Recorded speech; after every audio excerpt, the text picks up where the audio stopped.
The story begins with the words of a child. I lost my father when I was very young. When my little brave sister and I were almost grown, my mother told me, "Son, you should become a shaman.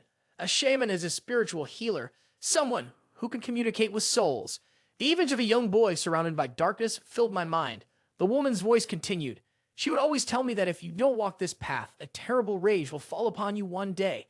And so, my mother continued to impose her beliefs on me. She gave me poems, drawings, and even strange rituals. However, I had already decided my own fate, and I never accepted any of it. As a way to resist, I focused on studying and learning more than before. Since then, 10 years passed, and I became a self-reliant man in the world. I died in an accident, nothing more, nothing less.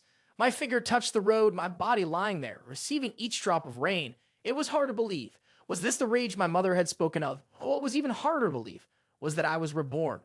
I had never believed in life after death. Everything my mother said was slowly coming true. People can never truly understand things they've never experienced. Unfortunately, I only realized this when I died. So what am I supposed to do now? The scene gradually fades, and after a long time in a room, the man stands at the front of the class. He slams his hand down on the book on the table and announces the class is starting. Hello everyone, I will continue the lecture on the method of activating the magic circle. I am hiding behind the identity of a professor at a magical academy. How did things end up like this? Moving toward Didu, the cityscape appears with towering buildings and smoke continuously rises into the sky from the industrial areas. The airship docks at the station ready to depart. The staff here wishes their guests well. I hope you have a wonderful trip. The older employee smiles brightly at the next passenger. He gently speaks. Good afternoon. May I check your ticket? The other person handed over the ticket. The staff member took it and said, "Thank you, and I wish you a pleasant journey." The passenger boarded the train, and the staff member continued greeting the next passengers.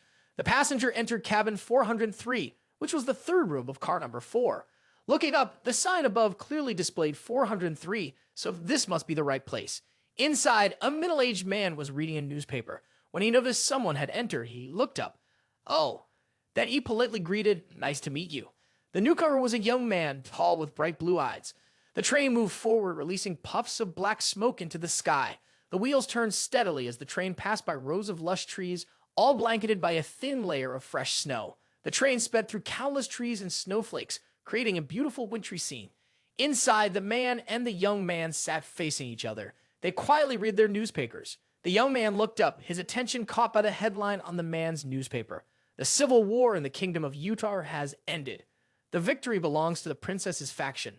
At last, the civil war in Utah had come to an end. The middle-aged man listened to the sound of the young man reading the newspaper. He looked up and cheerfully said, "That's true. I've always been curious about when it would finally end."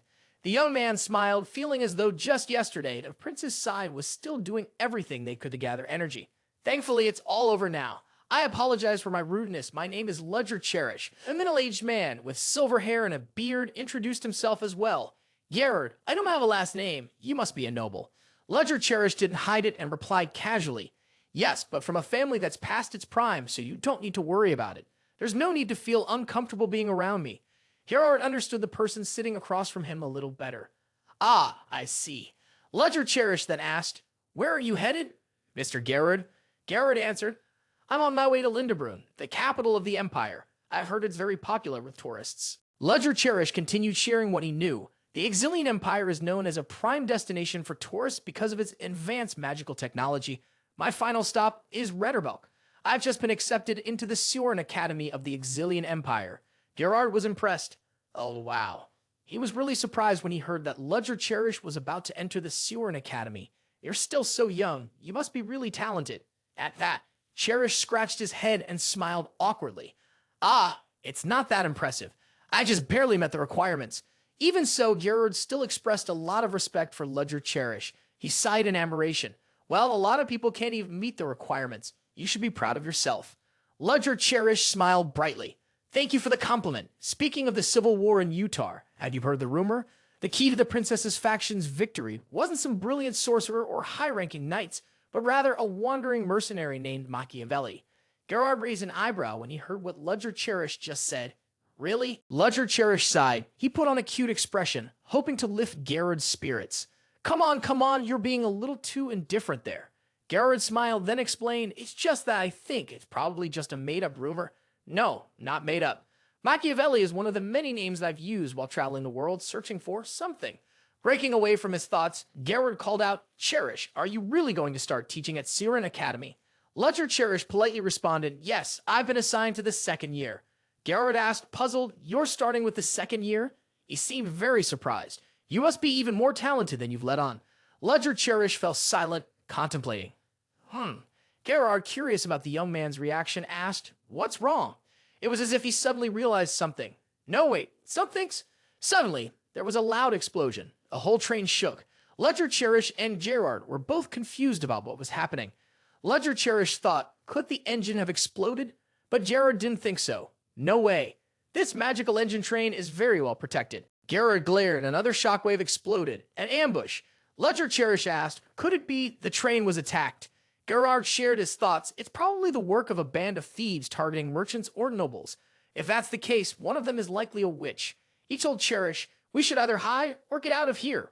Ludger Cherish responded, "Please wait a moment. Just to be safe, I'll take the lead." Ludger put on his hat, carefully stepped outside, and surveyed the surroundings. He said to Gerrard, "I think we're the only ones in car number 4. Gerrard stepped outside as well.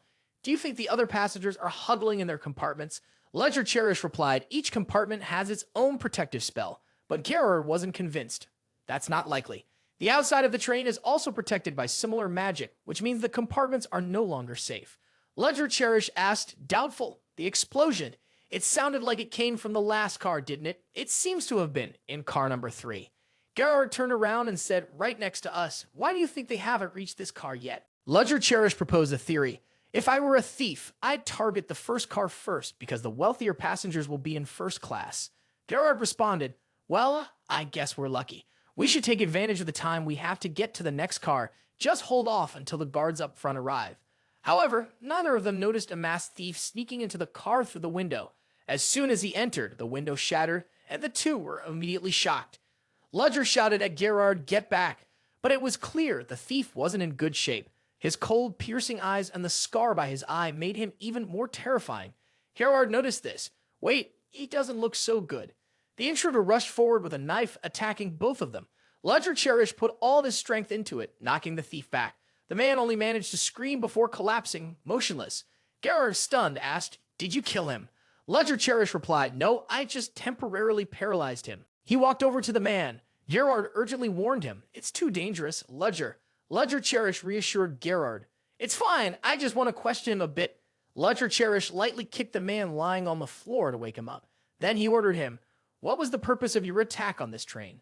The man moved his lips, muffled by the cloth he had tied around his face, and the sound began to emerge. But he didn't say anything, only chuckled. Ludger Cherish repeated, "I can tell you to laugh. Answer me." The man glared at Ludger Cherish in anger and gritted his teeth, saying, "People like you deserve to die." The robber tore off his outer jacket, revealing a bomb strapped to his body. He had brought it with him to kill everyone on the train, no matter the cost. The bomb was down in 2 seconds. Then it started counting down again, second by second. Gerrard screamed, "Ludger, get out of there quickly." A massive explosion followed with a loud kaboom. One of the train cars exploded violently. The other cars and the entire train were severely damaged as well. The train sped along and suddenly exploded in a fierce burst of flames. The fire left scorch marks spread across a large area. From the pile of debris, Gerrard clutched his head. He bent down low and curled his body up. He let out a sharp cry. The panic passed. Gerrard looked up, searching. "Ludger, are you okay?"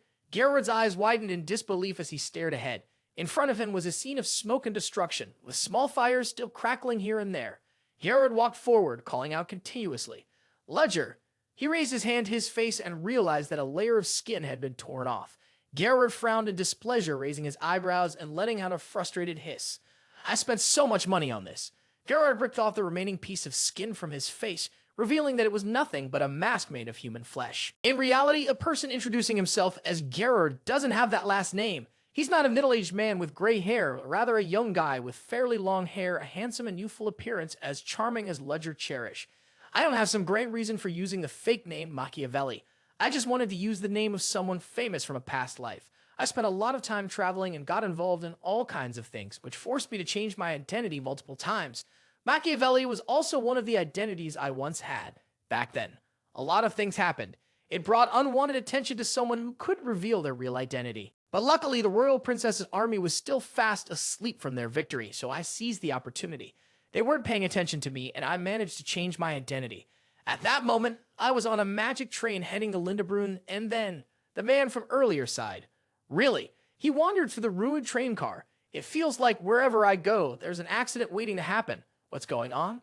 Gerrard threw his mask down, his eyes heavy with sorrow. Rest in peace, Lord Ludger. I never imagined something like this could happen, especially on a day like today. Who would have thought he'd set off a bomb just because of a power surge? Normal thieves wouldn't do something like that. What a twisted way of thinking. If they were aiming for death, their true target wasn't the money, it was the train itself. The train staff member hurried over from behind. Sir, are you okay? He was surprised to see him standing there amid the wreckage. What? What happened here? Gerrard turned around and explained, an armed thief attacked us. It seems they were targeting the first car. We should avoid going downstairs for now. The staff member, looking worried, replied, he told me he was also planning to evacuate the passengers. Sir, you should hurry too, he added. Without saying another word, Gerrard quickly lunged forward and strangled the staff member. He collapsed onto the floor. The staff member, confused and gasping, asked, Sir, what are you doing all of a sudden? Gerrard, his face darkened, and glared at him. Do you really think such clumsy acting would fool me? Those thieves have probably been waiting here for a long time. Not only is this an express train through these rugged mountains, but the magical protection on this train has also been broken. Pulling this off isn't easy and definitely takes time. Unless, of course, someone aboard the train helped them. The man's face turned pale as he looked at Gerrard, gradually shifting to anger. He stopped pretending and slowly reached for the knife hidden in his sleeve. But Gerrard had already seen through it. He restrained the man's arm. You move fast. Who are you people? What do you want? Gerrard pushed the man to his feet, pressed the knife against his throat, and continued walking. You're staying quiet, huh? Fine. Keep moving. Just a few steps in, Gerrard heard a strange noise. Wait, that sound? Don't tell me. He quickly stepped back, shoving the man away. Suddenly, a barrage of bullets pierced through the man's body. If Gerrard hadn't stepped aside and ducked earlier, those bullets would have gone straight through him. Gerrard grimaced. They didn't even give him a chance to signal. Did he warn them beforehand? A group of masked people burst through the window. They seemed surprised by the scene before them. What the hell? There's still someone alive? We fired a lot of rounds already. How is he still breathing? Gerrard stood up and faced the group directly. He asked them, who are you to speak of life and death like that? They didn't answer. Instead, they raised their guns, aiming them at Gerrard. He watched them closely, and his gaze seemed to radiate some kind of power. The fingers of the intruders, ready to pull the trigger, hesitated. They couldn't understand what was happening. They couldn't make a move. Something was stopping them. What's going on? The guns won't fire. One of them noticed Gerrard. Wait, that guy. Gerrard began to perform some kind of ritual. The group stared at him, and one of them yelled, he's a sorcerer. A burst of energy light shot out. They whispered among themselves, he used magic to disable our guns. Then suddenly a violent gust of wind rose up and attacked Gerrard. It destroyed their magic, rendering them powerless. Don't tell me. Among the group of intruders boarding the train, one of them spoke up. I didn't know there was a wizard on this train. Give up. If you surrender, I'll make sure your death is painless. Gerrard assessed the wizard in the group, thinking to himself, he looks pretty strong, but he's probably just a level 4 wizard like me. It must be that way. Otherwise, I would have heard rumors about him by now. Gerrard squinted his eyes and silently wondered, has the train been exploding for 10 minutes already? He glanced out the window. There was still quite a distance before the train would pass through these mountains. Reinforcements would also take a while to arrive, so I can't rely on them. With that in mind, Gerrard decided to jump off the train, surprising the group of intruders. The wizard yelled. He jumped off. Hansen, go check quickly. A man named Hansen, who was standing nearby, responded with a quick yes, then moved closer to investigate. I don't see him anywhere. It seems like he really did jump off. He must be scared. Before he could finish speaking, Hansen suddenly realized something. The sorcerer shouted, that guy, he's on that train. The group was thrown into confusion. But what should they do? They use magic to fly up. Could someone really follow a moving train with flying magic? The old sorcerer angrily yelled, shut up and chase after him. Hurry, our opponent is a sorcerer. Having too many non-sorcerers with them was just a hindrance. Leave a few people here, the rest will surround car number 1. The group quickly moved, following the old sorcerer's instructions. One group headed for car number 1 to attack, while another group relentlessly fired at Gerrard, who was on the train's roof. Gerrard ran along the train's rooftop. The intruders quickly pursued. He's heading for the last car. The sorcerer commanded, quick, catch him.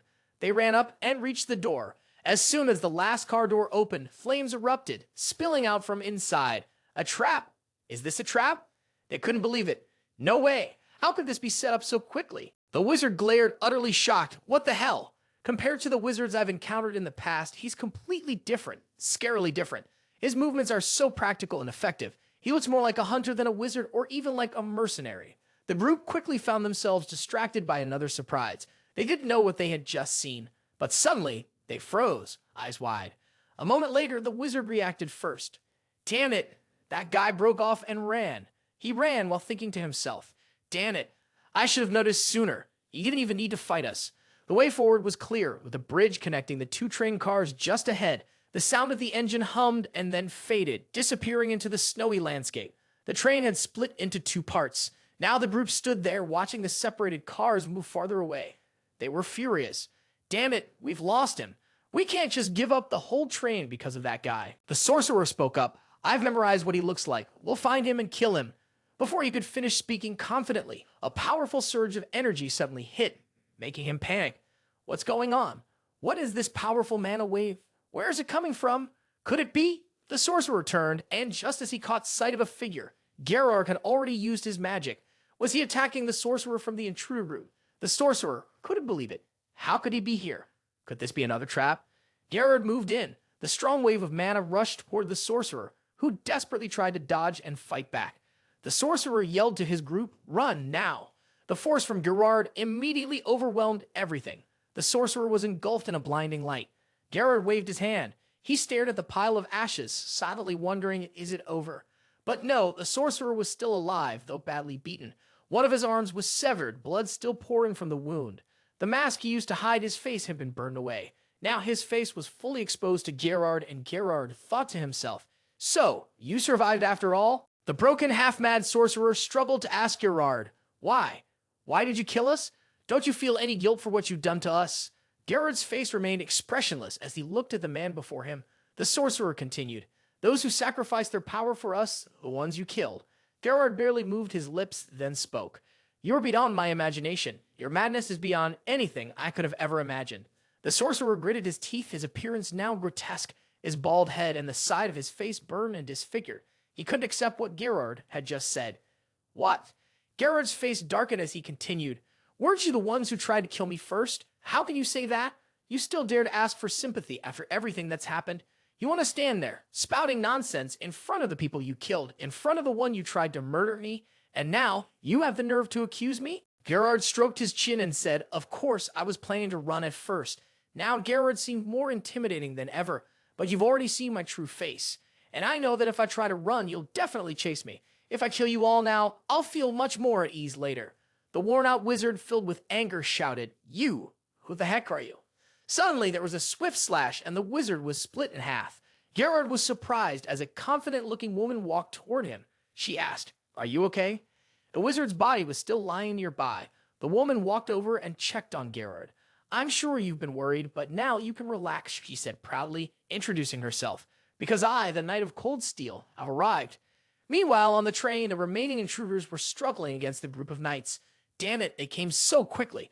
I can't believe they're using flight magic in this weather. The group of knights continued their relentless attacks, subduing the intruders. The knights wielded magical power, creating streams of bright, pure light that represented righteousness. The villains barely had time to see the light before they screamed in terror. The knights charged forward, their spells piercing through the intruders. The knights' eyes were filled with determination, while the intruders were filled with fear. The sounds of their screams echoed relentlessly. One of the knights reported into the radio attached to their gear, Car 2 is clear. On the other side, another voice came through, Car 1 is secure as well. We've ensured the safety of all passengers. The knight groups reported back to the Knight of Cold Steel. Deputy, we've cleared all the cars. She listened, then responded over the radio. Good job, everyone. Escort the passengers safely to the next stop. Today, at the Rebirth station, the crowds were always bustling and full of life. Gerrard, now without his mask, sat quietly inside the train, watching the crowd outside. There was a knock on the door. The Knight of Cold Steel entered. She asked him, Are you all right? Did the terrorists hurt you? He gently responded, I'm fine, just thinking. I appreciate the help from the knights. The Knight of Cold Steel, relieved, nodded in response. Sorry for the delay. I'm Veronica Devil. Gerrard let out a surprised sound. He was about to introduce himself. Before he could finish, a man walked up and apologized for interrupting. Veronica Devil spoke up, asking, "What's going on?" The man approached her and asked, "Are you the leader of the Knights?" She nodded, "Yes, I'm Deputy Commander Veronica Devil." The man presented his badge and introduced himself. "I'm Inspector Lemlis from the Rebirth City Police Department. I received information about a train attack in the Arid Mountains." Veronica Devil confirmed, "Yes, we've eliminated all the terrorists." Lemlis expressed his gratitude. "We appreciate the Knights' actions. However, there are a few things not mentioned in the report." Gerrard, who had been sitting nearby, overheard the conversation between Veronica Devil and Lemlis. She turned to Lemlis and asked, "What things?" Lemlis was deep in thought. The train had been taken over very quickly. Even though there were witches among them, it was still alarmingly easy for them to infiltrate a train powered by magic. Veronica Devil was surprised when she heard this. Lemlis didn't give her much time to think and continued, "We suspect that someone on this train may have helped with the attack." At this point, the image of the train staff member being shot in the chaos appeared in Veronica's mind. She put a hand on her chin, thinking, "What you just said makes sense, although of course, this is all just speculation." Lemlis added more information. "We will send people immediately once we identify the suspect." Veronica Devil nodded. "I understand." She turned and spoke to the man behind her. "Do you understand? As long as you're honest, there won't be any problems." The man was Gerrard. After removing his mask, he seemed thoughtful. He smiled, but his heart wasn't at ease. "This is bad. There's nothing wrong with my identity. The ticket was purchased through a normal transaction, and I boarded the train legally. The problem is with my face. No matter how you look at it, this is not the face of someone over 40. He thought about the consequences he might face. I'm definitely going to be hanged. If I'm lucky, I might just be tortured." Outside, there were a bunch of knights and inspectors. Escaping was clearly impossible. Above all, the personality of this deputy captain was the perfect example of someone who treated criminals with cruelty. She might be smiling and treating him kindly now, but the moment she discovered he was a suspect, he imagined Veronica Devil would deliver a cold, ruthless blow, slicing his body in half like she had done with the criminal sorcerer before. Lemlis walked in to check on him. "Are you all right, sir? Sorry, it took me a while to get the list of passengers on the ship. I was just verifying your identity. You don't need to worry. If you still have your train ticket, would you mind showing it to me?" Gerrard handed his ticket to Inspector Lemlis. "Here." One of the inspectors beside Lemlis spoke up. "Car 403 seems to be fine." Lemlis picked up the list and glanced over it. "Car 403, huh? Let me see. A young man around 20 named Ludger Cherish, and a man around 40 named Gerrard." Lemlis raised an eyebrow and asked, "Where's the other one?" Gerrard spoke up to explain the situation to Lemlis. He unfortunately got caught in an explosion when the train was attacked. It happened right after he crossed the Arid Mountains, so he fell into the abyss. Lemlis fell silent, as if trying to confirm whether this information was reliable. Gerrard quietly swallowed. If anything went wrong, he'd be in serious trouble. At that moment, Veronica Devil stepped forward. "Please wait a moment. This man can't be a suspect." Lemlis turned to her and asked, "What do you mean?" Veronica Devil added, "He fought the terrorists before the Knights arrived. Why would he do that if he were an accomplice?" Lemlis questioned her further. "He fought them." "Ah, I see now. So that's what happened?" Lemlis glanced at Gerrard and silently apologized, but then he called in Lord Ludger. From now on, he would no longer be Gerrard. That man would be Ludger Cherish. Lemlis and Veronica Deville were startled. Lemlis read the list and then realized that the man called Sir Ludger was someone very special. "What's this? Did you just get accepted into the Ceoren Academy?" Veronica Deville couldn't hide her surprise either. "What? Ceoren?" Both of them looked at Ludger Cherish with admiration. Wow. At that moment, he was living under a new identity. Ludger Cherish stood up with his bag, pointing on his hat with one hand. He answered Lemlis' question. "That's right. As you both said, I'm the newly hired Professor Ludger Cherish." The group had just disembarked and were chatting before saying their goodbyes. Lemlis spoke up. "Sorry again for the inconvenience, Sir Ludger Cherish." Ludger Cherish replied, "It's fine. I can only make it here thanks to you too." Lemlis asked, "Why didn't you let me escort you to Ceoren Academy?" Ludger Cherish waved his hand. "No, that's not necessary." Lemlis added, he politely said, "I need to go somewhere to take care of some personal matters. There's no need to make it harder on yourself because of me." Lemlis understood and didn't push further.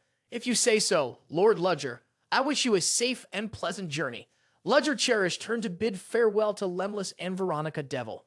"Please excuse me, and Miss Veronica, though it was brief, it was a pleasure meeting you."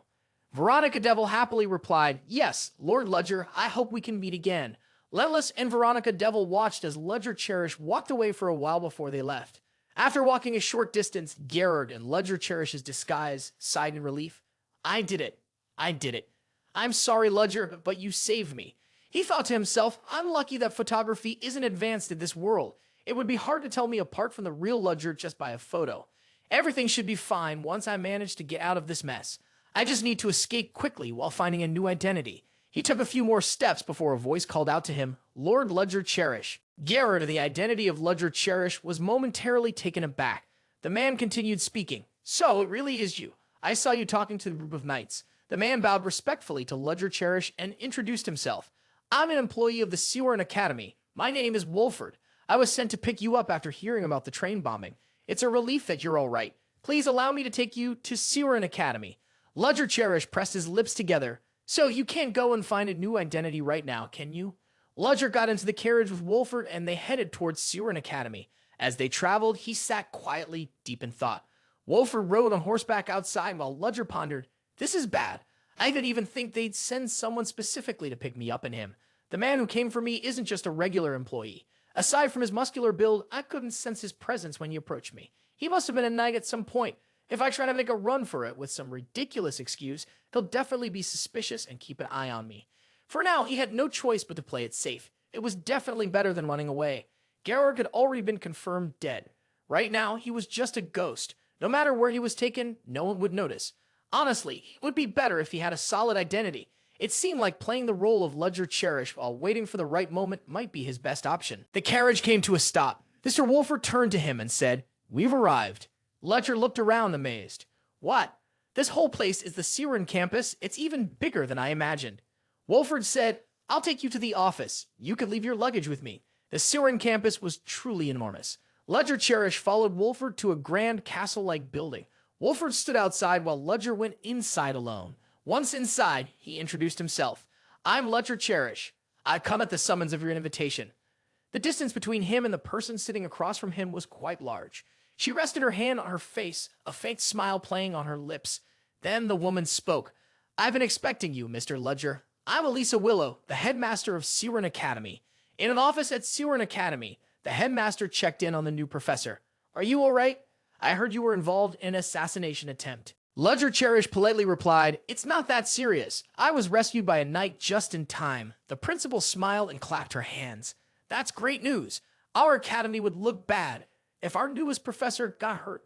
Ludger Cherish thought to himself, to be honest, she's more concerned about the school's reputation than anything else. She must not be thinking clearly. More importantly, I've felt something odd for a while now. Did I imagine it? Have I met this professor before? Does she realize I'm not him? The principal then gave Ludger Cherish a warm, appreciative look. This is the first time I've met you in person, but you really are handsome. He reassured himself, thinking it was probably nothing. Ludger Chili spoke up, Thank you for the compliment, but you don't have to be so polite. The principal gasped in surprise. Oh no, not at all. When the new school year starts, the students will definitely be talking about you. All right, first, take this. I mentioned it to you earlier, but it doesn't hurt to double check. Principal Willow handed Ludger Cherish a contract. The contract would last for 2 years. His salary was already listed, and they would provide him with a room and a board. Ludger Cherish picked up the contract and started to read it. This must be the contract. I was planning to leave as soon as possible, so it doesn't matter much. But then he noticed something. Monthly salary is 20 imperial gold coins, which is 30 million dinars in the continent's common currency. That's about 300,000 US dollars. Principal Willow rested his chin on his hand. Well, the terms are fine, right? Ludger Cherish replied. Not bad. But inside, a storm was brewing. Not bad? No, I've hit the jackpot. Stay calm. This also means expectations for a professor at Ceoren Academy are very high. Can I even settle down here? Ludger Cherish shivered. This place is filled with geniuses. The entire hall is full of them. But I've already committed to the job. It would look even more suspicious if I came all the way here and turned it down. I really have no choice but to agree. Deception, manipulation, and playing with emotions are my strengths. Ludger Cherish replied, I've double-checked everything. Let's sign the contract. Ludger thought to himself, I really do have experience and my theoretical knowledge isn't weak. I think I could make it as a professor just fine. Principal Willow extended her hand to Ludger Cherish and said, All right, I look forward to working with you, Professor Ludger. He reached out and shook her hand. Likewise, Principal Willow. Ludger Cherish quietly thought, only 2 years. I just have to put up with it for 2 years, and then I'll be free. That evening, his first task arrived. The moon was high in the sky. Ludger Cherish sat in the room provided for him at the academy. He leaned back comfortably in his chair, stretched out his hand, and said, "In 3 weeks, the school year starts. There's so much I need to prepare. What's even more surprising is that they rented an entire house for me. So this time, I'm a professor at Ceoren Academy." He looked up at the ceiling, gazing at it while thinking, "I've been in this world for 27 years now. I was reborn with no special abilities, just the memories from my past life. I have to survive on my own because of those awful parents. I made it through so many crazy situations, it's hard to believe that now I'm a professor at Ceoren Academy. This feels almost like being a spy. I was forced into this role, but maybe it's better that way. Yeah, I definitely need a new identity." He sat down and thought, this Ludger Cherish guy is perfect for me to impersonate. He looked at the pile of documents. Apparently, he was a fallen noble from a small kingdom called Quoden. He was an only child, and both of his parents had passed away. All the letters he exchanged with his contacts were formal. It seemed like he wasn't particularly close to anyone, which meant no one would recognize me. This identity is just too perfect. The rest of the documents were about the curriculum and details on the Ceoren Academy. All right, I just need to get a feel for the place.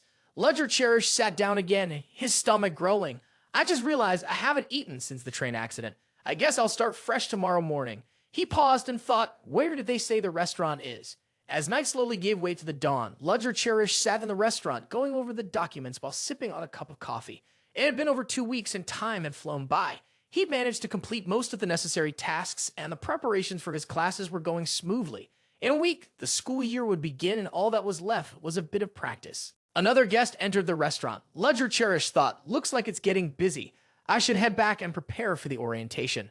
A mysterious figure, face hidden, walked in and sat near Ludger Cherish's table. The person spoke up. I'm glad to see you're still safe. I was starting to worry something had happened to you. Gerrard, living under the identity of Ludger Cherish, was startled by the words. Could this really be someone who knows the real Ludger Cherish? In the bustling empire, at a luxurious restaurant, the two sat with their backs to each other. Gerrard still didn't understand what was happening. The stranger continued, Why haven't you contacted us in the past 2 weeks? The other members have been quite curious about the status of your top-level assignment. Gerrard took a sip of his coffee, his expression darkening. Finally, he set his cup down. I need to check on a few things. In his mind, he confirmed, this wasn't a coincidence. They were looking for him. Yes, they were specifically searching for someone named Ludger Cherish. The stranger, dressed in a coat with a hood and sunglasses, added, the assassination attempt was just an accident. We didn't expect the rebels to attack at that time. Gerrard, now under the identity of Ludger Cherish, continued, I also need information about the Ceoren Academy. The other person was startled. What? Didn't we already send that to you?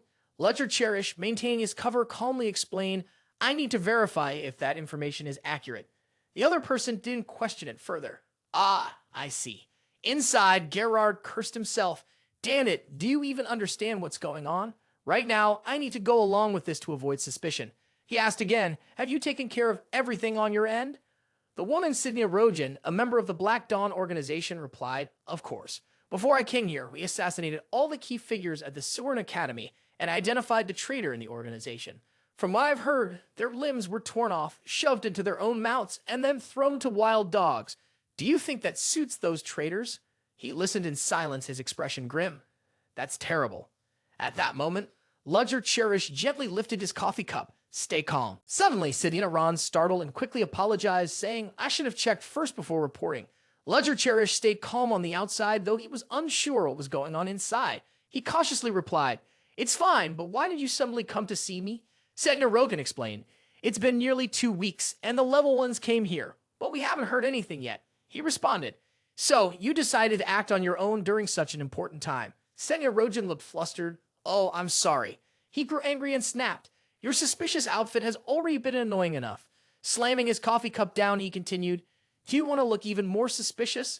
Ludger Cherish thought they were likely reacting to his actions, which was definitely the case. He observed her, then noted, This girl is scared of someone named Ludger. He ran his hand through his hair. All right, it's time for the check-in.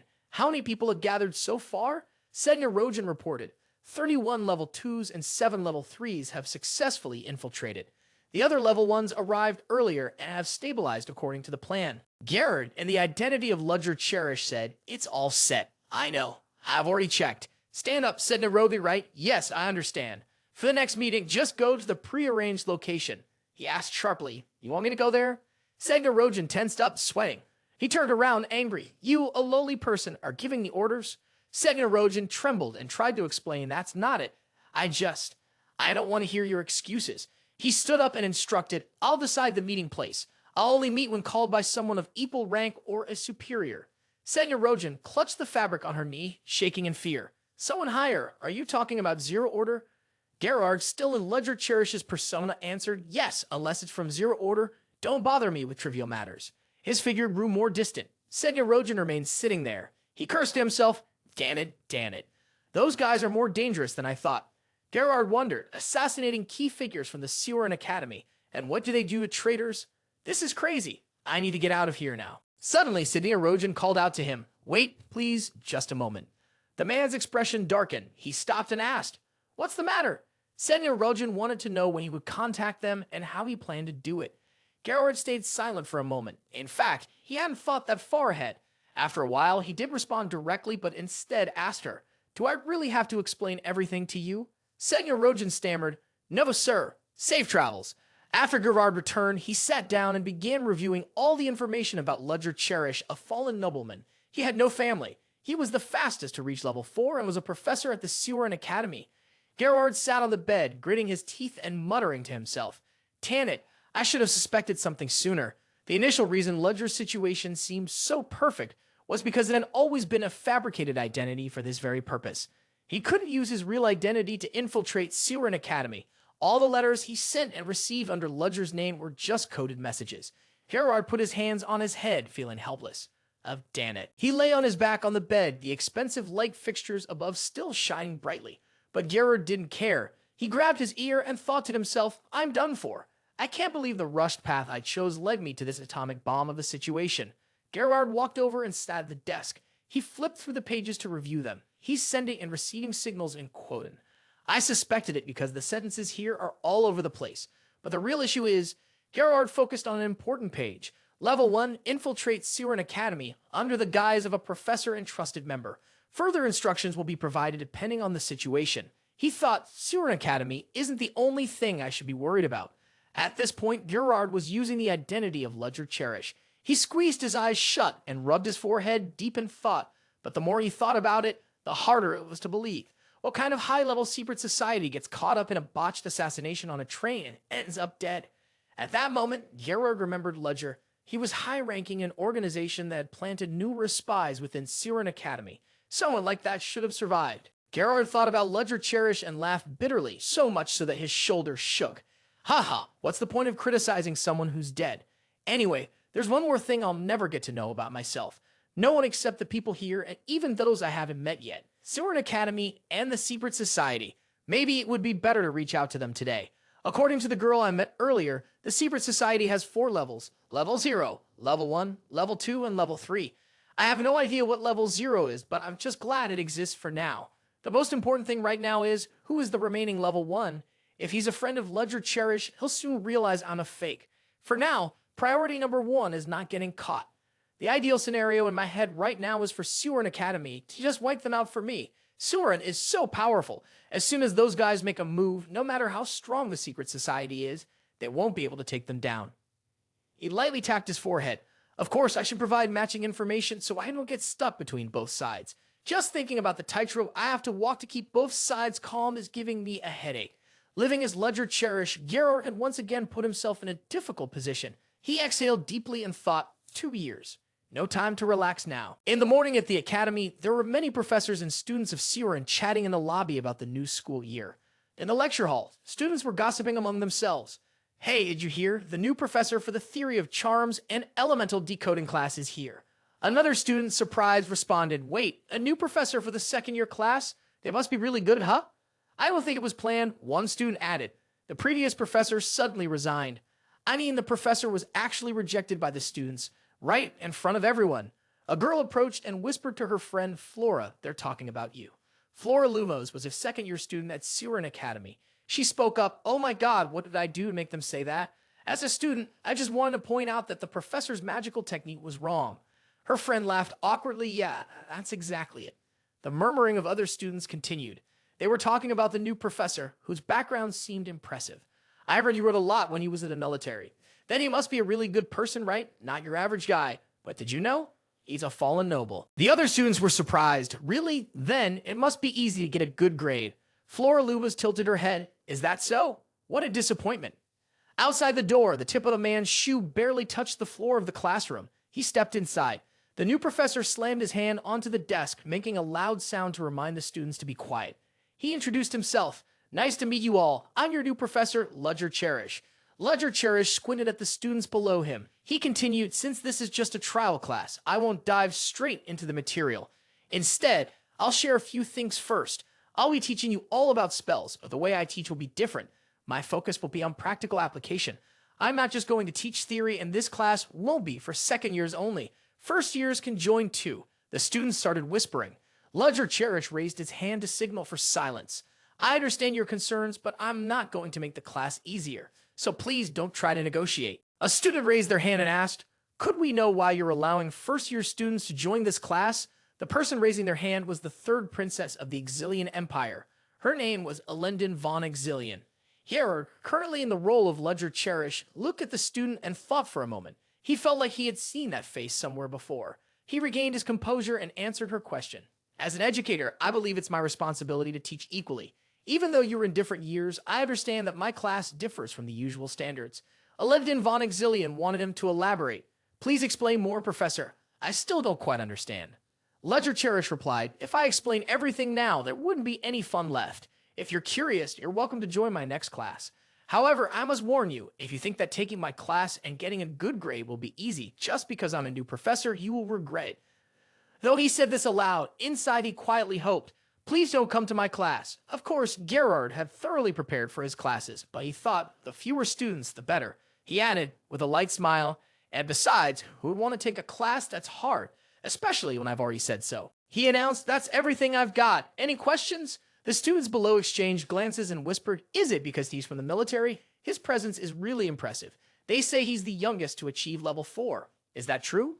Ludger Cherish understood. They were curious about a lot of things, but no one asked. Flora Luvis nodded and then glanced at the new professor. Ludger Cherish said, if there are no questions, then the trial class ends here. He wandered down the hall of the Ceoren Academy. Who knew no one would ask anything? I thought there would at least be a few questions about myself. Well, I guess that's a good thing. But now, all those answers I spent time preparing are useless. Suddenly, Ludger Cherish frowned. Wait a minute, don't tell me they're deliberately ignoring me. Well, that wouldn't be too surprising. I should have been more friendly. Maybe I made them feel uncomfortable. Am I putting too much pressure on them? Ludger Cherish opened his eyes, then closed them again to think for a moment. He noticed groups of students walking toward him, stopping to look. More students kept coming, slowly crowding around, but they only stood off to the sides without moving any closer. They spread out, keeping their distance from Ludger Cherish. He was stunned. It was just a guess, but is it really true? A beautiful girl approached from behind him. Hello, you must be the new Professor Ludger, right? She said, introducing herself. It's a pleasure to meet you. I'm Selina. I'm also a new professor like you. Ludger realized she was also a new professor. He politely responded, oh, nice to meet you. What's going on? Selina hesitated. Well, she stepped closer to face Ludger, then shyly asked him, have you had anything to eat yet? Ludger Cherish had joined the meeting for the new professors at Ceoren Academy, and he greeted everyone warmly. It's a pleasure to meet all of you. The other professors were friendly as well. One of them introduced himself. I'm Brino, and I'm in charge of the Golem summoning class. Another professor, equally cheerful, introduced herself. I'm Marita. I teach charm and illusion as part of the curse and darkness banishing course. He walked over to greet them. It's a pleasure to meet you all. I'm in charge of the spellcasting class. My name is Ludger Cherish. He quietly assessed the situation. Is this a gathering for the new professors to get to know each other? The female professors gasped in admiration. Oh my, you look even more handsome up close. Ludger Cherish, you're so polite, they said. Thank you. Nearby, a male professor glanced at him, but when Ludger Cherish looked back, the man quickly turned away. Professor Marita approached and quietly explained to him, that's Professor Chris Benamor. As you can see, he's a noble, unlike us common folk. A big question mark appeared in Ludger Cherish's mind. He replied, guide. In the role of Ludger Cherish, Gerrard mentally went over the list of new professors. 1 noble, 1 fallen noble, and 3 commoners. Ludger Cherish looked at the 3 professors from common backgrounds. They might all have different rules or ways of doing things, but each of them is highly skilled in their field. In other words, it was highly likely that one of them was a higher-ranking member of the organization. Ludger Cherish was feeling overwhelmed. Arriving early hadn't been easy, and it made it even harder to trust his colleagues. Professor Chris Benamor, visibly irritated, spoke up. I can't stand being here any longer. I was so curious about what the new people would be like. Who would have thought it would just be a fallen noble with a few commoners? Don't drag me into this. Go on and enjoy yourselves.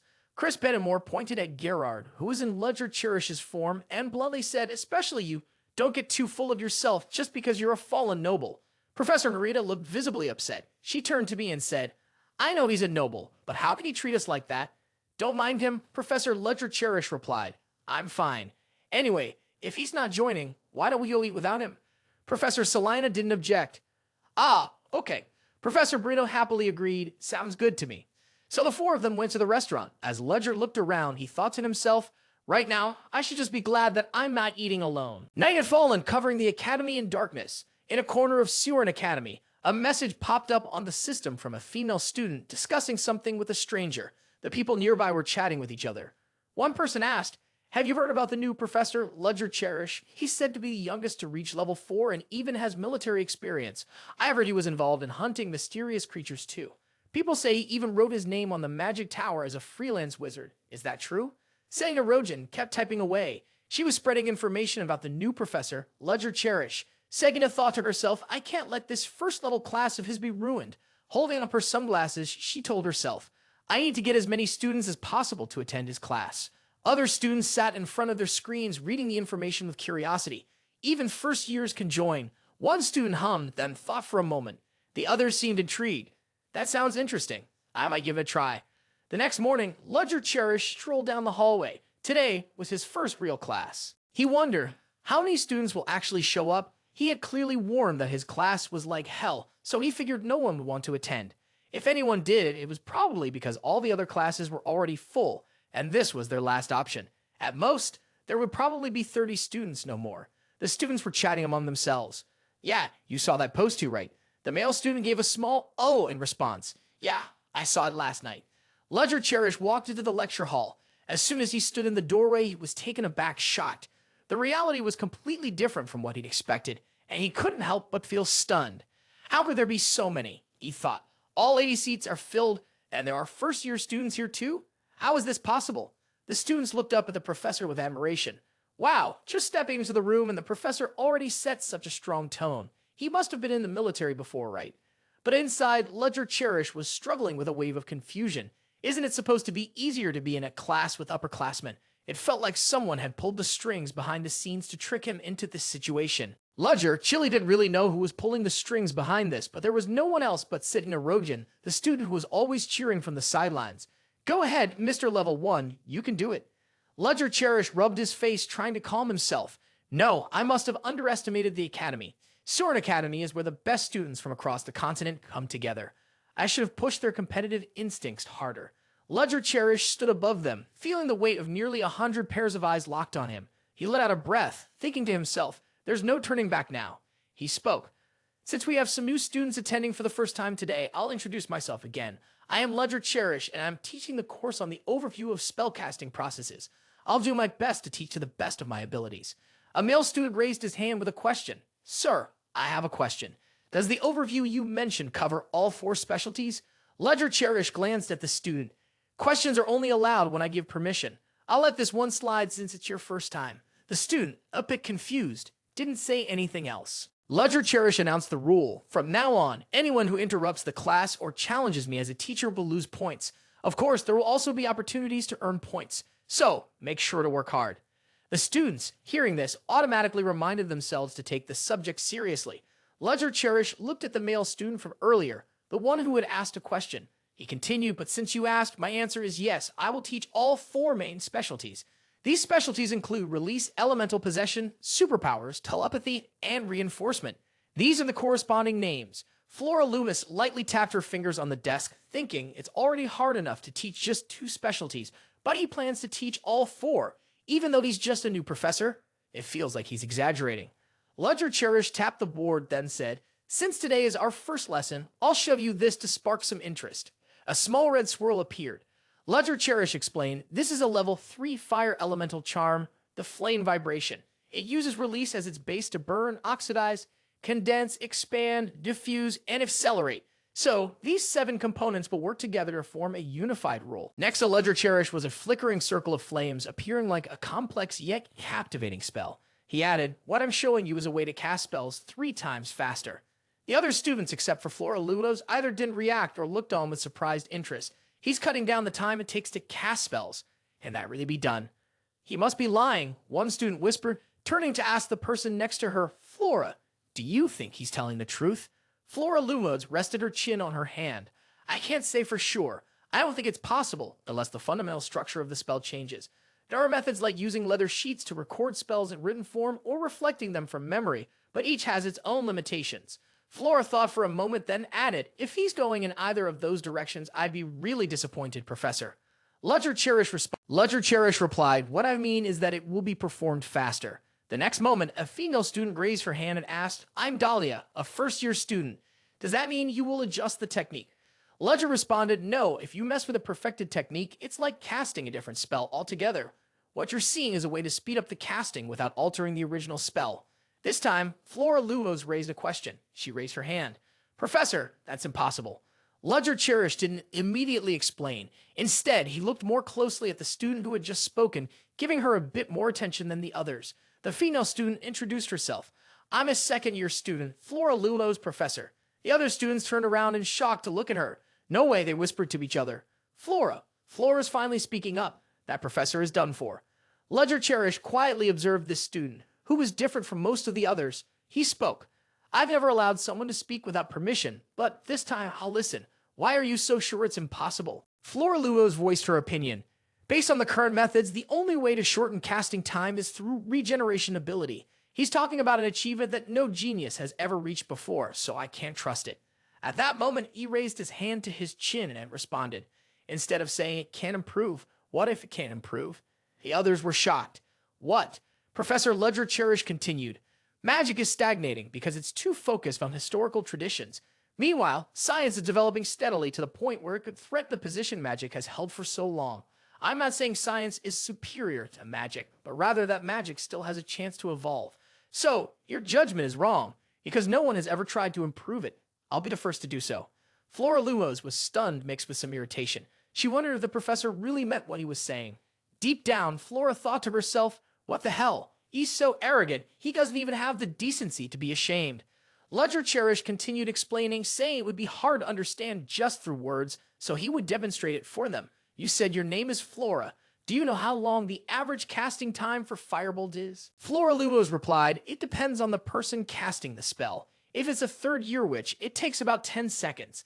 Higher levels can do it in 5 seconds. Ludger responded, true, but I don't rely on leveling up techniques. I'm talking about methods that match each student's abilities in the class. Flora Lumos pushed her hair back and continued, the fastest would be 5 seconds, though you could cast a little quicker than that. Ludger exclaimed, wow, you're really confident. So, can you go up to the board and demonstrate it live? Flora Lumos stood up and said, sure. She walked up and cast the spell. A quick, intricate spell circle gradually appeared, created by Flora. The other students whispered, wow, that was really fast. No wonder she's a Lumos. Ludger Cherish checked his stopwatch minutes 4.78 seconds. The total time for casting was nearly impossible for a second-year student. The process was flawless. Flora Lumos turned around and said, this is nothing. Ludger replied, but it's still too slow. Flora Lumos was surprised. What? Professor Ludger explained the fastest time for a third-level witch is 4.41 seconds, so that's still too slow. If you get used to it, you can go faster. Even the 4.44-second record is still too slow. Other students whispered, is he serious? How fast can he cast then?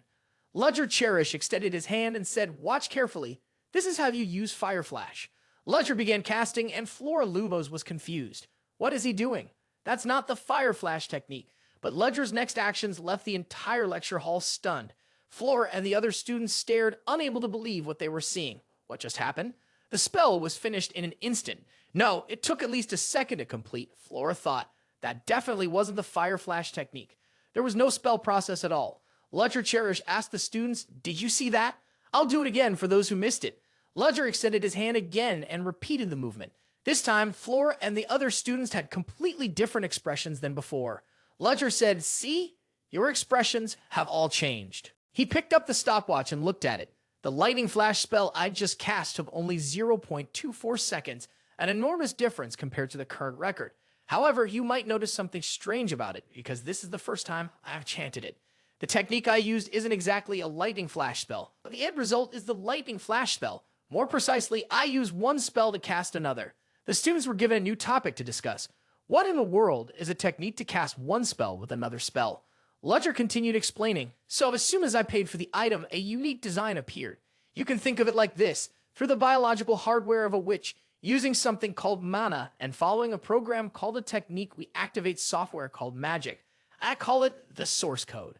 Flora Lumos stood there, staring at the professor. She quietly thought to herself, "Source code. I've never heard of that kind of magic before. What exactly is he?" Ludger asked, "Has your question been answered, Flora?" She lowered her head and said softly, then paused for a moment before adding, "You interfered with my lesson without my permission because you couldn't overcome your own biases. Do you admit your mistake?" Flora Lumos lowered her eyelids and replied, "I admit it." Ludger Cherish said seriously, "Your actions were an undeniable challenge to my authority. Therefore, Flora Lumos, I'm going to deduct 10 points from your score." A blonde classmate, who was fairly close to Flora, was surprised. "What? Flora got a penalty? Flora?" Flora Lumos was angry, but could only grit her teeth and storm back to her seat. Just as she took a few steps, she was caught off guard by Ludger Cherish's words. "However, the flash fire technique you performed was flawless. I'll award you 10 extra points. I don't dislike talented students. That was impressive, Flora." Flora Lumos clenched her fists. She thanked the professor. The other students let out a sigh of relief, thinking the penalty had been forgotten. That was close. Flora Lumos made her way back to her desk. Her classmate beside her asked, "Are you okay, Flora?" She sat down and answered, "Yeah, I'm fine. Thanks for carrying Cheryl." Her friend smiled. "I'm relieved now." Cheryl thought to herself, "She can brush it off so easily, that's just Flora for you." But as Cheryl turned to look away, she didn't notice that Flora Lumos had quietly pressed her lips together. Truthfully, it wasn't something she could easily let go of. At the front of the class, Ludger Cherish took off his outer jacket. He announced to the students, "All right, let's get started. I'll pick a few students who can keep up and teach them source code if they want to learn. Stay focused." The students below him immediately adjusted their postures, getting serious. One student looked up at the podium, feeling intrigued. "Wow, with all the strange things people say about the professor, I was worried I had picked a bad class. But this is amazing. I'm at Ceoren Academy, and that's Aiden." The clock struck the end of class time. The professor announced, "The class is over." Ludger Cherish put his jacket back on and headed out. He told everyone, "Go back and review on your own." Aiden was still sitting in his seat, still in awe. Incredible source code. I never thought I'd get to see something like that. One student spoke up, "Hey, you guys are impressed just by seeing that little thing. That's Jevin Pelliot, the eldest son of Baron Pelliot. He's telling you all you're basically admitting you're idiots. That's why regular folks can't do anything." Jevin Pelliot walked over and stood next to Aiden. Aiden looked around in confusion, scratched his head, and said to Jevin Pelliot, "Sorry, are you talking to me?" Jevin Pelliot, angry, snapped back, "Are you mocking me?" Aiden waved his hand dismissively. "No, how could I do that?" Jevin Pelliot gritted his teeth and growled, "How dare you ignore Jevin, the eldest son of Baron Pelliot?" Aiden repeated, "I already said I didn't." But Jevin Pelliot still wouldn't let it go. At that moment, Leo walked by, saw the scene, and asked Jevin Pelliot, "If you're talking about Baron Pelliot, isn't he located at the farthest edge of the Empire?" Jevin Pelliot turned to him, sneering as he replied, "Does the Ceoren Academy accept babies now?" Leo sighed and responded, "Better to accept that than some foolish kid from a childish baron's family." Hearing the insults toward his family and himself, Jevin Pelliot was furious and gritted his teeth. He pulled out his wand and shouted, this guy, you dare disrespect a noble. I'll make you all pay for this." Leo stayed calm and didn't say anything. After a moment, he spoke up. "Try it." Jevin Pelliot looked surprised, mixed with anger. "What did you say?" Leo walked down, speaking to Jevin Pelliot as he went. "I told you to try it. You'll see what happens if you attack us." Leo stopped and faced Jevin Pelliot, challenging him. "Even if you're a noble, it's not as easy to get away with things here at the Ceoren Academy as you might think. Didn't you notice you were being watched before you even got here? And when you shout, you should at least check your surroundings. Can't you see there are still a lot of people here?" Jevin Pelliot looked around at the other students who were laughing, talking, and pointing at him. His anger grew. Even more frustrating was that he couldn't do anything to Leo.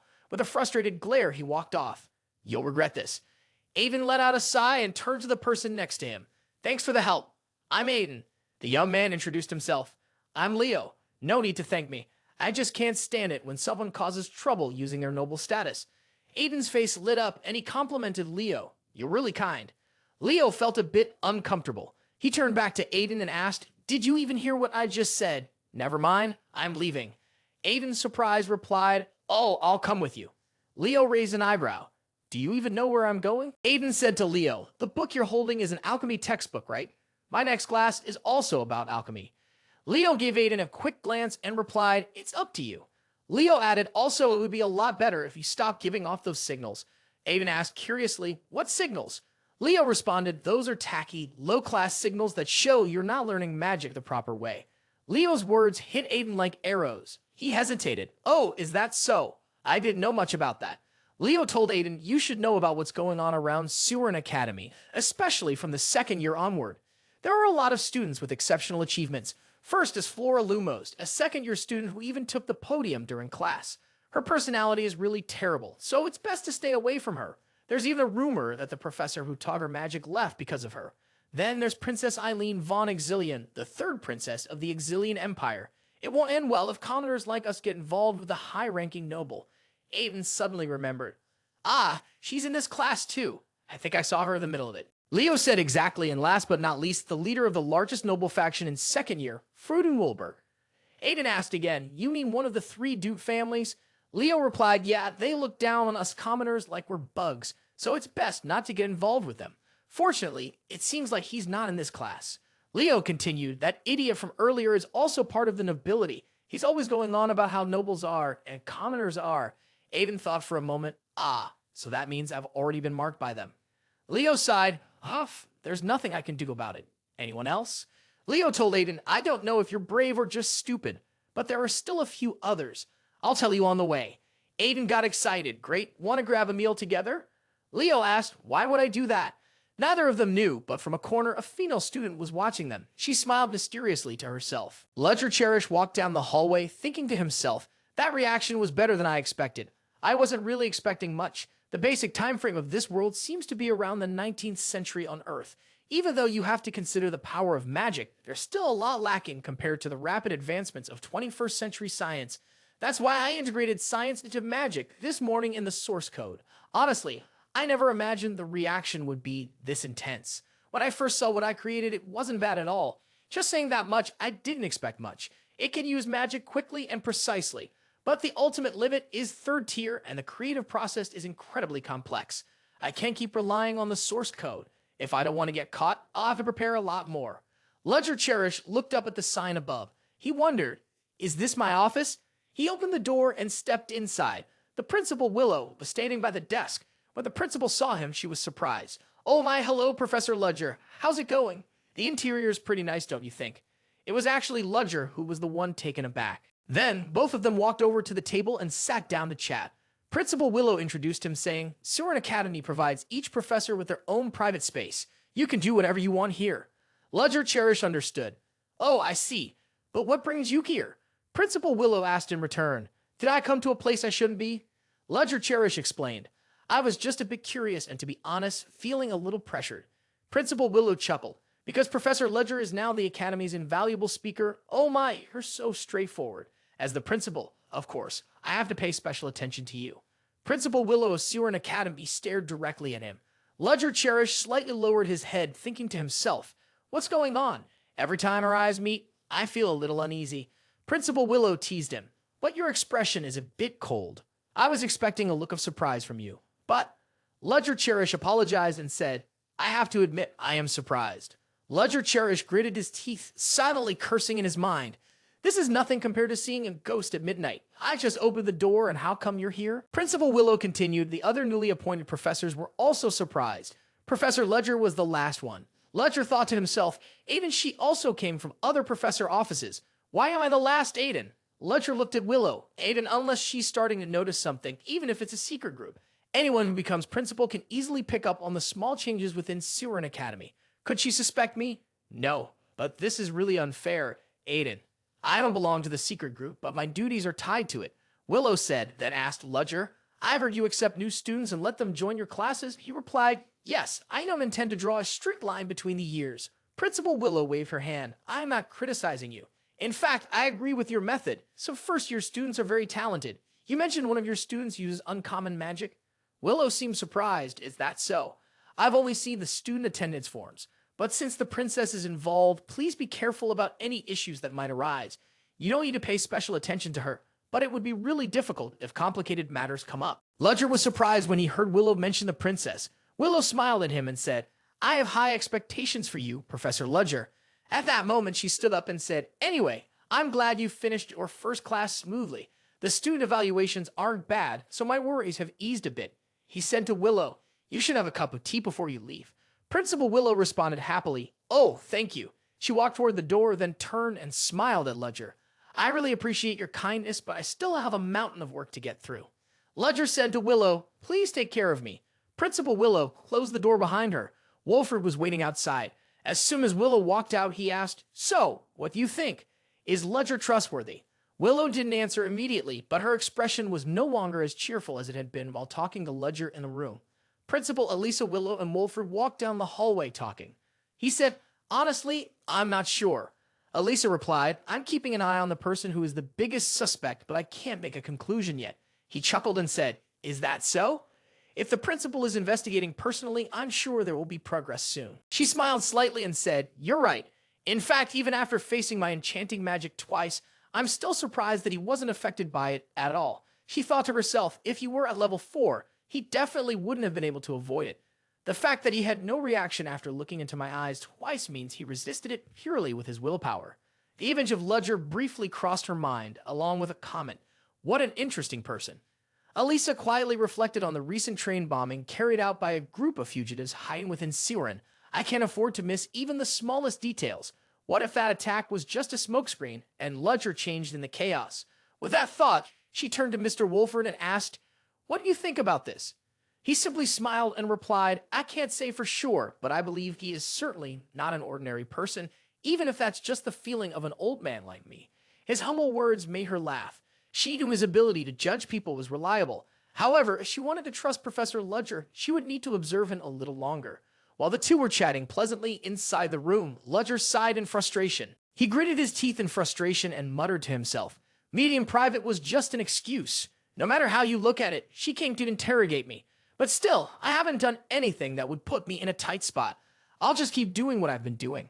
As he looked at the student list, his eyes landed on a girl named Flora Lumos. He thought to himself, now that I think about it, the Lumos family is a powerful ducal family with a lot of influence. He sat there, lost in thought, and then wondered, there's no way her family won't put pressure on me because of what happened before, right?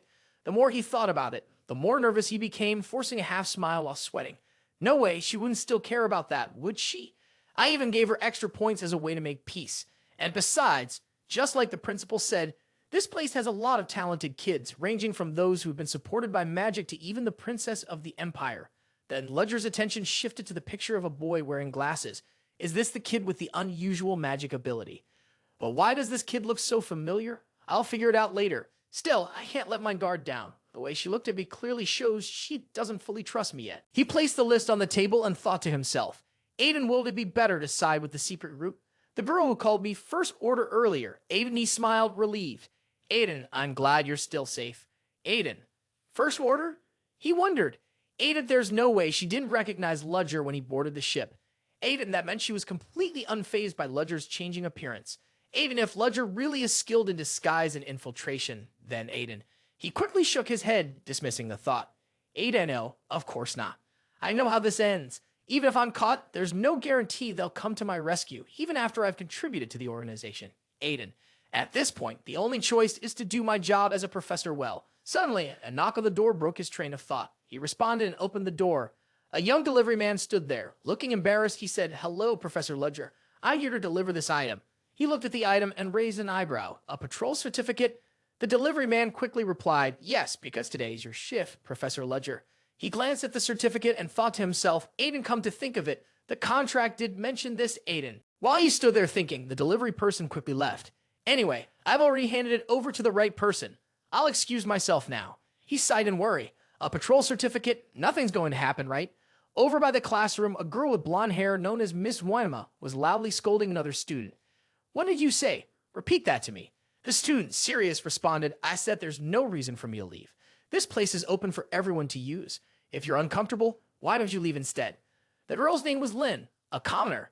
Hearing that response, Dwayne smirked and said, "Are you arguing with me? A lowly commoner like you?" Lynn shot back, "Ceoren doesn't rank students by status or bloodline. Didn't you know that?" This time it wasn't just one, but several other students joined in mocking Lynn. "You really believe that nonsense that makes you feel good? How stupid. Lady Dwayma, these lowlives are just trying to climb up. I told you." Amid their mocking laughter, Lynn felt a deep frustration and thought to herself, "No matter what I say, these people have no intention of listening." Another student shouted at her, "You heard that right. Commoners like you should be kneeling down and begging for forgiveness." Lynn didn't respond and turned away. Behind her, the voices of flattery echoed. "Lady Dwynema, that counter is gone now. Miss Dwynema." Ha ha, she finally had to do it. So stubborn for no reason. But Dwynema didn't feel triumphant. She gritted her teeth in anger. How dare that commenter ignore me? Gripping her wand tightly, she couldn't hold back her fury and yelled, "How dare you?" Then cast a spell at Lynn. Unexpectedly, someone raised his shield to block the attack. Dwynema, furious, looked around and demanded, "Who did that? Who dares to interfere?" Ludger stood on the balcony above, looking down as he said, "What are you all doing? I can't believe you're fighting in a training area meant for witches to hone their skills. No, this isn't even a fight. I never imagined something this serious would happen right at the beginning of the semester. Ceoren clearly means nothing to any of you." Lynn looked up at him and asked, "Professor Ludger, is that you?" He landed and continued, "I was going to let it slide if it was just a regular argument, but no matter how I look at it, there's violence coming from one side." Dwynema asked him, "Why did you do that?" Clearly, this was about protecting the authority of the noble class. Ludger seemed confused. Authority?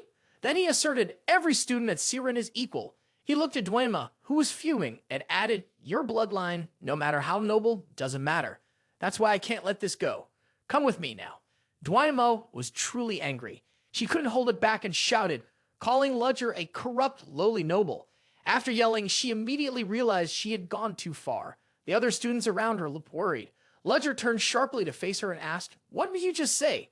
Gree's back was cold and distant, as if something serious was going on. Dwynema was staring at his back, the tension in the scene reaching its peak. This time, Ludger spoke with a fierce growl. "Try saying that again." His words made the atmosphere even more charged, pushing the conversation to the edge. At this moment, the anxiety and fear were clearly visible on Lynn's face, with beads of sweat dripping down. Her expression was tense and worried. It wasn't just Lynn. Even the blonde girl seemed to be panicking. You could see the worry all over her face. The atmosphere grew increasingly tense, more intense than ever before. With each step, the sound of a man's footsteps echoed, none other than Ludger. He moved closer to Arender von Exilian, his face twisted with fury. He hissed, "Did you just call me a fallen noble?" His eyes locked onto hers, fierce and menacing. The girl could do nothing but stare back at him, her gaze filled with fear. The fear was undeniable in her eyes as she faced his threatening words and his furious expression. At the same time, in a different place, another intense situation was unfolding. A student, looking distressed and in a rush, sprinted towards Selina. The student had something very important to report, and there was no time to waste. With urgency, they ran to find her. When they finally caught up, the student shouted, "Professor Selina, over here." Selina quickly turned to see where the student was pointing and immediately ran in that direction. She dashed forward, pointing and shouting, "Professor Ludger."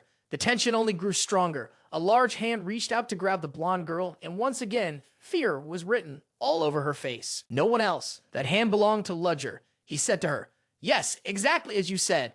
At that moment, Selina ran forward, thinking he was going to do something to the blonde girl. However, in the end, he only said that, leaving Selina surprised and confused and not understanding what was happening. It wasn't just Selina who was shocked. The blonde girl was equally stunned. She thought this was going to be the end for her.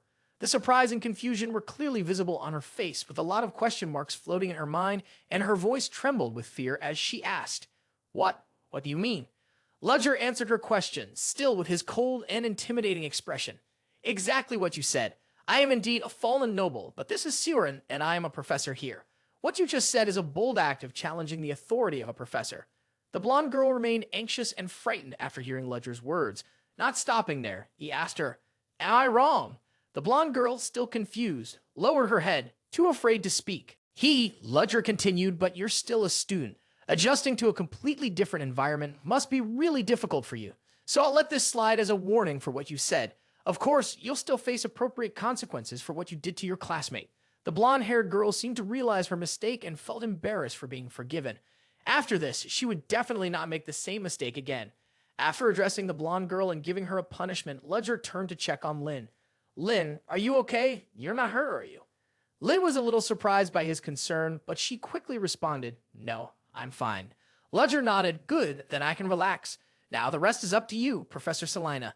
Salina, slightly flustered, replied, Oh yes. Ludger's care and inquiry surprised Salina because he knew her name. Does he remember me from his class? I was just one of the 80 people there, somewhat not really worth his attention. In Ceoren, everyone was considered equal. At first, Salina had only seen him as a strict professor, but now she felt like she could trust him and look up to him. She was determined to do her best. As night fell, the professor sat on a public bench, his eyes and actions clearly showing signs of a headache, and in reality, he was indeed suffering from one. Great, now I've definitely gotten myself into trouble for not bringing any medicine. Why the heck is this happening right now? I'll almost let my ugly side show. I felt the first signs of it when I started my first year at the training center. Still, I managed to hold it in until I stumbled upon that argument. But halfway through, the symptoms got worse. I planned to leave quickly, but why, of all times, did that girl have to shout those words just then? I couldn't just act like nothing happened and pretend I didn't hear it. I think I said some lines that really deserved applause, but my face was anything but pleasant. Doesn't that look a little strange? Ludger held a bottle of medicine in his hand. The one I just took was the last one. I'll be fine in 5 days. There could be situations where I'll need to use mana during those 5 days. If I borrow the infirmary, I'll have to leave a record. That's too risky. I need to contact him quickly. Early the next morning, Professor Ludger sat down to talk with Salina and Merida. Werewolf, what did you just say? Salina replied, That's right. Werewolf. The students who visited Rebirth yesterday saw a shadow wandering on the rooftops right in the middle of the night. Ludger responded, I see. It's the urban ghost story, isn't it? Salina answered, but there were also witnesses inside Ceoren. Ludger asked again, inside Ceoren? Salina said, yes, of course. Those students might have seen something else, but we can't deny the possibility that it might be true. There have been strange occurrences inside the Ceoren Academy, too. There are even 7 ghost stories about Ceoren. Did you know about that? Ludger said, there are stories like that. Salina replied, yes, haven't you ever heard of them? He asked, Professor Salina seems to know a lot about these ghost stories, huh? Salina blushed a little and replied somewhat sharply, It's not like I always dig deep into ghost stories at Ceoren. It's just that when I want to chat comfortably with the students, I tend to bring up things that are easy to talk about. So I did some research into those ghost stories. It's not because I'm deeply interested in them, nor because I like them or am fascinated by them. Ludger was surprised by her sharp response. You said it was a compliment, right? I get it now. Please calm down. Salina replied, no, that's not really it. Merida spoke up, by the way, Professor Ludger, I've heard you showcased a really fascinating topic in your very first class. It's a spell that shook the world and can shorten the time of a magic spell. What was it called again? Salina suddenly seemed to remember something. Oh, the source code. Merida said, that's it, right? Is it real? Professor Ludger replied with a serious face, yes. Merida responded, so it really does exist. Salina, surprised, said, I can't believe such a spell exists. At this point, the conversation had drawn everyone's attention. They were all confused, not sure what was going on. Professor Ludger, too, started to be taken aback by the situation. Merida explained it's because everyone's interested in Professor Ludger's magic. The rumors have already spread. Professor Ludger said, my magic. Merida said, but is it okay to perform that shockwave magic here? Selena eagerly added, Merida's right. If it's that amazing, you might even get a patent from the magic tower. Professor Ludger replied, I don't really care about that kind of thing. He thought to himself, no, it's probably better if I ignore those patents, because without any backing, I'll just have to lie there and wait to be robbed or beaten. And of course, I'm not sure what would happen if the magic tower reached me first, Aiden. But the problem was the other professors were staring at him with intense burning eyes. He was Chris Benamore. That gaze could kill. As night fell, the faint moonlight mixed with a city that was eerily empty. At this moment, Professor Ludger stood rigidly in a corner of the city. It was unclear what he was doing there at this hour. Maybe he was waiting for the werewolf to appear.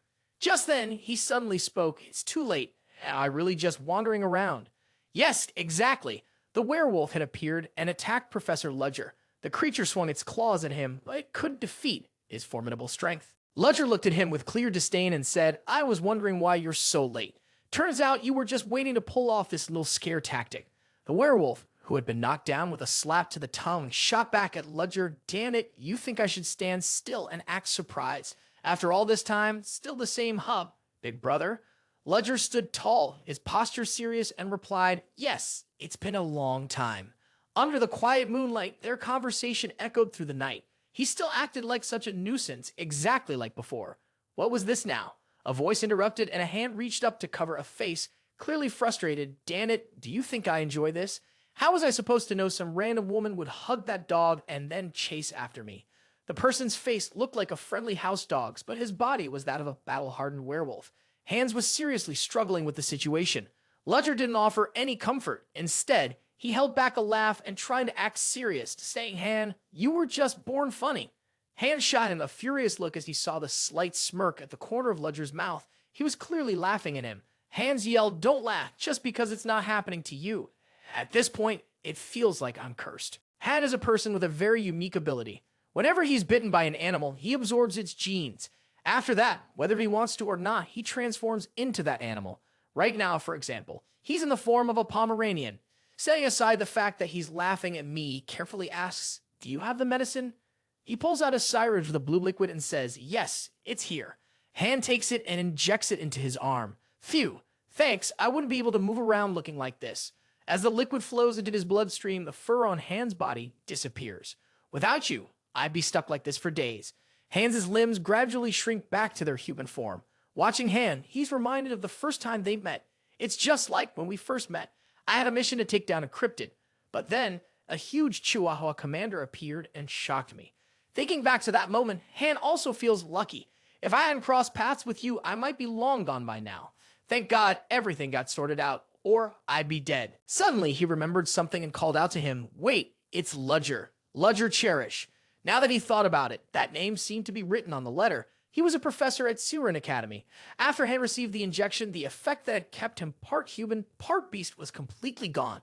He was now a strong, fully human man, his muscular body on full display as he casually asked, "When did you create that identity? Also, why didn't we meet in Rebirth instead of the capital? What happened?"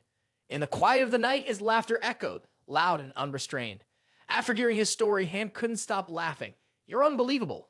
If it were me, I would have been caught immediately. How the hell did you manage to save yourself in that situation?" Looking at Han with a mix of disdain, he could only let out a frustrated sigh. "If I wanted to live, I had no other choice." Han kept laughing, then, in a serious tone, responded, "Besides, that Ludger guy is part of some mysterious secret group." He gave up and let Han laugh in his face. "Yeah, it's called the First Delegation. First in order. First in rank." Han fiddled with the spinning mechanism attached to his backpack strap. He turned to him and asked, "Do you know anything about it?" He answered honestly, rubbing his chin and thinking hard. "It must be in my memory somewhere." His face was serious, but there was a hint of doubt.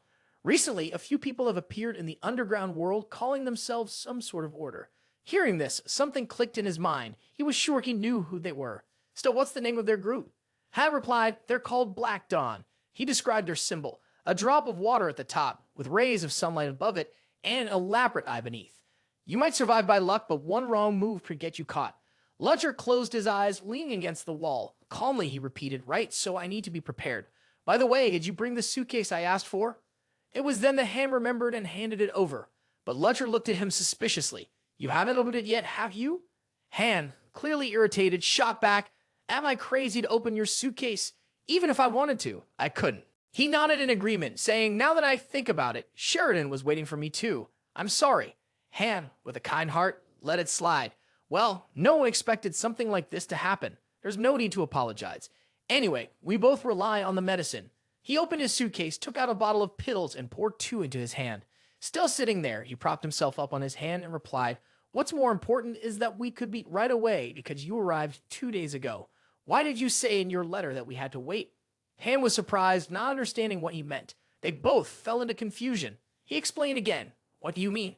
"The rumors about the werewolf started spreading the day before yesterday." Han couldn't believe his ears and repeated, "I just got to Ritterbelag today. How could I have been wandering around for 2 days?" A pause, then another pause, followed by a longer silence filled the air. Something felt off. The atmosphere grew heavy, and both of them sensed that something was not right. He was so terrified that he was sweating and couldn't believe what he was seeing. "Brother, that thing." He nodded, his eyes fixed on it. "It's real, a werewolf. The moon is at its peak, and you can see countless galaxies up there. The beautiful scenery just adds to the horror.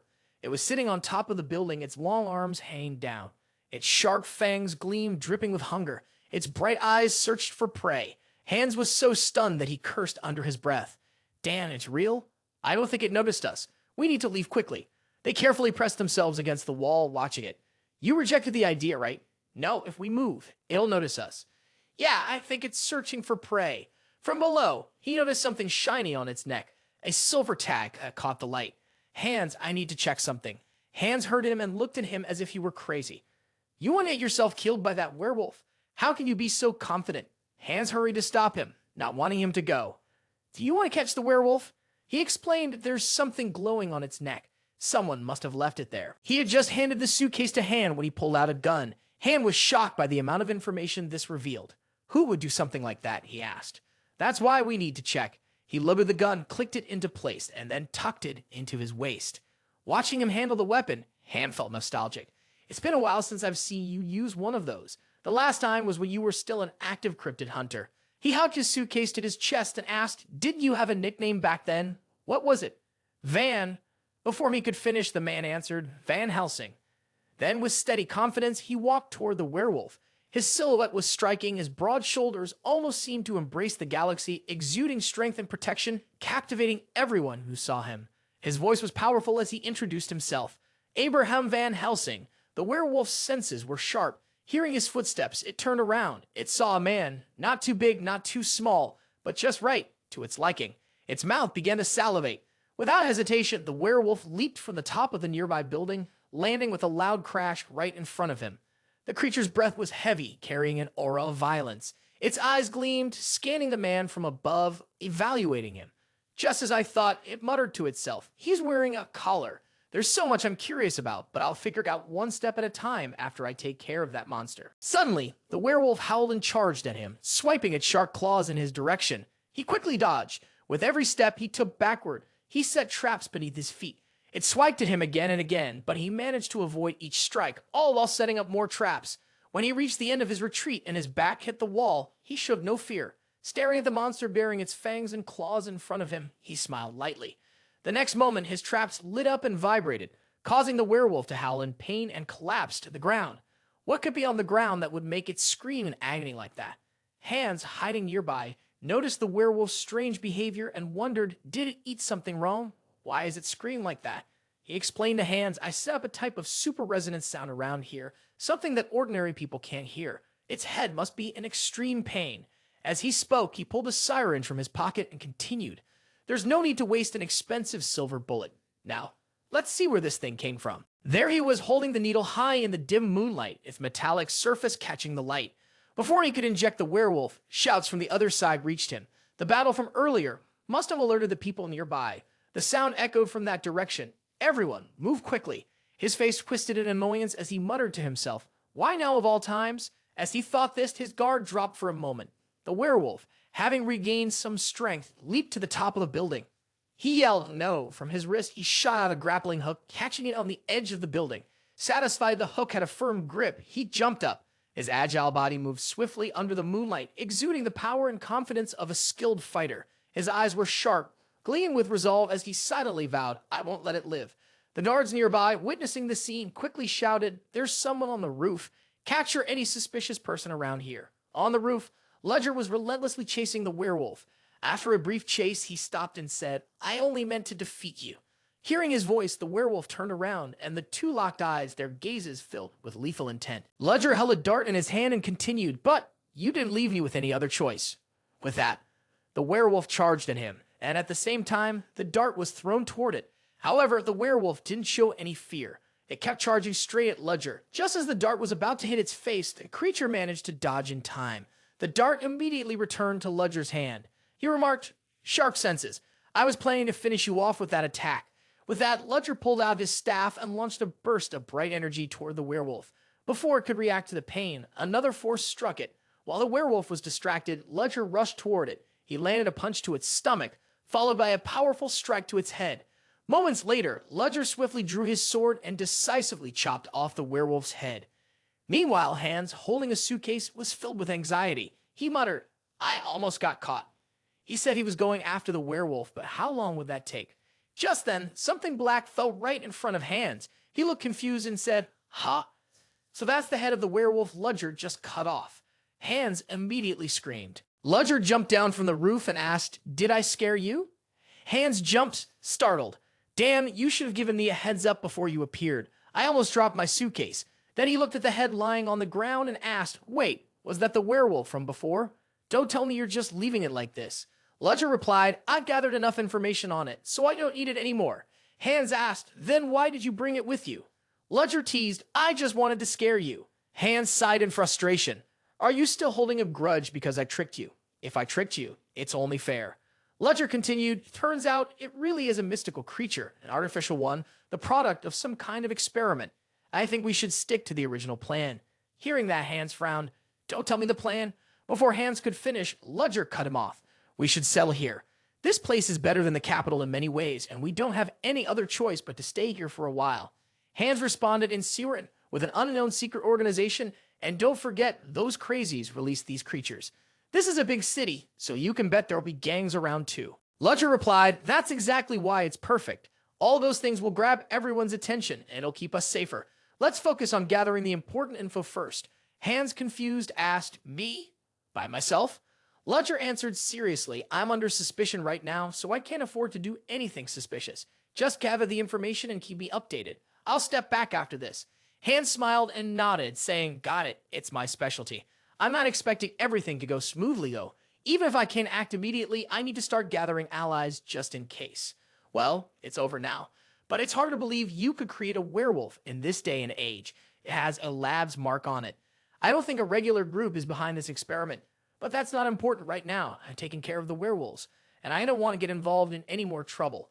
The unidentified killer in Ritterbelik is still out there and doing fine. Last Sunday, 5 more murders occurred in Ritterbelik, bringing the death toll to over 10. The identity of the killer remains a mystery, but witnesses say it was a terrifying creature with black fur. The police claim it was just a crazed murderer. They announced that they would find and capture the killer soon. Ludger read the news worried. The public is still very scared. Suddenly, he realized something and thought to himself, "Sunday, how could that be? I dealt with those werewolves on Saturday. There can't be more than one werewolf, can there?" The crystal ball on the table also suddenly lit up. In a formal meeting room, Selina waved and called out, "Teacher Ludger, over here." When everyone saw him walk in, they began whispering, "Is that Ludger Cherish? I heard he invented some amazing spells. Isn't he the fallen noble? Acting like he's the boss around here." Ludger didn't bother sitting down. Selina asked him, "Have you heard the news? They said 2 first-year students were attacked last night. Luckily, their lives aren't in danger, but both of them were badly injured with deep wounds like animal scratches. One of the students opened their eyes and said that the thing that attacked them was some kind of horrible monster. I think the rumors going around the city are true. They're also saying there were victims in Ritterbelik." Ludger hummed in response. Suddenly, a voice from above spoke up, "The principal has arrived. Please remain silent." Selina turned to introduce, "This is Professor Marie Ross. She teaches pharmacology. She's been with Ceoren for over 20 years. Hearing this, Ludger nodded. Immediately, the figure of Elisa Willow appeared. She stepped to the center and said, "I called everyone here for this emergency meeting because there is something important to announce. A mysterious attacker has appeared at Ceoren. 2 of our students were severely injured last night. The identity of the attacker is still unknown, but according to witnesses, it was a werewolf, a mythical creature." A professor spoke up. "That can't be. Did I hear you right? Did you just say mythical creature?" Willow looked at him and asked, "Do you have something to say, Professor Hugo Bertigo?" He smiled and said, "This is Ceoren, a land protected by the Exilian Empire. Werewolves can't appear in Ceoren. How can I believe in some ghost story being passed around among the students?" Elisa Willow, feeling a headache coming on, replied, "Professor Hugo, didn't I already tell you there were 2 victims?" Hugo Bertigo responded firmly, "I heard you loud and clear, which is exactly why I don't believe it was a werewolf. Aren't both victims from noble families? I believe the culprit is a Ceoren student, and I'm certain that student is a commoner." Elisa Willow frowned and asked, "What? How is that possible?" Hugo Bertigo stood up and said, "What I'm asking is, could this have been done by a commoner student? Why are only noble students being attacked? Are werewolves attacking Ceoren now?" The professors outside overheard and chuckled, covering their mouths. One of them said, "Saying someone would easily believe in werewolves seems more believable." Ludger, sitting with his arms crossed, thought to himself, "I was worried the Black Dawn would be at a disadvantage, but I guess I miscalculated. I can't believe they're splitting into factions. They don't even have enough unity and strength. This is the reality of Ceoren, the most prestigious academy on the continent. Suddenly, something fell onto his shoulder. He wondered, what is this bug? Instantly, the bug turned into a small, crumpled piece of paper. Ludger picked it up and read the 3 lines. The experiment has escaped. Eliminate them immediately if you can't capture them. If the experiments are spotted, your identity might be exposed. After reading it, Ludger paused and thought, oh my god, why is this happening to me? Noticing that Ludger seemed off, Selina turned to him and asked, Professor Ludger, are you in pain? Ludger quickly brushed it off, saying, no, I'm fine. Then he fell deep into thought. He wasn't sure if this situation was related to the Black Dawn group. From their actions, it seemed they hadn't anticipated this accident. He'd be happy if they suffered losses, but his own identity could be exposed in the process. If that happened, he couldn't just sit back and do nothing. He had to eliminate them before Ceoren did. He would be done for if he was captured. Elisa Willow raised her commanding voice. Think what you want, Professor Hugo, but please just finish what you're supposed to do. Hugo slammed his hand on the table and asked, so you're going to organize a patrol then? Elisa Willow replied, that's right. Please remind the students not to wander around late at night. Feel free to deduct points from them too. This is my order principle. Hugo Bertego sighed and said, yes, I understand. Elisa Willow continued, good. Then this meeting is over for today. Well done, everyone. After that, Ludger left. As he was walking, he stopped and said, stop hiding. Come out here. It turned out that someone had been following him all this time. It was Sedina Rothian. She nervously stepped out from behind a tree. Seeing her, Ludger immediately realized she was the same person who had approached him earlier. Who would have thought she'd show up here as a student? He asked, what's going on? Sedina Rothian hesitated. Ludger turned back and said, let's move first. Follow me. Sedina Rothian responded, oh, okay. He asked again, do you like coffee? She looked surprised. Huh? Later, the two sat down in a corner of the cafe to talk.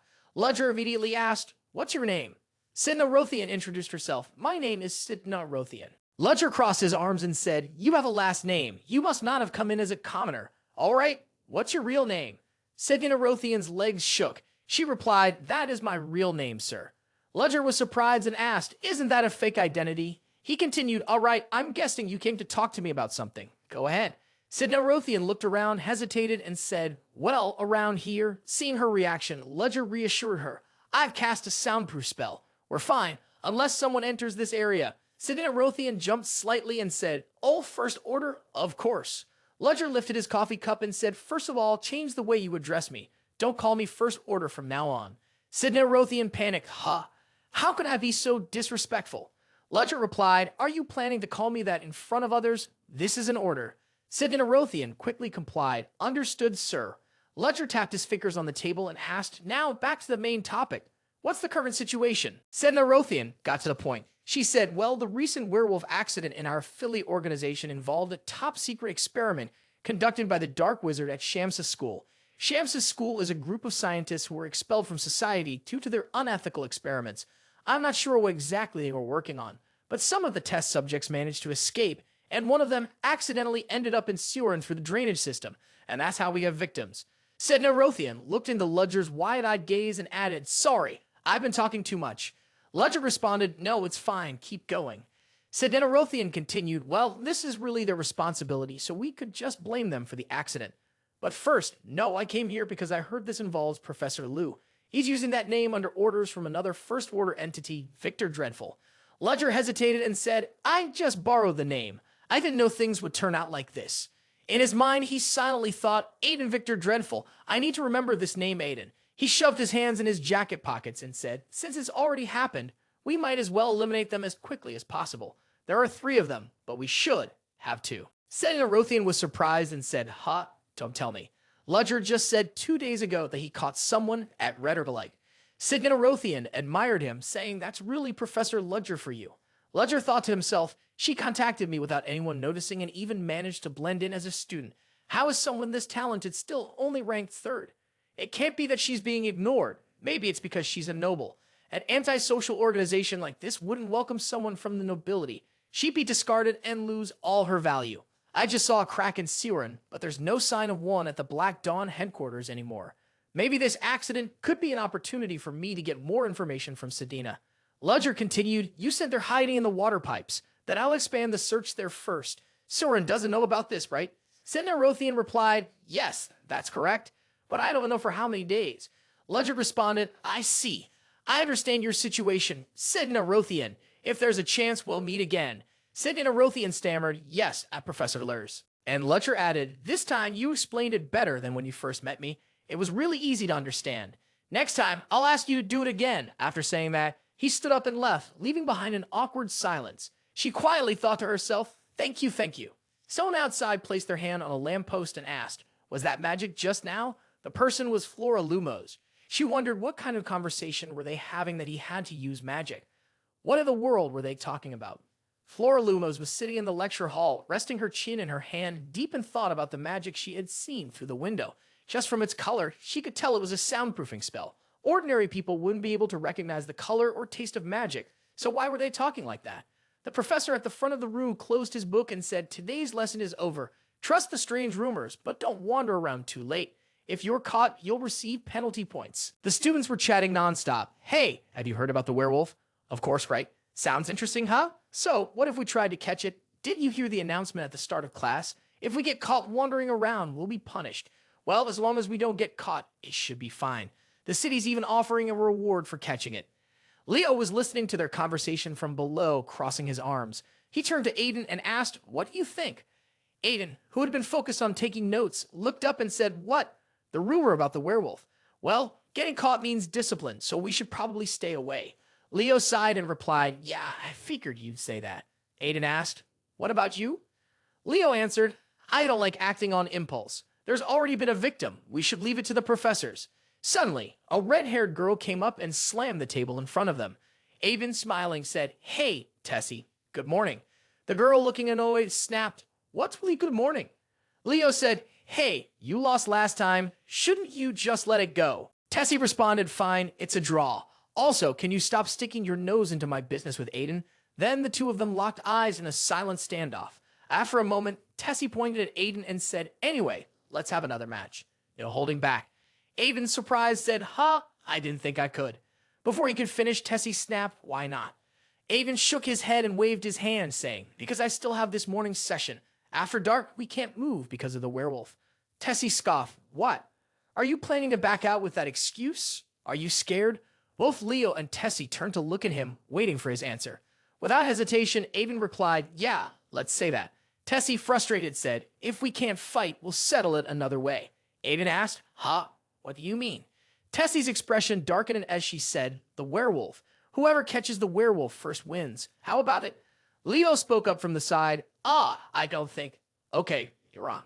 Hearing this, Aiden was surprised and said, Leo, why would you? Finally, Tessie pointed straight at the two of them and said, all right, don't be scared and run away. And you, don't cry if you lose. Aiden wiped sweat from his forehead, looking worried, and said, she's gone. Leo casually replied, why are you saying such nonsense? Leo continued, I'm just going along with what she said. Anyway, the professors will handle that werewolf. Aiden responded, I think Tessie is serious about this. Hearing that, Leo crossed his arms, turned to face him, and said, unless she's crazy, why would she do something that's stupid alone? Leo said, to be honest, if it were Tessie, I could totally see her doing it. Leo added, no way. With that, both of them paused for a few seconds. Then they stood up, looked out the window, and followed Tessie's every step. Wait, when did she go that way? That's the path back to the dorm, right? Suddenly, Tessie turned in a different direction. Thank God, I knew Tessie had some sense. Seeing how determined Tessie was, both of them were completely panicked and said in unison, oh no. The night sky was dark and the streets had grown empty. On one of these streets, a familiar figure walked, a figure that was Ludger. He quietly thought to himself, today, so many people came to find me. I can't help but recall my conversation with Hugo Bertego. Back then, he had felt a bit uncertain about the condition that he would help restore his family's honor. You want me to take care of these precious students? Hugo had replied, I'm just saying we should be a little more flexible. The condition isn't so bad. Ludger got lost in thought. Who would have guessed he'd become a fallen noble? He must have been worried. In fact, he probably wanted to show me that relying on the Ministry of Justice was a huge advantage. Back to the conversation, Ludger had said in Ceoren. Hugo had asked, what do you mean? Ludger had answered, the Ceoren Academy doesn't have royalty or nobility. I didn't mean to contradict that statement. If you don't mind, I have to go on patrol. Hugo had jumped, saying, wait, hold on, Professor Ludger. Back in the present, Ludger continued walking and thinking. If he joined that side, his true identity would be exposed. Why would he do that? He didn't want to be randomly added to the Ministry of Justice's blacklist. Suddenly, Ludger stopped by a tree. He saw 3 students hiding behind some bushes. He said, "Didn't I tell you to go back to the dorm right after class?" One of them, drenched in sweat and clearly scared, replied, "Professor, that's not what happened." Ludger firmly said, "All of you, 5 penalty points." As he looked at the group of students heading back toward the academy, he thought to himself, "This is the 20th group now. Too many. I've heard there's a reward, but I didn't expect so many students to show up. Threatening with penalty points isn't working. The situation might get even worse if it keeps going like this. I need to handle this before something happens." With that, Ludger walked toward the sewage plant. He continued to think Sidina said the werewolves move through the sewer system. This is the only place big enough to hide one, and it seems like no one has come yet. He then used a flashlight to shine down on the ground and noticed a lot of werewolf tracks. 2 of them, one large and one small, going in the same direction. He hoped the tracks wouldn't disappear halfway. Ludger continued following the footprints. Suddenly, he stopped in his tracks and thought, "Even they're starting to split up, Aiden." He quickly made a decision and turned toward the academy. It was likely the creature was heading there to hunt. The most dangerous threat right now was over here. It wouldn't be surprising if he was attacked any moment. Just as that thought crossed his mind, a loud scream pierced the air. Ludger immediately ran in the direction of the sound. "Aiden won't make it in time if I follow the footprints. I should head straight toward where the scream came from." Aiden, as he expected, ahead of him was a massive werewolf attacking 2 female students from the academy. The 2 students were Eileen von Exilian and Lynn. Exilian bravely stepped forward to protect her friend. She muttered to herself, "Aiden, damn it, I'm going to be too late, Aiden." Seeing this, Ludger wasted no time. He used his staff to jab directly into the werewolf's body. The 2 girls, having narrowly escaped, called out, "Aven, Professor Ludger, Aiden." Ludger's voice was cold and low as he responded, "Aven Lynn, Arender von Exilian." Aiden, the 2 girls immediately answered, "ADS, yes, Professor Aiden." Ludger coldly said, "Both of you, 5 penalty points." It felt like a thunderclap. Both girls were startled and simultaneously shouted, "Huh?" Arender von Exilian immediately spoke up, "Wait, you should have asked if we agreed first." Ludger asked, "What could you possibly do to shout like that?" Eileen von Exilian replied, "I was trying to get the students back." Ludger said, "I'm just glad you're still alive. Instead of talking so much, you should worry about yourself." Hearing this, Eileen von Exilian frowned and said, "At least save this kid from losing points." Ludger glanced at her and asked, "What did you say?" Lynn, sitting on the floor with a book in her hands, explained, "I accidentally fell asleep while studying." Ludger responded, "Lynn, I admire your spirit, but you should have understood the situation better." Lynn, panicked, said, "Yes, I'm sorry." Arender von Exilian thought to himself, "What's going on here? Why this sudden change in attitude?" Ludger said, "Arender, take Lynn back to the dorm. I'll overlook both of your mistakes this time." Arender von Exilian asked in surprise, "Huh? Really?" Hearing this, Ludger immediately said, "Are you refusing? Then I'll just keep deducting points." Arender von Exilian walked over to Lynn, pulled her along, and said, "Hey Lynn, let's go." Lynn responded, "Yes, yes." As they were about to leave, another wolfman appeared. Seeing this, Arender von Exilian said, "Professor, over there." Ludger quickly replied, "I see it." The wolfman's body was covered in wounds. Suddenly, it dashed off at high speed. Arender von Exilian said, It's running away." Ludger quickly told everyone to evacuate to a safe spot immediately. Then he ran swiftly toward the direction the wolfman was heading. The wolfman climbed up onto the roofs of tall buildings, but Ludger wasn't giving up. He followed right behind it. Lynn, watching from below, asked, Isn't that floating magic over there?" Arender von Exilian answered, "Yeah, I guess so." After running for a while, Ludger and the wolfman both stopped. In a flash, Ludger used his weapon and charged quickly toward the werewolf. But the werewolf managed to defend itself in time. It swung a fist toward Ludger, but he wasn't scared at all. He used a glowing energy to distract it, then flew up high and struck it hard. Lynn, watching from below, was amazed. Wow. Arender von Exilian, on the other hand, helplessly asked, "Is that a wizard's battle?" The werewolf was still able to keep fighting. It didn't give up punching Ludger, but unfortunately, it was defeated. On top of that, it was hit by his counterattack. Without wasting any time, Ludger fired a beam of light at the werewolf. Then the creature fell to the ground. Without hesitation, Ludger pulled out a hammer. A moment later, the werewolf lay motionless on the ground, showing no signs of life. With the battle over, Ludger quietly thought to himself, "This is exhausting. Clearly, using too much mana isn't a good idea. Well, I can't avoid using magic in front of the students. I need to finish this guy off quickly and take care of the others." Suddenly, the werewolf let out a fierce howl. Seeing this, Ludger thought, Aiden knows it still have the strength to move Aiden. Without warning, the werewolf picked up a stone and threw it directly at Ludger. He quickly raised his shield, stunned by the thought, Aiden, no way, a werewolf knows how to use tools, Aiden. Immediately after, the werewolf jumped at him again, launching another attack. Ludger swiftly dodged and was lost in thought, Aiden, a werewolf using tools. Since it's based on a wolf, it shouldn't have any intelligence, except maybe the ability to gauge its opponent's strength. Are these really werewolves, Aiden? In the forest, a voice continuously called out, Tessie, Tessie. It was Aiden. He sounded frantic. Where are you? Leo, standing next to him, said, Aiden, shouldn't we just give up? We can't find her anywhere. Tessie must have gone back on her own. Aiden replied, yeah, she's gone. We can't find her. If anything happens, it's our fault. Leo asked, do you really think Ty is still out there looking for the werewolves? Aiden replied, I'm not sure about anyone else, but Tessie would. Leo put his hand on his forehead side and said, all right, let's give it another 30 minutes. If we still can't find her by then. Suddenly, a noise broke the silence. Aiden quickly asked, did you hear that? It was Tessie's voice. Leo took off running, calling out, yeah, this way. Out of nowhere, something hit Aiden's head, stopping him in his tracks. Then two voices echoed through the forest. Ah, ah. Aiden rubbed his head and let out a cry, ouch. Leo, catching up, looked surprised and said, hey you, Tessie, we finally found you. She had just bumped heads with Aiden and fallen to the ground. Running her own head, she asked Aiden, why are you here? Aiden replied, I heard someone screaming. Tessie blushed and shouted, screaming. That never happened. Another sound rang out. Leo asked, puzzled, wait, that sound. Tessie signaled and said, show, follow me. They quickly ducked behind a bush. Seeing the creature sleeping in front of them, Aiden and Leo exchanged glances before asking, is that a werewolf? A baby werewolf? How should I say this? I won the bet, right?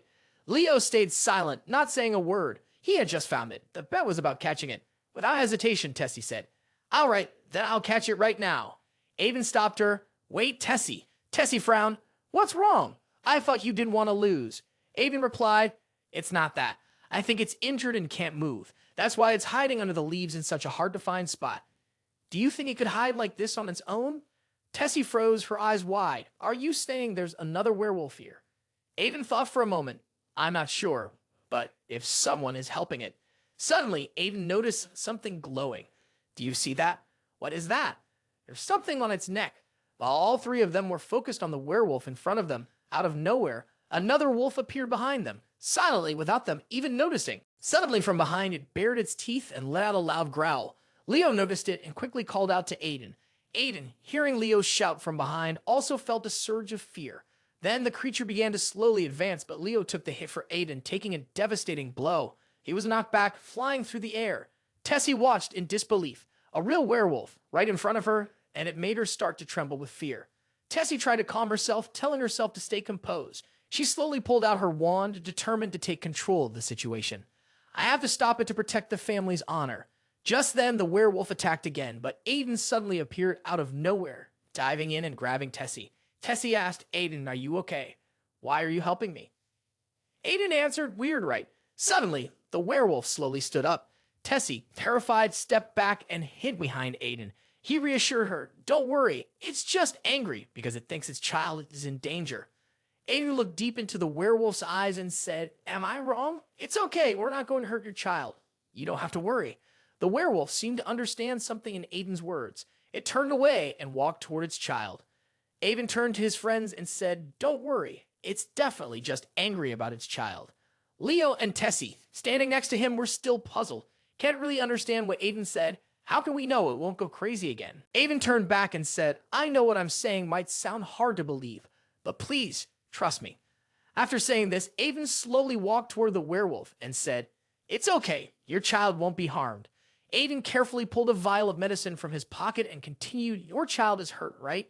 Use this. It might not work very well, but maybe it'll help your child feel a little better. The werewolf slowly turned and took the vial from Aiden. Suddenly, an attack from somewhere struck the werewolf, catching it off guard. A bright magic aura surrounded it. A voice called out, Aiden, Leo, Tessie, what are you guys doing here? Tessie, holding her head, responded, it's over, but I'm not listening to any explanations right now. Ludger was about to kill the werewolf when Aiden rushed forward to stop him. He said, do you think this werewolf understands human language? You need to reconsider this. Ludger, puzzled, asked, I don't get why you're saying things like that. He thought it was nonsense. Aiden insisted, "It's not nonsense. Maybe this werewolf really does understand our language."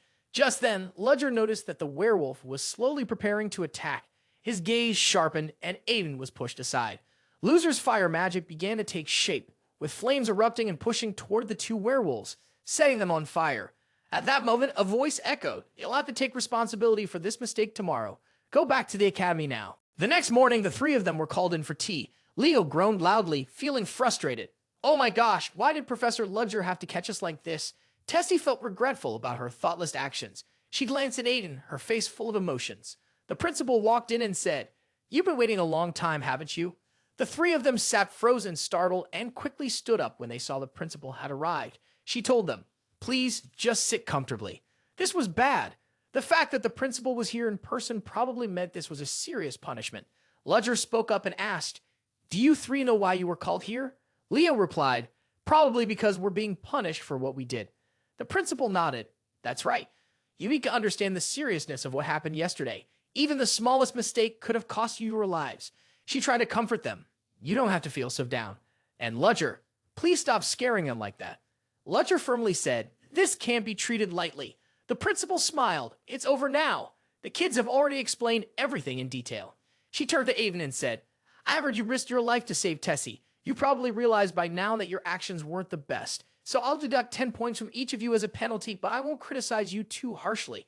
Instead, I've decided to award you 20 points as a reward." The three kids couldn't believe their eyes. She asked, "Ludger, you don't have any objections, right?" Ludger stood beside her, and when he heard that, he didn't say anything more. It was her decision, and he wasn't going to intervene. She reminded them, "Well, make sure to keep working hard in the future." The three kids all thanked her at once before leaving. As Egan passed by Professor Ludger, it seemed like he wanted to say something. The principal turned to Professor Ludger and asked, "Are you satisfied now?" Ludger replied, "I didn't expect you to play the role of the good guy in front of the kids." He thanked her, saying that if the kids knew his true intentions, it wouldn't have fit with his usual cold demeanor. "Better leave it to you, principal." The principal understood what he meant, but she was still curious. Was there anything unusual about those two werewolves? Ludger answered that no matter how much he thought about it, he hadn't noticed anything strange. The principal smiled and thanked him. "Thanks to you, there were no casualties or losses. I'm really looking forward to your future achievements, Professor." After saying that, she went off to handle her own work. Now Ludger was left alone in the empty room, silent and still. He sat, lost in thought, reflecting on what had happened the night before. He remembered the moments clearly, the werewolf charging toward its mother. Its body was covered with leaves, clearly indicating that behind that form was still a human, not yet fully transformed into a werewolf. Those crazy people, they don't create werewolves from wolves.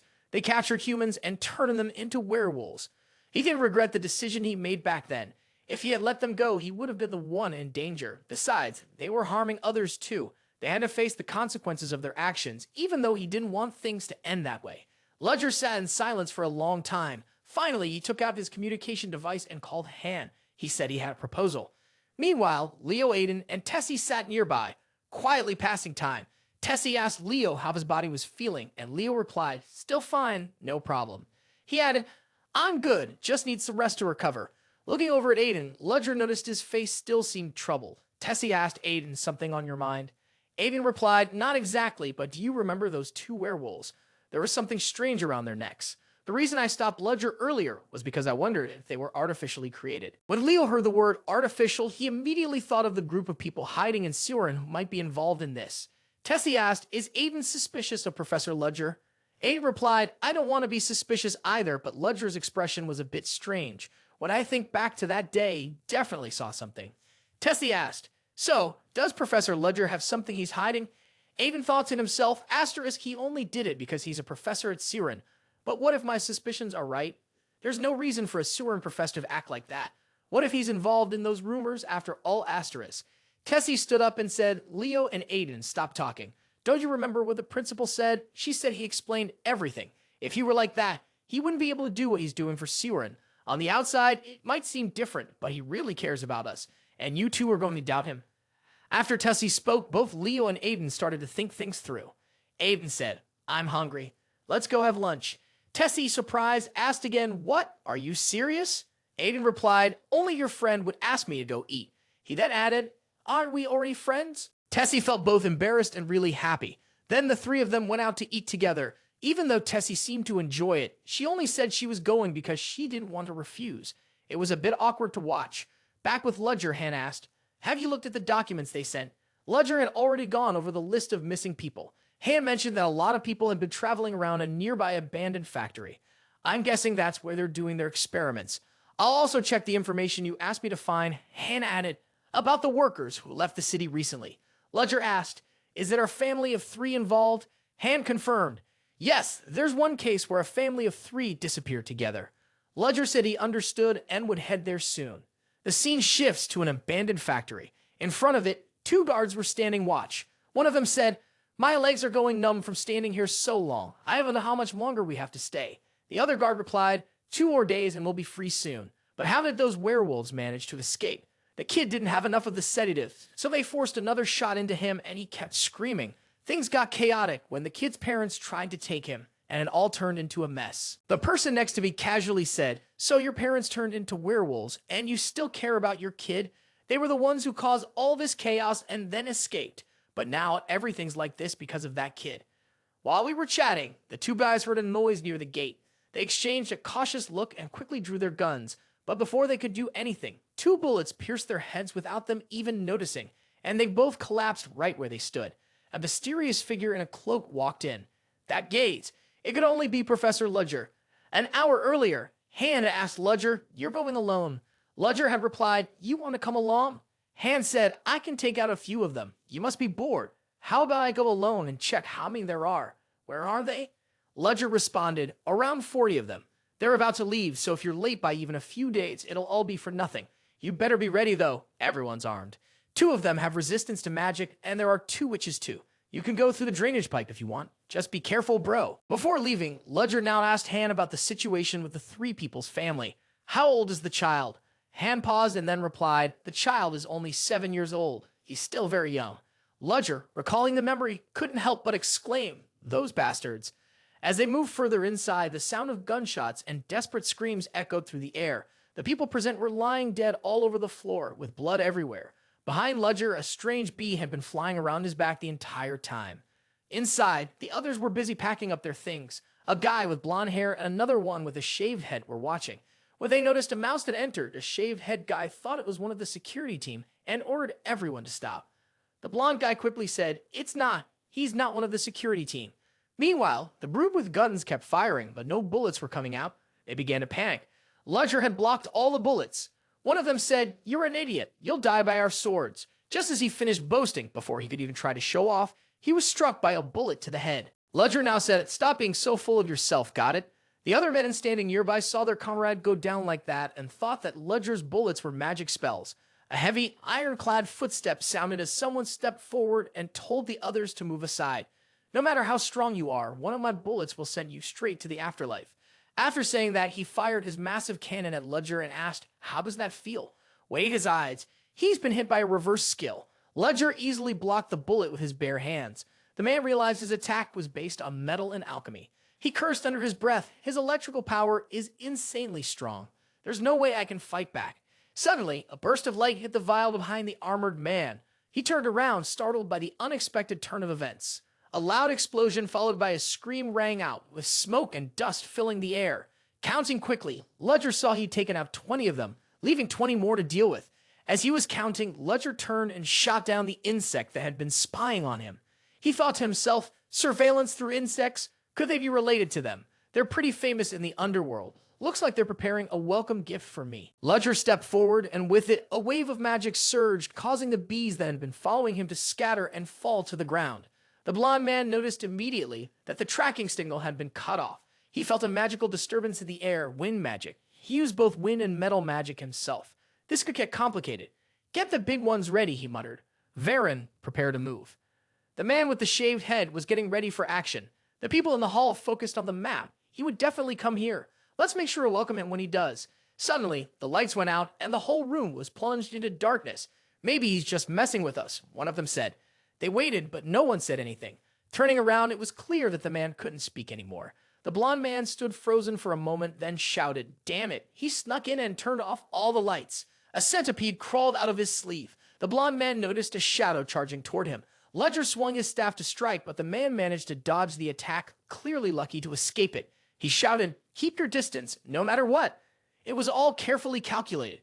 But then, out of nowhere, Ludger unleashed fire magic, and the blond man flinched, his face pale as he gasped. How can he cast that quickly? How is this possible? The fire from Ludger's spell burned the man. The blond man, emerging from the flames, stared intently at Ludger and said, "Damn it, where the hell are you demons coming from?" Ludger did respond, maintaining his calm demeanor. The gun in his hand was aimed directly at the man's head. "I'll send you all to meet death quickly," he said. Ludger glanced at their underlings. Each one looked like they had already drained of blood. Suddenly, Ludger was blindsided by a massive kick. It came from the bald man, though now there was no bald head to speak of. His body had started to transform. His arm opened up into a mouth that grinned wickedly as it asked Ludger, surprised, "I didn't think it would come to this. You've killed too many of my brothers already." Ludger scoffed, "You look pretty ugly now, and I didn't expect you to survive this long. You're like a damn leech." The bald man's body continued to change. His mouth kept talking, explaining, "My body has evolved beyond that of a human." A massive shadow blocked Ludger's path. The creature spoke, "I know more of my brother's death. I will tear you apart into 1,000 pieces to pay for it." Tension built up as everyone screamed and watched the fierce attack unfold. The monster hurled weapons, sending everyone flying in all directions. Ludger asked the monster, "Aren't you worried about your subordinates at all? If you care so much about them, then just stand still." With that, he launched another attack at it. He stepped back, squeezing the trigger to fire 2 more shots, aiming straight at the monster's head. The creature went wild, swinging its huge scorpion tail to knock him back. He staggered but quickly cast a spell. A powerful surge of magic erupted, sending a huge red light directly at the monster, forcing it to slither away to avoid the hit. This caught him off guard, and he muttered. It dodged that with its massive body. He kept falling back, but his hand never stopped channeling magic. The giant creature, with its metallic armor and eyes sparking with fury, let out heavy, angry breaths. Ludger thought to himself, "I can't believe it's still standing after taking that spell head-on." The monster began to fight back, taunting him, "If you want to roast me, at least use a 4th tier spell." It swung its claws at him, but just then, a massive explosion shook the air, followed by thick white smoke. The monster paused, stunned, looking around. Ludger had vanished without a trace, leaving only destruction behind. It stared in disbelief and exclaimed, "He's gone. What is happening?" Suddenly, he appeared out of nowhere behind the monster. He exclaimed, "You're pretty fast, aren't you? Like a winged bug." He thought there was no way he could use any magic against him, but he knew there was no choice left. "It's over," he muttered. Outside, Han was waiting for him. After a moment of wandering thoughts, he noticed a flash of light, sparks flying from the spot where the other was. "What kind of magic is this?" "It's just magic," he said, scratching his head. He knew exactly who the other person was. A short while later, he returned to Han and told him that everything was taken care of. He had also figured out who was funding the drug that turned people into wolves. Han was surprised, but didn't say anything further. He simply left. At Belobot's house, the old man was yelling at the servants. It seemed like he was more angry about his inhumane experiment than anything else. The man thought that the experiment would make him younger and stronger, had never left his mind. Suddenly, the man appeared and knocked him down. Panicked, Belobot called for the guards, but it was useless. The room had already been soundproofed by the other. He asked the old man a question. "There's a 7-year-old boy who should have survived, but the harsh reality is when his parents had to become monsters, he smiled at the person about to kill him. He smiled as if he were grateful for it. How do you think you would feel if you were in his shoes? What do you think that person felt?" The old man just laughed and said, "So, you're the one who dealt with those test subjects. Let go of me and let's talk." But he made the old man answer. The old man kept laughing as if to confirm his own answer and smugly said, "You're worried because you killed those test subjects, huh? Don't worry about it. Who cares if you killed a few of those little pests? We gave them a chance to add some value to their useless lives. This opportunity has contributed to the advancement of humanity. Wasn't that a noble sacrifice?" As he listened, his face darkened. He exhaled slowly and said, "Yeah, it doesn't matter anymore. That answer is enough." He shot a syringe full of bright red serum straight into the old man's neck. The old man's eyes widened in fear. He stared at him as he coldly said, "That answer was enough that I'm not even angry anymore." After being injected, the old man collapsed to the ground, glaring up at Ludger while shouting, "You bastard, what have you done to me?" Ludger calmly replied, "I read the report in the lab. It's quite fascinating. A drug that can turn a person into a werewolf with just a small dose. And then I had this question. What would happen if I used the entire bottle?" The old man started to writhe in agony, his eyes rolling back, screaming, and then transforming into a terrifying monster. Ludger stood there, watching, thinking to himself, I can understand his emotions, a deep primal fear coming from within his soul.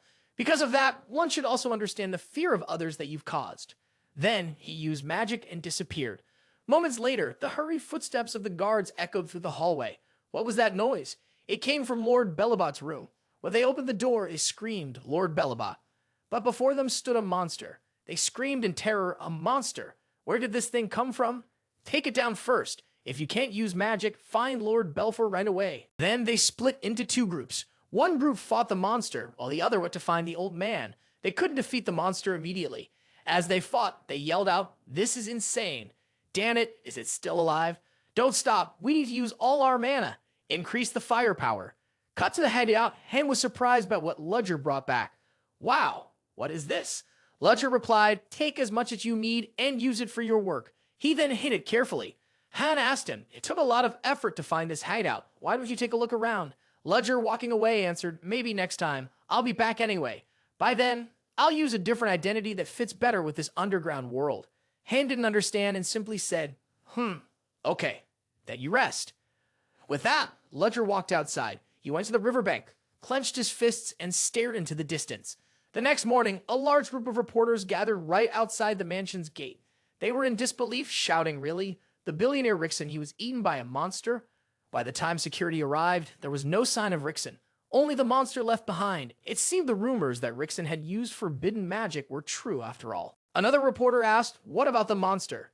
The other person replied, I heard that the magical security team took care of it. They said it took over an hour to destroy the beast. Suddenly, a newcomer caught the attention of the reporters. It was a person with long white hair walking by.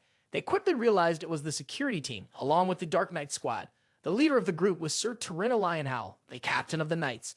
The reporters quickly took photos and said in surprise, I didn't think that National Security Team would get involved in this. Could it be that serious? This news is important. We should report that the Knights are working with National Security to investigate the case. Tyranna walked up to the gatekeeper and ordered, Open the gate. The gatekeeper hesitated, saying, I was ordered not to let anyone in. She gave a stern look and commanded again, Open the gate. At this point, the gatekeeper, now frightened, opened the gate. She and the knights entered and met with Inspector Teberin. He saluted, saying, Captain Tyranna, it's an honor to meet you. I'm Inspector Teberin. She responded, All right, you did well. From now on, National Security will take over the investigation. You should hand over all the documents and evidence you gathered and leave. The inspector hesitated. You mean the security team? I understand. He then gave an order to his subordinates. Let's go, everyone retreat. Inya, a member of the Knights Squad, sighed at relief. The tension in the air is really something. Lloyd, standing beside her, teased. Hey, Inya, you're losing your dignity here. She responded, Come on, Lloyd, we don't need to worry about our dignity when no one's watching. He shot back. Even if no one's around, everything should still be the same. You should act properly, like a member of the Dark Knight Squad. Captain Tyranna intervened. Enough, Lloyd. As long as the media doesn't see us doing anything wrong, that's all that matters. Don't forget why we're here. They both answered in unison, Yes. They turned to look at the monster. Captain Tyranna assessed it. So this is the monster? Disgusting. Belbot was rumored to have been involved not just with forbidden magic, but also with dark arts. So hearing that he was killed by a monster, this is no ordinary case. Lloyd continued, the monster appeared, Rickson was killed. That's what the witnesses said. Then Inya analyzed, the monster's body makes sense now. Just by looking at it, you can tell it was burned down to the bone. There's no way we can identify the body. Let's take a look around the room. The three of them spread out to examine the room. Tyranna looked at the painting on the wall and noticed a small mark on it. It wasn't burned. She touched the painting and suddenly a hidden door opened, revealing a secret room. Lloyd was surprised. Oh, a secret room? She said, but there's nothing here. Looking at the size and position of the space, it definitely seemed like the perfect spot to hide a safe. Inya asked, a safe. Lloyd turned to her and explained Belobot Rickson was known as a tycoon involved in shady dealings, so it's no surprise he had many secrets. Tyranna added, right, he used to hide documents in places only he knew about. There has to be a safe here, probably out. Until last night. She thought to herself, it's clear there are still traces of the safe here. It must have just been moved. The mysterious death of the billionaire, the appearance of the monster, and the missing safe. This can't just be a coincidence. We can only conclude that someone interfered with Belobot's death. But what could their goal be if they're trying so hard to cover it up? The only person I know who could have skills like this is and an image of a mysterious figure popped into her mind. She whispered the name, Arsene Lupin. Lloyd, noticing her reaction, asked, "What's that?" She replied, "Nothing. By the way, have there been any strange cases in Rebirth recently?" He answered, "There was one. A factory that's been abandoned for a while has been set on fire. It actually happened not long before Belbot's death last night." She responded confidently, "Then there's probably something connected to that. Let's go." Ludger sat in the room holding his head and thinking, "Suck! The aftermath of this is definitely not something to take lightly. That magic consumed so much mana. Just breathing could spread it. Luckily, I prepared some medicine in advance, or this could have been a huge problem." After taking the medicine, he sighed in relief and said, "I feel better now." Ludger's face was lost in thought. "I've turned those werewolves to ash and destroyed all the evidence. At least for now, I don't have to worry about the werewolves anymore." Wait, no, there's still one person left. Aiden. He was the one who kept stopping me. While I was dealing with the werewolves, he was the one closest to me at that moment. Even though I destroyed the evidence right away, just for a second, he must have seen something. Damn it, I never thought things would turn out like this. Who can guarantee he won't go tell Lena about it? If he does, the best option might be, I just kill him. As he thought this, he remembered Aiden's words. "Don't worry, I won't kill you, teacher." Remembering that, he clenched his fist. No, going after a student is too risky. Besides, Aiden is a special case. He's being closely watched by the principal. If anything happens to him, I'll be in the principal's sights. For now, I should just rest. With that, he lay down, but his mind wouldn't stop racing. Thinking it over again, Aiden had known since he was young that he had learned a special kind of magic from a wandering mage. Could that be a coincidence? Meanwhile, the Dark Knight squad stood in front of the burned-down factory. Tarina, with one hand on her hip, said, "I knew it would turn out like this." Inya stood behind watching, then said, "Everything is destroyed." Lloyd spoke up too. "With the way things are, it's going to be hard to investigate." Tarina, worried, spoke while walking. Why would an abandoned factory suddenly catch fire? And why did it happen at the same time as Belbot's death? Lloyd shared his thoughts. Maybe the factory was still in operation, it just looked abandoned. Tarina replied, still concerned, "I think you're right. Otherwise, it wouldn't have caught fire on its own." Enya offered her idea. Could it be that dark wizards and sorcerers were discovered while scouting the place, and they set the fire to cover their tracks? Tarina thought for a moment, then responded, "That makes sense, but we still don't know who discovered them." After saying that, she sank into deep thought. She hadn't planned any investigation for this place. Could they have gone to such lengths to hide evidence from someone? Or was it just a coincidence? Or maybe there were other reasons entirely? Tarina turned to Lloyd and asked, "Aside from this, is there anything else recently that's worth noting?" Lloyd answered, "Nothing major, but a werewolf caused a disturbance a few days ago. It's now been spotted at Ceoren Academy." Hearing that, she asked, "Ceoren Academy?" Lloyd replied, "Yes, according to the report, it entered through the sewer system." Tarina, worried, stroked her chin and said, "Security there has always been weak, so it's not really surprising. But are the students safe? What happened to the werewolf?" Lloyd answered, 3 students were injured, but the werewolf has been dealt with. A professor there took care of it." Tarina, still worried, asked, as expected of a professor from Ceoren, "Having disposed of the werewolf's body?" Lloyd replied, "There's no body left. It was completely burned." At this, Tarina emphasized the words burned and glanced around. Noticing this, Lloyd asked, "Are you trying to confirm something? Do we need to go to Ceoren?" Tarina replied anxiously, "No, need to focus on gathering evidence first." Lloyd simply answered, "Understood." Then the group split up. Tarina stood still, deep in thought, worried. A factory and a werewolf, both burned. It might seem a bit far-fetched to link these 2 incidents, but I won't rule out the possibility. Every threat to the kingdom must be eradicated at its root. That's our duty as Nightcrawler Knights. In the lecture hall, students were constantly whispering to each other. Did Professor Ludger really take down the werewolf? He came from the military and was even involved in the campaign against sorcerers. I knew from the start that he wasn't someone to mess with. Lynn picked up her books and looked around for a seat. She quietly wondered where she should sit. There was a space in the middle, but it seemed like no one was willing to move aside. After everything that happened, everyone had been avoiding her. There's an empty spot outside. Arinder von Exilian waved at her with a friendly smile and said, "Hey there, how's it going?" Lynn walked over to the seat, replying with a simple hi. Inside, though, she was silently crying. I'm really sitting next to the Princess Asterisk. The students began gossiping again. Oh my gosh, she's sitting next to the princess and they're acting so friendly with each other. When did they become so close? Lay recalled the scene from that evening. While Ludger was fighting the werewolf, the 2 of them had a conversation. Lynn, worried, had asked, "Is Professor Ludger okay?" Aledin von Exilian had reassured her. Don't worry, he's Professor Ceoren. By the way, why are you still out here so late? Lynn shared her story with the princess. So, here's what happened. Arender von Exilian, clearly upset, said, "What? No one woke you up? That's outrageous. I should teach that librarian a lesson." Lynn quickly interrupted, "It's okay, I just accidentally overslept. But wait, princess, what are you doing here?" Arender von Exilian replied, "Oh, I was just outside bringing the students into the dorm." Lynn, surprised, asked, "The princess herself did that?" Arender von Exilian smiled warmly and said, "You can just call me senior. Here, everyone is equal, right?" At this, Lynn fell deep into thought. I can't believe even the princess has to patrol the grounds and casually chat with someone like me.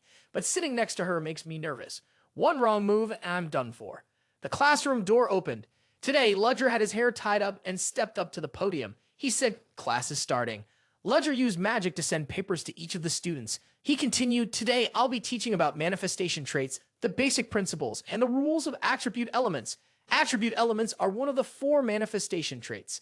They are the most common and important, the foundation of everything you've all probably already studied. So today, I'm going to teach you a new method." Flora Lumos picked up the paper and thought, "Asterisk, a new method? What is he planning to do this time, asterisk?" Ludger continued, "This method will increase your elemental power from 20% to 80%. Hearing this, the students were intrigued and said, "There's such a method. He wouldn't be lying to us, right?" Ludger suddenly asked, "Anthony, which element can you use?"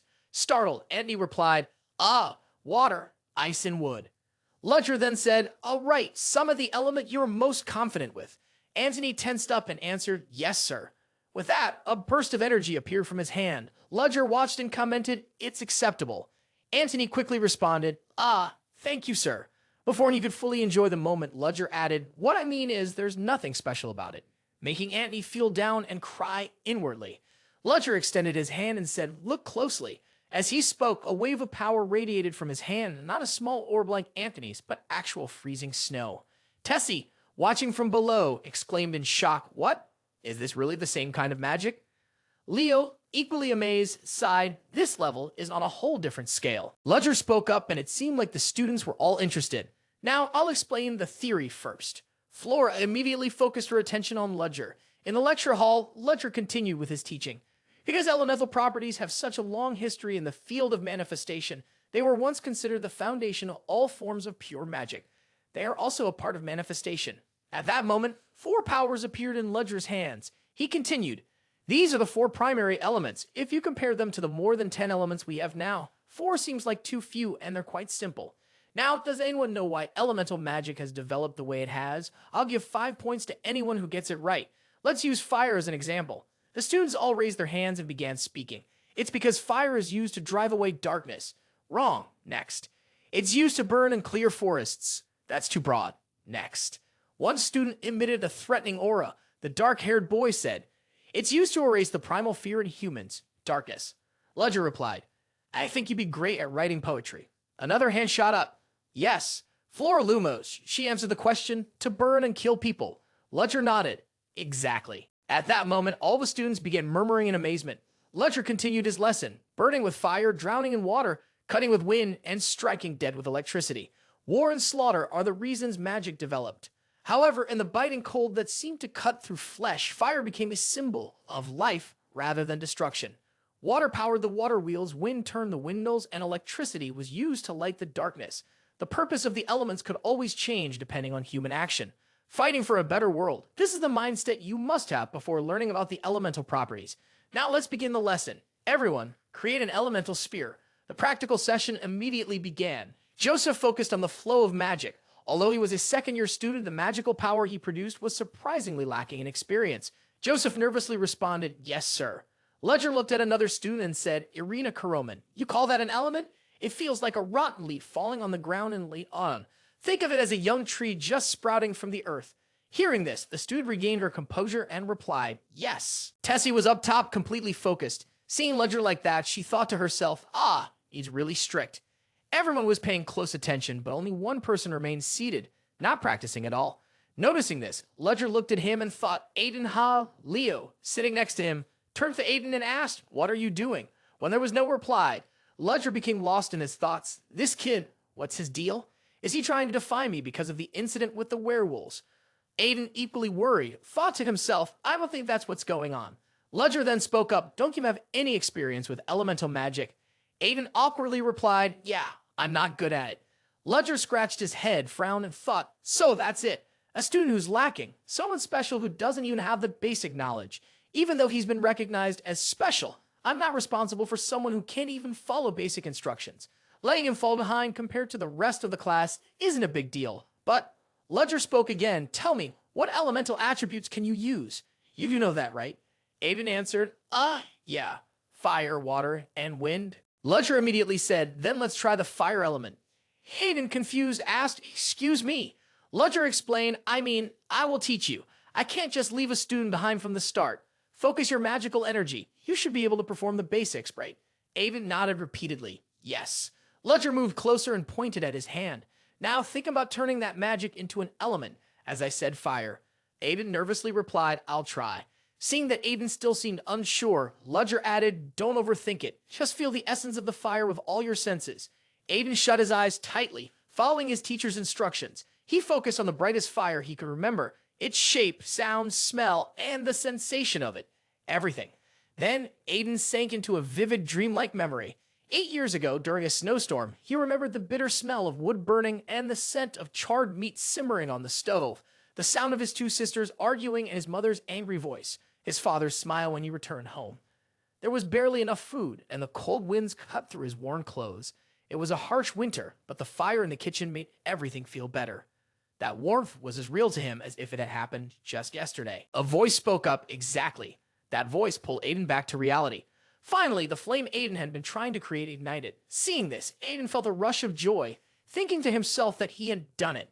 This feeling brought back memories from his past. Ludger complimented him. "Not bad. This flame isn't hot, but it's warm. It doesn't bring destruction. Instead, it gives off a soft, comforting feeling. I can guess what you were thinking." The other students couldn't help but express their surprise. Professor Ludger is actually complimenting someone. Ludger turned to look at Aiden and continued, "The flame in your hand is the fire element you envisioned. Instead of a typical elemental force, it's your own flame, your own magic." Aiden asked in amazement, "Is this really my own magic?" Ludger walked back to the podium, speaking as he moved. "Don't forget that feeling. I'm sure you all understand this by now, but the method I'm teaching is just this. Use your own senses based on your personal experiences. The basic knowledge is essential for understanding elemental attributes, but just knowing that fire is hot and ice is cold, that's something even a 3-year-old could understand. A true mage must infuse something special into it. Perform your element by thinking of a special moment in your life, and feel the element through all 5 of your senses." When she heard the teacher's words, a student had successfully created her own magic. Everyone was amazed and said, "Wow, it really works. Yeah, it's so different from before." Flora Lumos sat underneath, resting her chin in her hand, thinking, "I already know all of that. I thought the teacher would show me something I didn't know, but there's probably nothing new here." Then why is he going into such detail, teaching the newbies so carefully, and even praising him just for performing one element? She clenched her palm, thinking, "Where is the person who made me look foolish in front of everyone during the first lesson? I was just trying to do things quietly without drawing attention, but let's see if the teacher won't praise my element." Shaking off the thought, Flora Lumos began casting a spell that combined several elements, shining brightly. The student beside her gasped and said, "A stack spell. You can do that now?" Flora Lumos didn't respond. She focused on crafting the magic, thinking to herself, "If I use wind magic here and create a whirlpool." Suddenly, the vortex spiraled out of Flora's control. Everyone became worried and turned their eyes toward her. "Flora, isn't this too dangerous? Flora, stop." Flora was just as worried about herself. If this continued, it would explode. She had to stop it. She even at least a barrier to keep everyone around her safe. Seeing this, the people around her quickly ran off. "Run, quickly hide." Flora struggled against the power she had created. Then, a soft voice gently soothed her. "Focus, Flora Lumos. Don't give up. Control your magic. I'll help you." One speaking was Ludger. When he touched the magic and felt that it was more stable, he said, "Stay focused, it's not over yet. If you stop now, your magic will vanish and you won't have achieved anything. You understand that, right?" Flora became more serious. "Yes, that's right. I've come this far and I will finish it." There were always 2 types of gazes directed at Flora Lumos, admiration and envy. She had never paid attention to those looks, let alone let them affect her. Actually, the most frustrating thing she had to endure was the cold, harsh gaze of her father, who always looked down on her and treated her like a child. along with the feeling of failure she experienced that day when she was penalized 10 points because of the shame she had to face. She was reminded of childhood memories she wished she could forget. That day, she turned around and couldn't see Ludger's face, but she was certain he had looked at her with contempt, just like her father did. Moreover, the Lumos family never forgets a grudge. On top of that, with her incredibly high sense of pride, Flora couldn't shake the feeling that one day she would defeat this teacher. After Flora focused her mind, the green light finally appeared. Things that had been out of place slowly returned to normal, and she felt even more motivated to push herself further. A sharp ice crystal had formed. Flora had succeeded. She was overjoyed, but before she could even feel proud of herself, Ludger shot her a disapproving look and scolded her. "So, you done something very naive, Flora Lumos. I don't care if you try a new spell and fail, because everyone fails sometimes. But if you endanger the other students, that's a different matter." Flora felt a bit guilty. Just a moment ago, she had almost lost control if it hadn't been for Ludger's timely help. Ludger continued to criticize her. "On top of your lack of experience mixing the two elements, you mix fire and ice. It's very hard to make two opposing elements work together." Flora could accept what Ludger said earlier because she knew she was in the wrong. But this last comment, she didn't agree with. She stood up, upset, and argued back. "That's true, but I still succeeded. I admit that I intentionally wanted to mix a third element, but when I combined fire and ice, the result was perfect." Ludger knew that no matter how much he explained, the stubborn girl wouldn't listen. He quietly raised his hand and demonstrated the mix of fire and ice himself. He used real results to show the difference between them. Flora's mix only looked good on the surface because the fire had been frozen. Her magic ultimately just ended up as decoration without achieving anything. After witnessing this, Flora realized she had been wrong. She lowered her head, ready to face the next round of criticism. Right at that moment, Ludger transformed the elemental mass in his hand into countless tiny snowflakes. They fell throughout the room, creating a breathtakingly beautiful scene, accompanied by the amazed gasps of the students. In her heart, Flora had to admit that the magic optimized to control fire allowed him to combine the spreading power of fire with the cold of ice into a single spell. He had turned the elements he controlled into something much more useful. She clearly realized she had been outclassed. Her eyes were filled with self-disappointment. However, with all the kindness of a teacher, Ludger told her he wasn't criticizing her for her skill shortcomings. Flora couldn't believe it and had to ask her teacher again. Ludger placed a hand on Flora's shoulder and seriously advised, "You have a very special skill. I've never seen a sorcerer your age with such a technique. Well, what I wonder is much simpler than that. To me, your magic seems like it's just for show. I have no right to interfere with your intentions for using magic, but at least try to find a purpose beyond showing off for your own sake." After speaking, Ludger asked all the students to return to their seats so they could settle down and resume the class. Flora finally understood that the teacher wasn't scolding or looking down on her. He was genuinely concerned. Her father had never looked at her with such a gaze. "He's just reminding you to put your own interests first," he had said. Suddenly, a sharp headache hit, causing Flora to wince in pain. The classmate sitting next to her noticed and immediately asked if she was okay. The excessive use of mana had made Flora dizzy. She felt like she might faint. It made her worry about Ludger. She wondered if he was okay since he seemed to have used up more mana than she had. Ludger, with his back turned to the class, made it hard for anyone to see the discomfort on his face. Sure enough, he was feeling dizzy too. Thankfully, he had taken medicine earlier. Ludger thought to himself, not only can she combine elements at such a young age, but she's also able to combine 3 extremely difficult elements. I got reprimanded by the teacher for showing off like that. He pressed down on her a bit harder. Remembering that moment, does it hurt? He wondered to himself. Still, he hoped she would get through it easily. His advice was never just empty words. Ceoren was right. This new batch of students was filled with talent. Could this really be the golden generation? As Ludger was lost in thought, the image of another student snapped him back to reality. Lin was struggling hard to summon the elemental, but it kept turning into a thin sphere before shattering, never quite working. Ludger rested his chin on his hand and spoke to Lin, "So you can't summon the elemental properly. Essentially, that elemental doesn't exist. That's all for today's lesson. We'll skip the usual homework and instead, you'll present what you've learned today, including you, Lin. Come with me to the professor's office." Both Lin and Arender, sitting beside her, were confused by Ludger's suggestion. In the professor's office, Ludger told Lin to wait for a moment while he went to his desk to look for something. Lin sat quietly in a corner, her nerves on edge. Her mind was filled with 1,000 questions. Why did he call me here? Could it be for a one-on-one interview? Does he want to kick me out of class? Well, of course he would. How can a student not even summon an elemental properly, especially when they should be keeping up with his spells? But I don't want to miss the professor's lesson right now. A little while later, Ludger returned with a book in one hand and a piece of paper in the other. But out of worry, Lynn only noticed the outermost paper. She jumped up in a panic. She thought it was a request to switch classes. She was certain that Ludger wanted to move her to another professor's class. As soon as Ludger called her name, she hurriedly interrupted him. She bent down and spoke quickly. "Professor Ludger, I'll do my best. I'll do whatever you ask. Please don't make me drop your class." Ludger looked confused by Lynn's reaction. He said, "You've been saying some really strange things. Just take it. My arm's getting tired. From now on, read and study from this book. It will lead you down a path you've never known." Holding the book in her hands, Lynn finally calmed down and looked at it more carefully. It wasn't a request to switch classes, but a research book on non-characteristic magic. Curious, she asked Ludger where he got the book from. Ludger answered briefly, by chance, followed by a vague explanation that the book was the result of a woman's lifetime of research. Lynn continued flipping through the pages, still in disbelief. "Besides me, there's someone else with non-characteristic magic." She asked Ludger about the current situation of the woman. "She's no longer in this world." That answer immediately pulled Lynn's attention away from her book. At that moment, she noticed that Ludger, who usually looked so composed, seemed different. His face looked kind of sad. Lynn felt a little down knowing she couldn't learn magic from other elements. She had hoped Ludger might have a solution, but he was just as stuck as she was. At least she wanted to be able to control one element.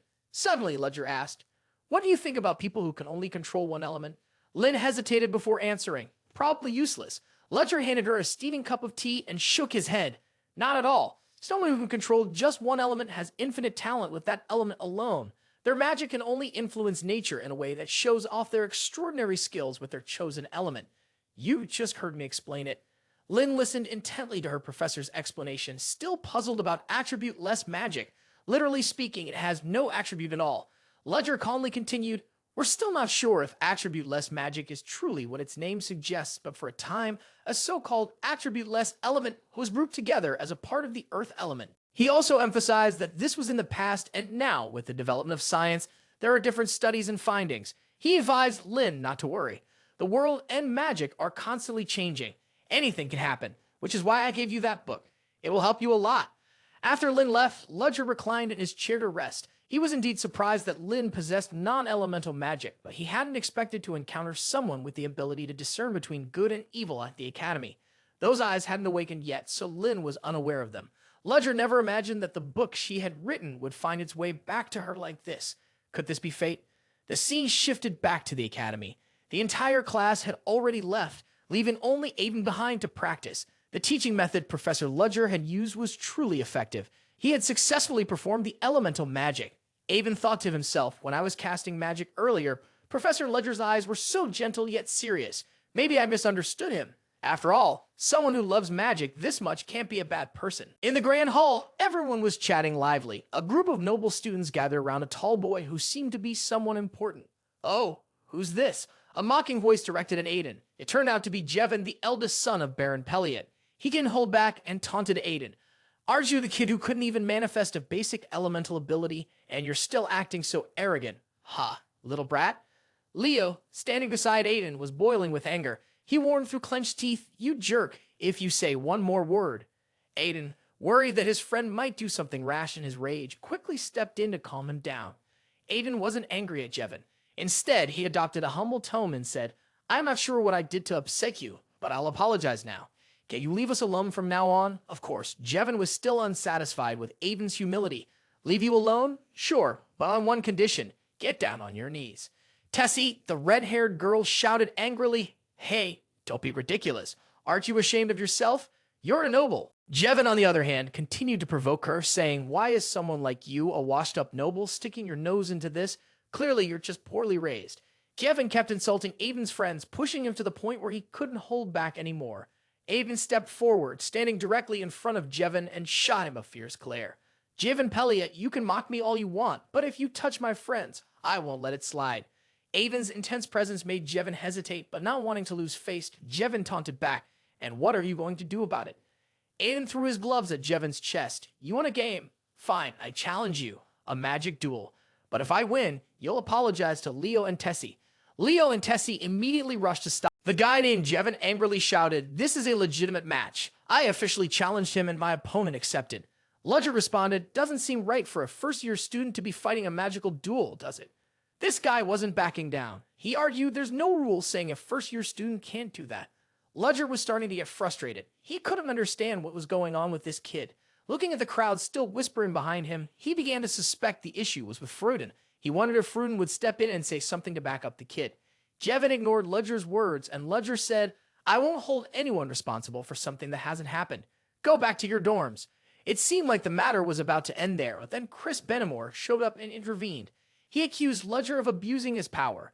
A professor has no right to stop students from voluntarily fighting each other. The students around them, who had been quiet up until then, began to speak up and join Chris's side.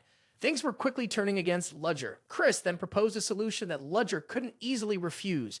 "Even so, we can't just let these inexperienced students get hurt. If you're worried about that, why don't we join in together?" Ludger didn't agree right away. He asked Aiden and Jevin for their opinions.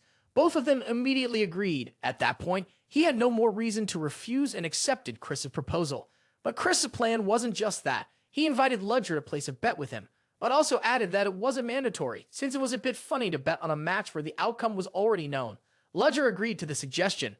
Chris didn't expect him to agree so easily. The light reflecting off his glasses made Chris look even more slay. He pretended to ask Ludger, "So, Professor Ludger, who do you think will win?" Professor Chris, of course, will bet on Jevin Pelliot. I think he's an extremely talented mage." When his name was praised by the professor, Jevin puffed his chest in pride. He happily thanked Chris. Chris then teased, "I'm sure you'll want to bet on Jevin too, right, Professor? Maybe we should change the bet to how Jevin will win." Ludger remained calm as ever and responded, "No need for that. From the start, I intended to bet on Aiden." Aiden was completely surprised when Ludger placed a bet on him. It's important to note that the difference in their abilities was no small matter. Chris laughed loudly in agreement. He couldn't understand where Ludger got the confidence from. He suggested using the magic that both of them were studying as the basis for the bet. After all, they had both been assigned to teach spellcasting. However, Ludger casually mentioned that he didn't know Chris was also teaching spellcasting. That response hit Chris like a lightning bolt, and the atmosphere suddenly became awkward. He gritted his teeth in anger, vowing not to let a washed-up noble like Ludger get away with insulting him like that. Ludger ended the conversation by agreeing to start the match in 3 days. Chris muttered a few words and then left. After all, the relationship wasn't close enough for him to linger and chat. At that point, Aiden stepped forward to apologize to Ludger. He blamed himself for putting Ludger in a position where he had to bet on him. Ludger didn't seem to care much about that. He reminded Aiden that it was time to start thinking about how to win. The reason Ludger chose Aiden was that, even though Jevin and Aiden had completely different starting points, it was still too early to conclude that Aiden would definitely lose. In any match, there are always variables. Aiden heard this and seriously asked Ludger about the event that would help him win the match. Ludger calmly pointed out that Aiden already had it. He just needed to use it at the right moment. Aiden, of course, knew exactly what Ludger meant. If he used it, he could win, but he didn't want to take that route. He bent forward, pleading with Ludger, "Professor, I want to win using my own strength. Please guide me, Professor Ludger." Ludger's eyes lit up. This kid was surprising him. Aiden remembered the past, recalling a woman who had once told him to always keep certain words in mind. "Aiden, when I teach you this, you better not show it off recklessly. If you do, you'll get into a lot of trouble and dangerous situations." At that point, the woman suddenly pointed directly at Aiden, making him jump. "Above all, this is my livelihood. You don't want me to starve to death on the street, do you?" Little Aiden hugged his sword to his chest and nodded repeatedly, even though his eyes showed that he didn't really fully understand. The gentlewoman stroked Aiden's head and said, "When you truly feel it's necessary, go ahead and use it without hesitation. Life is long, and there will surely be a moment when you'll have to make a decision, just like you'll need to with Ludger. When that time comes, Aiden, follow what your heart tells you." Back in the present, Ludger and Aiden were still silently observing each other. Ludger couldn't quite understand what Aiden had just said. He thought to himself, "I agreed to teach because I trust your magic. But now, you say you want to win using only your own strength. Doesn't that mean magic isn't part of your strength?" Ludger rubbed his forehead and thought, "Still, this is a good opportunity to test Aiden's skills." He spoke up, "All right then, I'll teach you how to gain an advantage in a wizard's battle. It may be brutal, almost like torture, and there's no guarantee you'll win."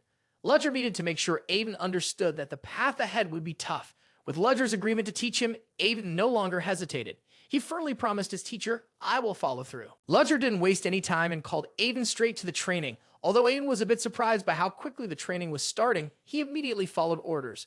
On the outside, Ludger seemed cold, but deep down, he had already expected that Aiden's team should be preparing a celebration for their victory. He was looking forward to seeing how they would perform over the next 3 days. After a long day of training, Aiden collapsed onto his bed, exhausted. He sighed and muttered, "I'm going to die. This training is so much harder than I thought. I can't believe I have 2 more days of this." As he lay there, he wondered, "I don't know why the professor is so sure I'll win. My special magic isn't well known. Maybe he knows something I don't." Meanwhile, in a quiet corner of the library, Chris Benamore was talking to Jevin Filio. He held a piece of paper that had been scorched by candlelight. He said, "Ludger Cherish personally offered to mentor that ordinary guy. Of course, things were going to turn out this way. He may be trying to act calm, but I'm sure he's desperate for a win. I'm sure you know why I called you here, Jevin Pelliot." Hearing that, Jevin clenched his fist tightly. "Yes, sir. You've made it clear that I must definitely defeat that arrogant brat." Jevin was determined to take down the person he considered beneath him, especially prove his abilities to Chris and not let down the expectations of his respected professor. Chris immediately added, "That's not enough. You need to show them just how far the gap is between our nobility and those commoners. I don't think you'll lose, but it's better to play it safe." He pulled out a small vial of jade green liquid from his desk. It was a mana-enhancing potion. Chris told Jevin to drink it before the match. Jevin trembled as he held the vial, a hint of fear crossing his face. "But if they find out, won't I lose my status as a student?" Chris reassured him, "This is a special item from the Benamore family. You won't get caught. Those pathetic commoners will do anything to win, so we can't afford to fall short." Jevin thought to himself, "Yes, the professor is right. It may be a blow to my pride, but it's better than losing to some filthy commoner *." Chris seemed to have achieved his goal as he gave a wicked smile, praising Jevin for making the right decision. From this moment on, Jevin officially became a puppet in Chris's hands, used to bring down Ludger. 3 days later, the competition took place. In the stands, many students gathered to gossip about the match. They couldn't stop talking. "I wonder who will win. Compared to Aiden, this noble has an advantage because the noble's education program is completely different." One female student said, "I heard that the first-year student is also pretty impressive. He was involved in the werewolf accident from years ago." Her friend sitting next to her looked just as surprised. "Did he really catch them? I thought Professor Ludger was the one who caught them now." The first girl responded, "Professor Ludger guided him." The conversation then shifted to Ludger and Chris sitting in front. The other girls seemed to not know much about Chris, not even recognizing him, only hearing faintly that he was the first-year instructor. The first girl continued, "It seems like those two are often compared to each other because they both teach the spellcasting course." Chris gritted his teeth in anger. He had heard everything just now. He made a silent promise to himself, "Ludger Cherish, starting today, I will put an end to your arrogance. I will make you face a humiliating defeat in front of everyone." Suddenly, 3 people approached Ludger. It turned out to be Principal Elisa, who had heard there was something interesting happening and brought Professor Hugo along with another professor to join in. Elisa greeted Chris and then asked about Ludger's recent situation.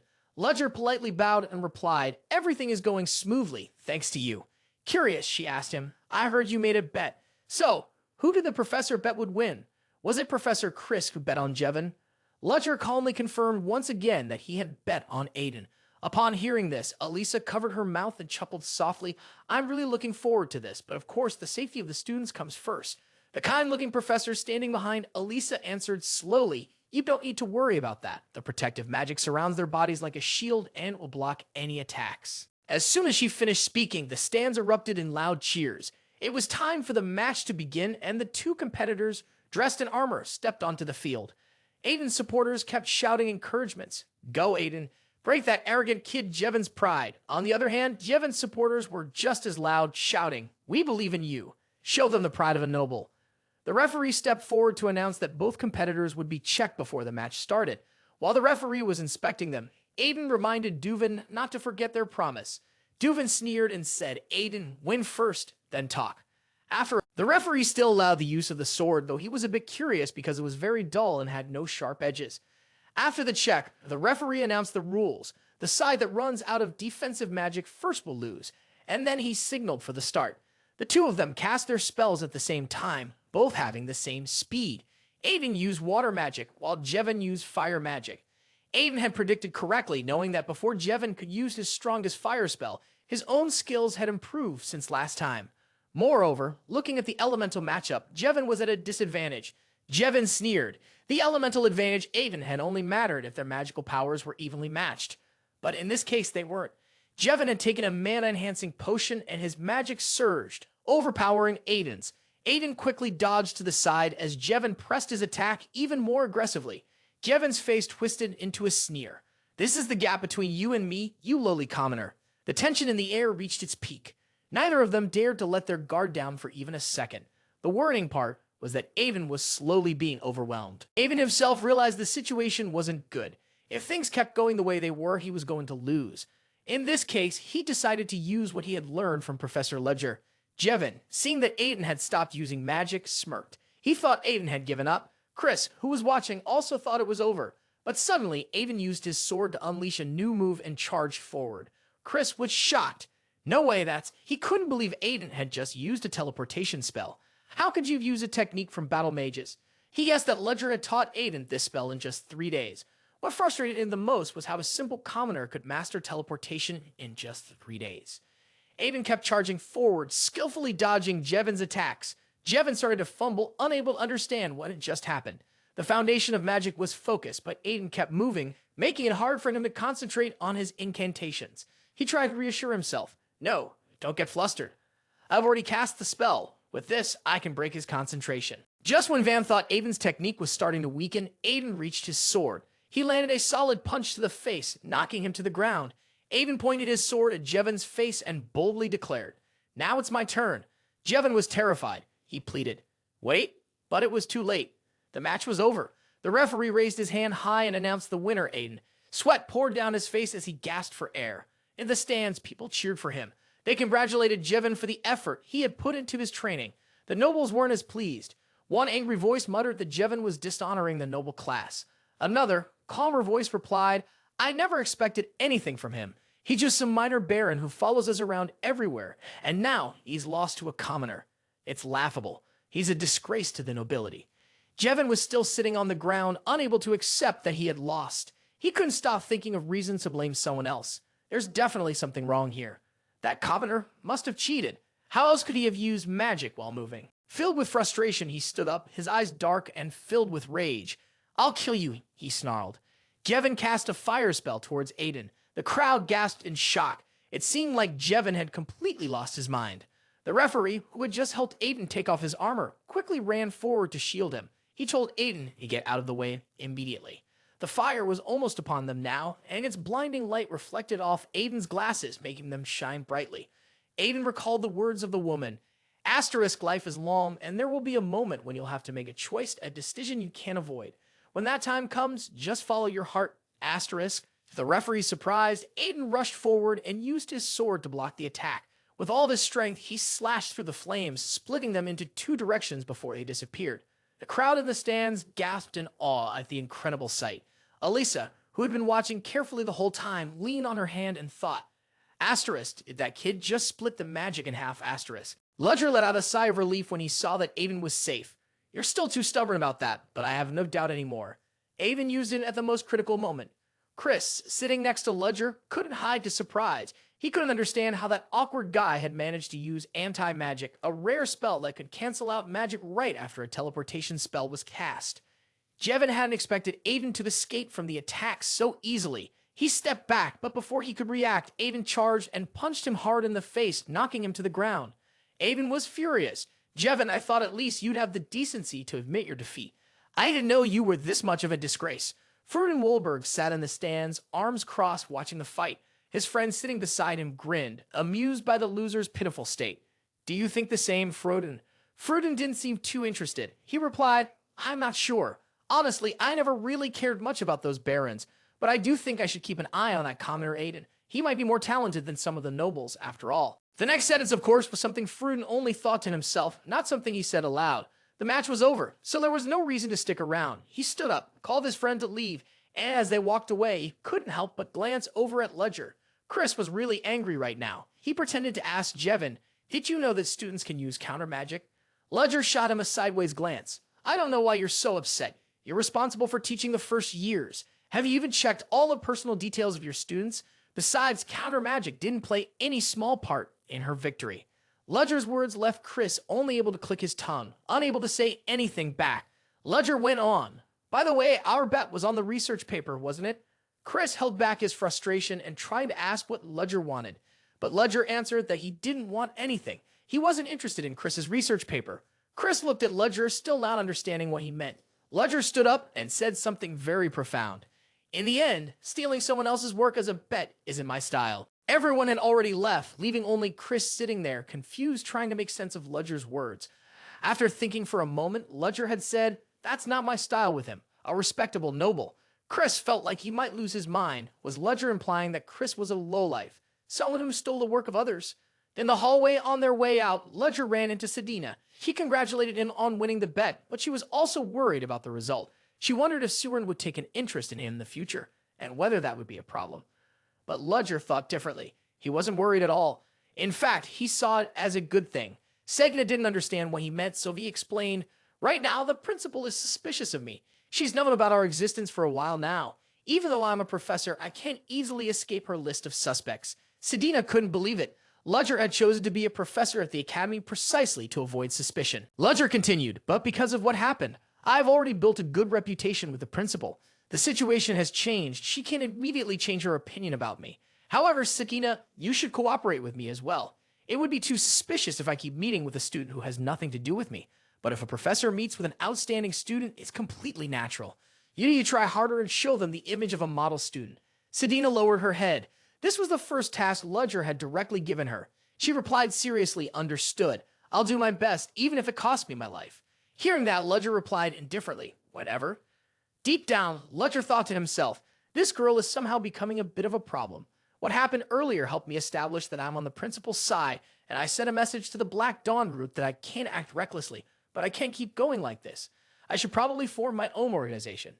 If I do that, the first thing I need is..." Ludger was lost in thought when the orb on the table suddenly lit up. He picked it up and said, "What's going on, Han?" The voice on the other end replied, "Sir, as per your request, I've checked the areas nearby. What should we do to maintain our position?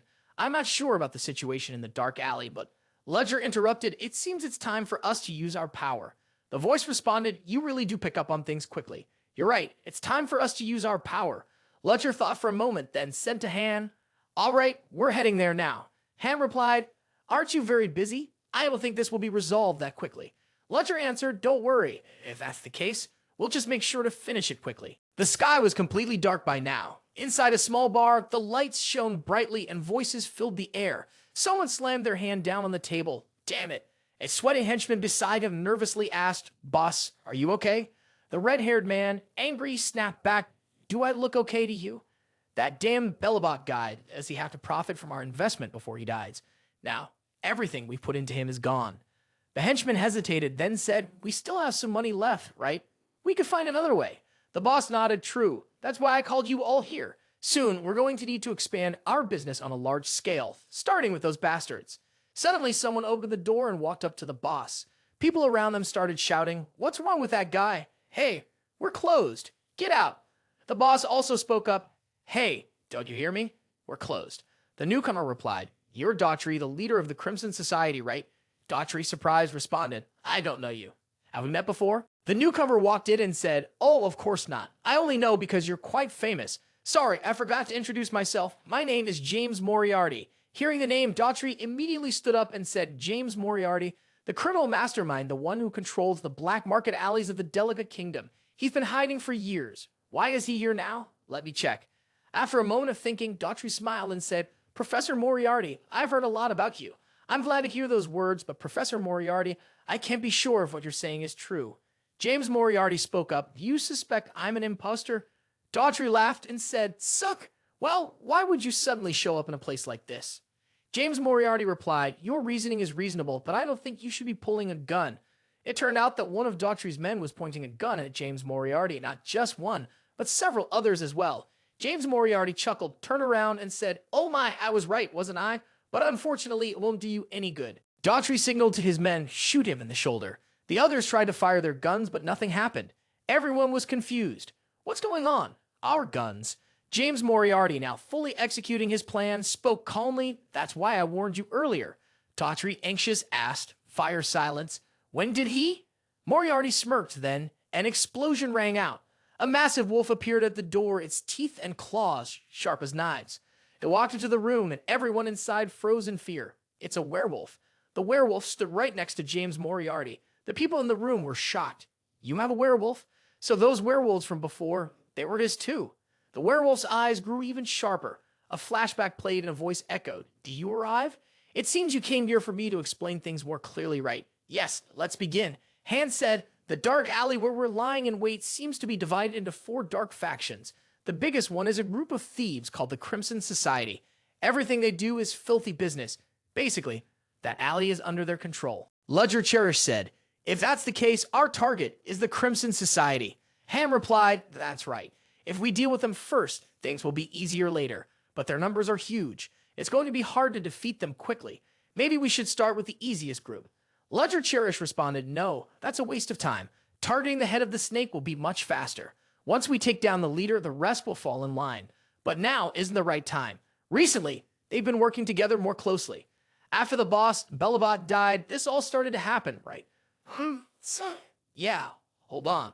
It seems like there's some connection between Belobot and the Crimson Society. So many things and worries are tied to Belobot. Han said it may be, but the dirty work the Crimson Society was doing, it was all for him. Now that the key figure is gone, they must be pretty pissed off. Ludger Cherish replied, if they're working together, that makes things even easier. We can wipe them out all at once. Han said, no, wait, they're not just ordinary thugs. Their strength is on par with mercenaries. No, more like amateur knights. Ludger responded, that still doesn't mean they have real knights. It's nothing special. Han replied, really? Well, if you say so, then it must be true. Ludger Cherish thought to himself, asterisk, but they're not weak either. Asterisk. Then he said, anyway, Han, I need you to help me with something. Han scratched his head and said, me? At this point, it shifted back to the present, revealing that the wolf was actually Han. Han thought to himself, asterisk, I can't scare them on my own, so I guess I need a giant beast to intimidate them. But for this mission, I'm the best choice, asterisk. Then Han whispered to Ludger Cherish, look, I already told you, if it really comes down to a fight, I'll be the first to run. Ludger Cherish responded, all right, as long as you make them scared, that's all that matters. Daughtry stood there thinking, I don't know if this guy is using a fake name, but I can't go easy on him. I know he has magic, but I didn't expect him to have a wolf by his side like that. Then he smirked and said, I get it now. So you really are Moriarty. Sorry, I didn't recognize you earlier. Moriarty responded, looks like I've made my identity clear. He then extended his hand. Now let's get straight to the point. I'm here to start a new business in this city. Daughtry replied, oh, a business? What kind of business are you planning? We'd be happy to help you out. Moriarty said, thanks, and I've got a few things to say to you all. I'm not a fan of dirty tricks and lies like this. In other words, this Crimson Society is going to disappear for good. The moment Daughtry heard that, it was like a blow to the head. He yelled and charged at him, pulling out a knife, but James Moriarty used his cane to strike him in the side. The others saw this and said, that bastard Han told James Moriarty that these guys aren't running away, so what's he going to do now? James Moriarty said, it's time to split up. Then he slammed his weapon down onto the floor. Asterisk, thud. Asterisk, the lights in the tavern went out instantly and everything around them turned pitch black. Chaos broke out. What's happening? I can't see anything. Someone, turn the lights back on. Someone shouted. What are you planning to do while we can't see? Huh? Damn it. James Moriarty slowly pulled out his sword. His gaze was more serious than ever. He was dead serious. In the darkness, all that remained was the scene of blood everywhere, and the sounds of fighting echoed through the air. The third-level magic spell, Fool's Dream, had been cast. His sword was soaked in bright red blood. Using the power of darkness and illusions, he spread fear among his enemies. A complex and powerful spell. Screams filled the air. Die. Help me. Damn it, stop. Chaos erupted all around. People in the darkness swung their swords wildly, sometimes hitting objects, other times striking their own comrades. In the blackness, somehow, James Moriarty had killed everyone there. Now, only Daughtry remained. James Moriarty simply smiled. The injured people tried to stand up and attack James Moriarty, but he just used his sword to gently block their strikes. The clash of the blades produced a blinding flash of light. An aura was controlled to cut through their magic. They were definitely allied knights. Well, anyway, I didn't think I'd lose to them. James Moriarty said calmly, then smiled lightly. Just then, a purple vial fell to the ground, and with a loud boom, it exploded, releasing its contents into the air. One of them screamed. It could be poison. Fall back! Another nearby soldier said, poison won't affect us if we protect our bodies with magic. As he spoke, a weapon flew toward him. His words were pointless, but something seemed to strike his sword. Then he screamed in pain as if some poison had gotten onto his hand. The poison quickly spread from his hand to his arm. It caused him great pain and fear. His clothes even started to corrode and decay rapidly. Another man, witnessing this, gritted his teeth and thought, he's using the vials as a trap, trying to throw the poison at him. He knows we can't avoid the poison if it makes direct contact. The man who had been poisoned was now shaking and out of his mind. He screamed, "Damn it, where are you hiding? I'll kill you." Before he could finish his sentence, James Moriarty appeared in front of him and thrust his sword from his chin up to his brain. The outcome was clear. The others watched in panic as they saw his brutal method. James Moriarty only gave them a cold, deathly stare before calmly drawing his sword. The man with purple hair said, "You bastard, are you really Professor Moriarty? I've never heard that Moriarty was any good at fighting." James Moriarty replied, "Why would I need to teach you? Anyway, you're going to die." The man with purple hair thought, asterisk, he made my opponent lower his guard and expose his weakness. As long as I'm careful, I can win. First, I need to close the distance, asterisk. Then the man with purple hair rushed toward James Moriarty, preparing to attack, but Moriarty threw a vial of purple poison. The man with purple hair thought, asterisk, you think that will work on me. I just need to deflect it, asterisk. He swung his sword to knock it away. But a moment later, he realized that his sword had been poisoned and was slowly being eaten away. He was now feeling a sense of urgency inside. His sword, let alone that bottle. James Moriarty had already drawn his gun and pointed at the man with purple hair. The purple-haired man was panicking. Damn it, I have to drop my sword to dodge. With his reflexes, he could have dodged in time, but it was too late. A human's reflexes can't be faster than a bullet. The result was that he was shot through the stomach. It wasn't a bullet, but some kind of dark shadow. The purple-haired man was trembling. How could my own shadow do that? Magic is supposed to work close to the caster, right? He never thought this would even be possible. James Moriarty aimed the gun again and fired at the purple-haired man. Then he walked over to Daughtry. Daughtry now looked pale as a ghost, drained of all color. James Moriarty said, "So, what do you think? Shall we continue our conversation?" Next, James Moriarty casually poured himself a drink. Han walked up and said, "How can you drink right now?" James Moriarty replied, "Did you finally drop your disguise?" Han said, "Ever since my nose became more sensitive, I can't stand the smell of blood. Seems like he screamed in agony. Is he dead?" James Moriarty said, "Not yet. Now I know all the information I need. I plan to hand over to other organizations." Han replied, "All right, I think you'll handle everything fine. By the way, what are you drinking?" James Moriarty lifted his glass to take a sip and said, 38-year-old Gorgonison. Han became impatient. "What? Damn it. Are you drinking it alone? Pour me some." James Moriarty replied sharply, "I thought you didn't like the smell of blood." Han continued, "Come on, I still want to try it, even if it makes me sick. Anyway, never mind that. What do you plan to do with the rest of the people in the Crimson Society?" James Moriarty answered, "I'll choose a few of them, find some who could be useful to me. There are a lot of secret documents and files in the office on the second floor. They'll be useful to you, haha. I guess I have more work to do now. Don't you think there's too much for just the two of us to handle?" James Moriarty added, "I anticipated that. You should write that I know a lot of people who can help us." Han skeptically turned to him and said, "Really? I'm sure there's no one fit for the job, but come on, do you really think they'll respond to your invitation?" James Moriarty replied, "They said they'll come once they finish their current tasks. Do you hate them that much?" Han answered, "Of course. None of them are normal. Yeah, I know I'm in no position to say that. Even if I complain, we'll still follow your plans. I remember the principal is suspicious of you. Is it okay for you to be hanging around like this?" James Moriarty set his glass down. "Don't worry, they won't follow us. Those mages won't take risks unless they're sure about them. Especially now with the principal under scrutiny from the opposition. She won't do anything that could backfire on her." Han nodded. "That makes sense. So what will you call the organization?" James Moriarty raised an eyebrow. "A name?" Han frowned. "You want to take control of Rebirth, right? Then at least we should have a name. How many people do we have in total, including us? Maybe around 10? James Moriarty thought for a moment and then said, "I have an idea. You and Owen." Han looked at him, confused. "You and Owen? Anonymous? Are you really thinking of naming the group Anonymous?" James Moriarty replied, "Well, that's one idea." Han poured himself a drink and said, "No, I get it now. Well, Owen, how about we share the last drink of the day together?" James Moriarty happily raised his glass with Han.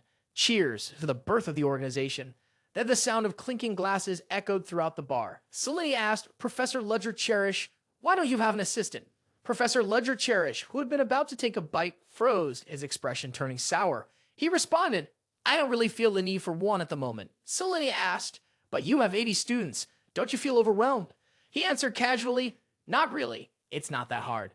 Selene exclaimed, "Wow, you're really something." He heard this and just quietly cut his steak, but a thought quickly crossed his mind. Does everyone have assistants? Am I the only one who has to work like a dog? He stopped his thoughts and then asked Selene, Professor Selene, do you have an assistant?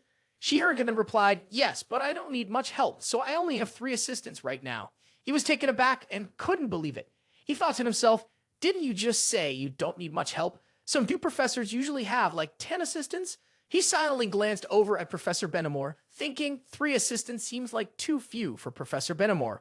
Brino also suggested he should hire a few people. Selene and Marita spoke up one after the other. If you're on your own, it'll be tough. I think you at least need about 5 assistants, Marita said. If you need, I can help you put together a list of promising students. When Selene heard that, she cheerfully added, I'll help a bit too. Hearing this, he helplessly said, all right, thank you, everyone. He sat in the study, holding a book in his hand, and quietly pondered everyone's suggestions. Assistants, huh? Turning the pages one by one, he couldn't stop thinking. The assistant would earn extra points and have access to additional unlimited classes. In fact, the new professor might even have at least 6 assistants. He lightly propped himself up on his hand and stared into the distance, not thinking about graduation. Some people had agreed to continue studying magic under the professor's guidance.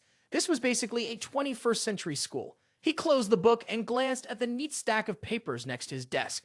A thought suddenly crossed his mind. It's good that someone is handling the small tasks. The question was, who should he choose? He shuffled through the papers. Then it hit him. All right, I have the list. Is there anything else? He picked up the stack of papers and searched for the list. In his mind, he thought, so it's not that urgent. Suddenly, he stopped and exclaimed, huh? The young man was walking down the hallway. He suddenly noticed someone standing in the corner of the wall. He stopped and said, if you have something to say, come out and say it, Sedina. Hearing this, he hesitated and replied, yes, he thought. No one follows the professor around like that. Doesn't she have anything else to do? Then he had a sudden realization. He turned to Sedina and said, all right, by the way, I have something I need to ask you. Sedina, hiding behind the wall, asked, huh? Me. She quickly responded, don't you have class on Tuesdays and Thursdays from 10 o'clock a.m. to 12 o'clock p.m.? Isn't that the professor's teaching time? He chuckled when he heard this. She continued, I'm free during that time. Does the professor need something from me? He quickly walked over to her, speaking as he moved. Great. He stopped right in front of her and said, be my assistant. Sedina replied, okay. Then she suddenly realized and shouted, huh? What is the professor talking about? How could someone like you? He responded, if you become my assistant, you'll be able to get closer to me. She hesitated, saying, but I don't have anything to do with the professor, right? People will get suspicious. He reassured her, don't worry, your name is already on the list I received. This makes sense. Sedina replied, I see. He suddenly said, if you don't want to, I won't force you. Sedina jumped, stammering, of course not. He confirmed once again, so you're agreeing, right? She quickly nodded vigorously. He continued, all right, bring the assistant registration form to me within 2 days. Sedina replied, yes, sir. He silently rubbed his chin, deep in thought. Not bad, the first assistant isn't too shabby. If I keep her close, I'll be able to gather information about the Black Dawn Guild bit by bit. In 2 days, I'll have a loyal errand runner. An hour later, Sedina arrived with the assistant registration form. He opened the door, surprised and a bit helpless, and muttered, well, that's fast. She quickly responded, thank you, Professor. He thought to himself, faster than I expected. Just an hour later, in a crowded lecture hall, everyone was chatting excitedly. Lynn asked, why is it so noisy today? Arender answered, I think there's some strange rumor going around. She turned to Lynn and said, I heard Professor Ludger Cherish is looking for an assistant. Lynn replied in surprise, wow, that sounds interesting. Arender continued, what's even more interesting is that so far, he hasn't chosen any assistants. People are saying he doesn't even know a professor gets an assistant. Lynn responded, no way. He's Professor Ludger Cherish after all. Arender went on, and the hottest rumor right now is about that. Lay was surprised and asked, about what? Arender answered, the all-powerful witch-granting stone. They say it's being hidden somewhere in Ceoren. Lynn asked, is that rumor true? Arender replied, there are still a lot of mysteries that haven't been uncovered, and this place is in the heart of magic Ceoren. It might be a little exaggerated, but there really is an artifact like that. Lynn said, I see. While the two were talking, Flora sat with her chin resting in her hand, looking at them with a disgusted expression. In her mind, she thought, all-powerful stone. Yeah, right. If something like that existed, the higher-ups would have confirmed it by now. She rolled her eyes, then suddenly realized, by the way, is that superhero-like person really looking for an assistant? She thought about Professor Ludger Cherish. An assistant was someone officially recognized by the professor, so naturally, they would have skills matching someone like herself. She confidently waved her hand, thinking, I'd definitely be considered if I applied personally. But just then, she heard someone say, the professor is coming. Everyone be quiet, and her train of thought was interrupted. Her face darkened. After Sedina stepped up to the podium, people started whispering among themselves. Who's that? I've never seen that student before. Is he carrying study materials? What? He's Professor Ludger Cherish's assistant? Flora was surprised when she heard this. Wait, did he hire an assistant? He leaned against the doorframe and called out to Sedina. Good job, Sedina. You can leave now. Sedina quietly turned and said, yes. The entire auditorium looked at him in surprise. He paused, thinking, asterisk, why are they acting like this, asterisk? The sunlight gently bathed the grassy field outside. The elementary school courtyard echoed into the classroom. Focus, class is starting. As time passed, the final lesson eventually ended. He wrapped up the class. That's all for today. The material covered will be tested, so make sure to review it. Suddenly, a female student stood up. Professor Ludger Cherish, I have a question. He replied, What's your question, Julia Plumhart? She answered, Oh my gosh, you remember my name. He thought, she's the top student after all, and I heard the Magic Council is supporting her too. He asked again, Go ahead, ask. It's not that important. Her expression turned mocking as she asked the next question. How did you even choose an assistant? His eyes grew colder at her words. In his mind, he thought, I knew she'd ask that. But he replied calmly, I chose her myself. She continued, were there any specific requirements, like having a highest magic ability, or maybe? At this point, her eyes took on a cunning look. She added, someone so famous that everyone knows their name. He remained silent, thinking to himself, this isn't just a simple question of curiosity. He spoke up, when choosing an assistant, the only thing I care about is their personality. If you have a good one, then I'd be happy to interview you. Julia blushed, feeling embarrassed. He spoke coldly, adding, however, after asking that question, I don't think you need an interview anymore, because it seems you're not the right fit to be my assistant. She heard this and frowned. If there are no more questions, then I'll be going. The midterm is coming up soon, so make sure you're well prepared. Sedina stood outside, looking in with a concerned expression. The meeting had just ended, and Ludger turned to head towards the office door, casually walking out with a thick stack of documents in hand. It seemed he sensed someone was standing nearby, as he immediately glanced over. In front of him was the petite figure of Sedina Rothian, and she had spotted him right away. They stood there, looking at each other for a long moment. Finally, to break the awkward silence, Ludger decided to speak first. Have you been waiting here this whole time? Sedina looked flustered by his question, stumbling over her words like a child just learning to speak. Oh well, Ludger noticed the nervousness on her pretty face and continued with some gentle advice. Next time, don't wait in front of the lecture hall like this. Just wait in my assistant's office. Sedina immediately replied, yes, sir. However, just as Ludger was about to turn and leave, Sedina quickly called him back. It seemed like Sedina wanted to say something more, but when she met his cold, sharp gaze, she faltered, unable to find the words. Time dragged on. Ludger, growing impatient, coldly asked, what is it? After several minutes of internal struggle, she decided to keep her thoughts to herself and quickly changed the subject. It's nothing, sir. I hope you have a good day at work. Hearing this, Ludger wasn't interested in probing further. He simply responded, yeah, you too. He then handed her the stack of papers he'd been holding since earlier, adopting a serious tone as he instructed, these are the assignments the students submitted today. Keep them safe until the end of the day. Sedina politely accepted the stack with both hands, continuously saying, yes, sir, before quickly leaving. At that moment, the sound of high heels clicking on the floor came from behind Ludger. Then, a calm voice called out, Professor. Ludger instinctively turned his head. It turned out that the owner of the voice was Flora Lumos. Seeing her, he immediately asked, is something wrong? Flora Lumos. The cold, sharp look in Ludger's eyes made Flora feel uncomfortable. She nervously and hesitantly replied, I heard you just hired an assistant. When Ludger heard Flora's vague response, he misunderstood that she was trying to make an excuse to apply for the assistant position and immediately asked, is that so? Do you want to be my assistant? Flora was startled by this and quickly denied it. Of course not. How could I possibly do that? Realizing that Flora had another reason for approaching him, Ludger became more cautious and asked, then, what is it that you need to see me about? Facing Ludger's suspicion, Flora shyly turned her face away. After a brief moment of silence, she finally gathered the courage to respond, I just wanted to thank you. Not wanting to seem weak in front of Ludger, Flora frowned, closed her eyes tightly, and placed her hands on her hips, trying to appear proud, as she explained. Last time, it was thanks to your help that I was able to return safely. Also, I think the advice you gave me was absolutely right. Ludger kept a neutral expression as he listened to Flora's words of thanks. His cold gaze was fixed on her, and each word he spoke sounded like a simple fact. I'm just doing what a professor is supposed to do. As long as you take my advice seriously, that's all that matters. Flora didn't think much of it after hearing his response. Still feeling a bit worried, she asked him, "Are you heading back right after this? That day, you must have used up more mana than I did." Without hesitation, Ludger replied, "I'm perfectly fine, but inside my mind is screaming in pain.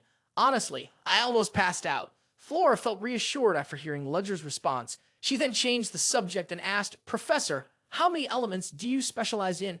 I only saw you use 5 elements in class." Ludger slowly answered, "Those are the only elements I can use." It may have seemed like Ludger was being upfront with Flora, but in reality, he had already planned everything in advance. He silently thought to himself, "Actually, I can use all 10 elements, but that wouldn't be good." Unlike a mage who specializes in a single element, the downside of mastering multiple elements is that none of them are particularly strong. As he thought this, Ludger collapsed onto the floor in frustration and whispered, "But if this gets out, I'll be in a tough spot, so I'll just say 5. After hearing Ludger's words, Flora, in her innocence, believed him right away. She stroked her chin and sighed, 5. That's too many. Noticing that Flora didn't have any more questions, Ludger said, "If you don't have anything else to ask, then I'll be on my way." With that, he quickly turned and started to leave. Just as Flora was about to reach out to stop him, he happened to turn back. His voice, full of sincerity, rang out, "If you haven't changed your mind, you're welcome to come and register as my assistant anytime. You could really be my assistant." With those words, Ludger turned coldly and left, leaving Flora standing there in shock. She stood frozen, her head lowered. How frustrating. Back to Ludger, he was sitting in his office, looking serious. He asked the person across from him, "You called me here? You the principal?" On the other side, Principal Elisa Wolferdo smiled and replied, "Hello, Professor Ludger. Have you heard the recent rumors? That inside Ceoren, the all-powerful stone has disappeared." Ludger nodded slightly and said slowly, "I've heard about it. I think it's just a silly rumor going around among the students." However, Elisa immediately disagreed with him. Under Ludger's suspicious gaze, Elisa continued, "The all-powerful stone can grant wishes. It really exists." With that, Elisa took the all-powerful stone from her person. It was a mysterious object with unique power that had been around for a very long time. Ludger stared at the stone in her hand, glowing with a green light, and asked in confusion, "A holy relic?" Elisa quickly confirmed, "Yes, exactly. An ancient holy relic of unknown origin, its power estimated to be 100 times greater than a relic that could be created by a grand mage." At that moment, Ludger still seemed to have some doubts. Is a holy artifact like that really in Ceoren?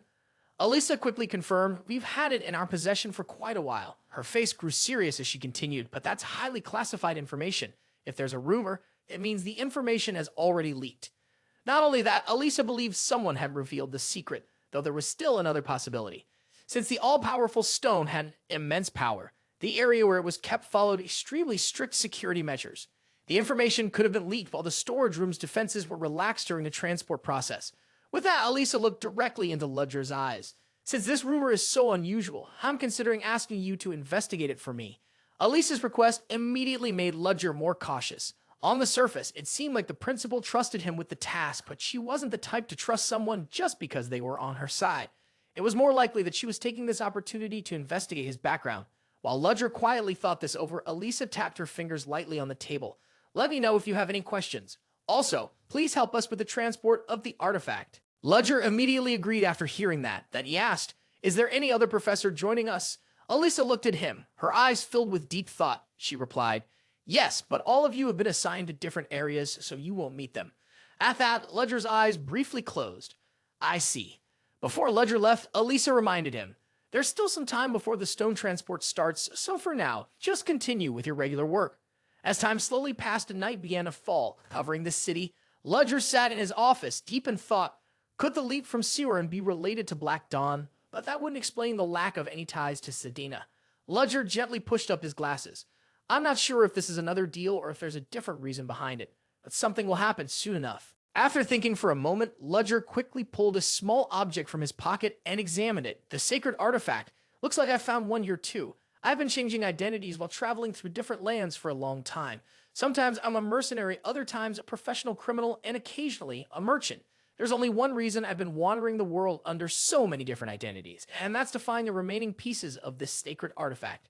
I came here because I heard the Empire had a sacred artifact, but I didn't expect there would be one in Ceoren too. Of course, it's a different type from the one I'm looking for, but what if I could use the all-powerful stone to locate the one I need? As Ludger sat thinking, the orb on the table suddenly began to glow. Han's voice came through from the other side. Boss, I've cleaned up the scene. It's probably because you've been keeping an eye on the Crimson Society that the other three factions are staying put. But the piranhas, the ones trying to take over the society, are losing it. Han's face suddenly grew serious. Boss, I might need your help. Are you free? Ludger replied slowly, without rushing. I should be available in a week. It seemed like Han could sense there was something off in Ludger's answer, so he immediately asked, Is something going on over there? Ludger didn't hold back and replied, There's a sacred artifact in Ceoren. Hearing this, Han propped his chin up with his hand, looking thoughtful. You're getting into more trouble than I am. Not only that, but Han was curious, what kind of school has a sacred artifact? The principal must have some secret basement or something. The more Han talked, the more impatient Ludger became. Han stopped rambling. Han, surprised by the response, dramatically collapsed, complaining that Ludger didn't know how to joke around. All right, anyway, I'm going on a date now. Ludger could only wish his friend good luck. Back to the matter at hand. Ludger fell silent, deep in thought. I have to act as soon as possible, but for now, I still have to stay put because of the principal's orders. He stared intently at the object in his hand, the all-powerful stone that could grant wishes. Was this the chance he'd been waiting for? Sacred artifacts weren't easy to find. Even someone like him, who had traveled all over, had only managed to find 3 pieces. Based on their shape and size, there were probably 4 more. Once he gathered all 7 pieces, he'd have a complete artifact of his own. If he could pull it off, then. With that thought, Ludger gripped the piece tightly in his hand. His silhouette flickered in the moonlight that spilled through the window. The servant asked respectfully, Your Highness, is there anything else you need?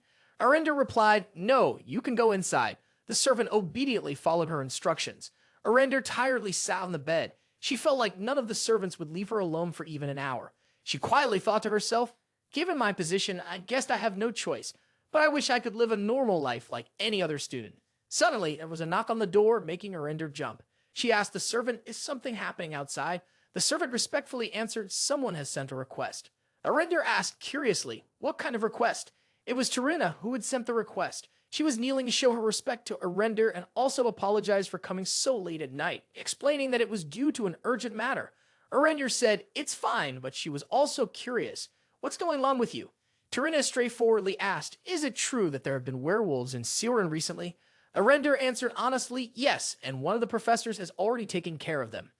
Terina explained, I asked about the werewolves because I'm investigating a case related to them. Immediately, Arender asked, Which case exactly are you referring to? Terina refused to reveal the details, explaining that she had been asked to keep it a secret and asked Arender to understand. Terina continued, I will meet with that professor personally. Do you know who it is? Arender answered without hesitation, Ludger Cherish, a new professor. She wished Terina a swift outcome in her investigation. Terina thanked her, then suddenly remembered something important and respectfully called out Arender. She continued, The Grand Princess is waiting to hear from you. She wanted me to tell you that she's been feeling very upset because you haven't been in contact lately. Arender was silent for a moment before responding, I know. After hearing Arender's reply, Terina politely ended the conversation. As soon as the conversation was over, Arender let out a long sigh. She thought about asking Terina more about the Grand Princess, but then realized that the Grand Princess had chosen to have Terina speak with her, probably as a way to show concern for Arender.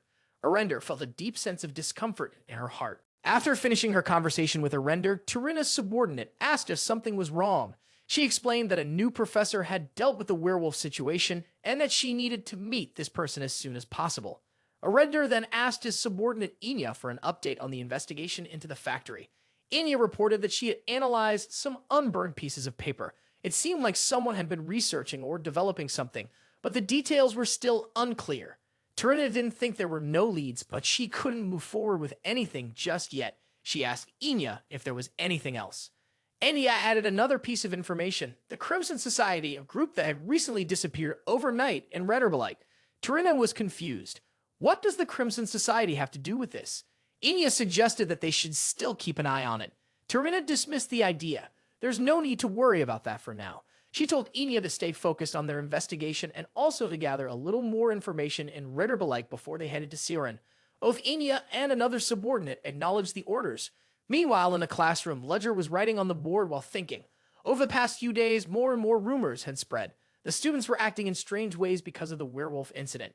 It seemed like trouble was on its way for him too. Ludger noticed that the student seemed sluggish and unfocused, so he closed his book and decided to stop the lesson. He spoke up and said, "It looks like you all are getting bored. In that case, I'll show you something interesting that can catch the attention of students even when they're tired." A magical flame appeared on the tip of Ludger's finger. He began his engaging lecture. Wizards usually cast spells by focusing on themselves, since magic comes from the words of the incantations. However, he paused for a moment when he noticed a student nodding off. Then, a flame appeared right in front of the student, startling him awake in a panic. Ludger continued, "If you touch it, you can do this too. I said magic manifests externally centered around the words of the spell, but in reality, there's a small gap in the middle of it. Usually, this distance is about 1 meter at most. However, if you use more magical energy, you can extend it even further.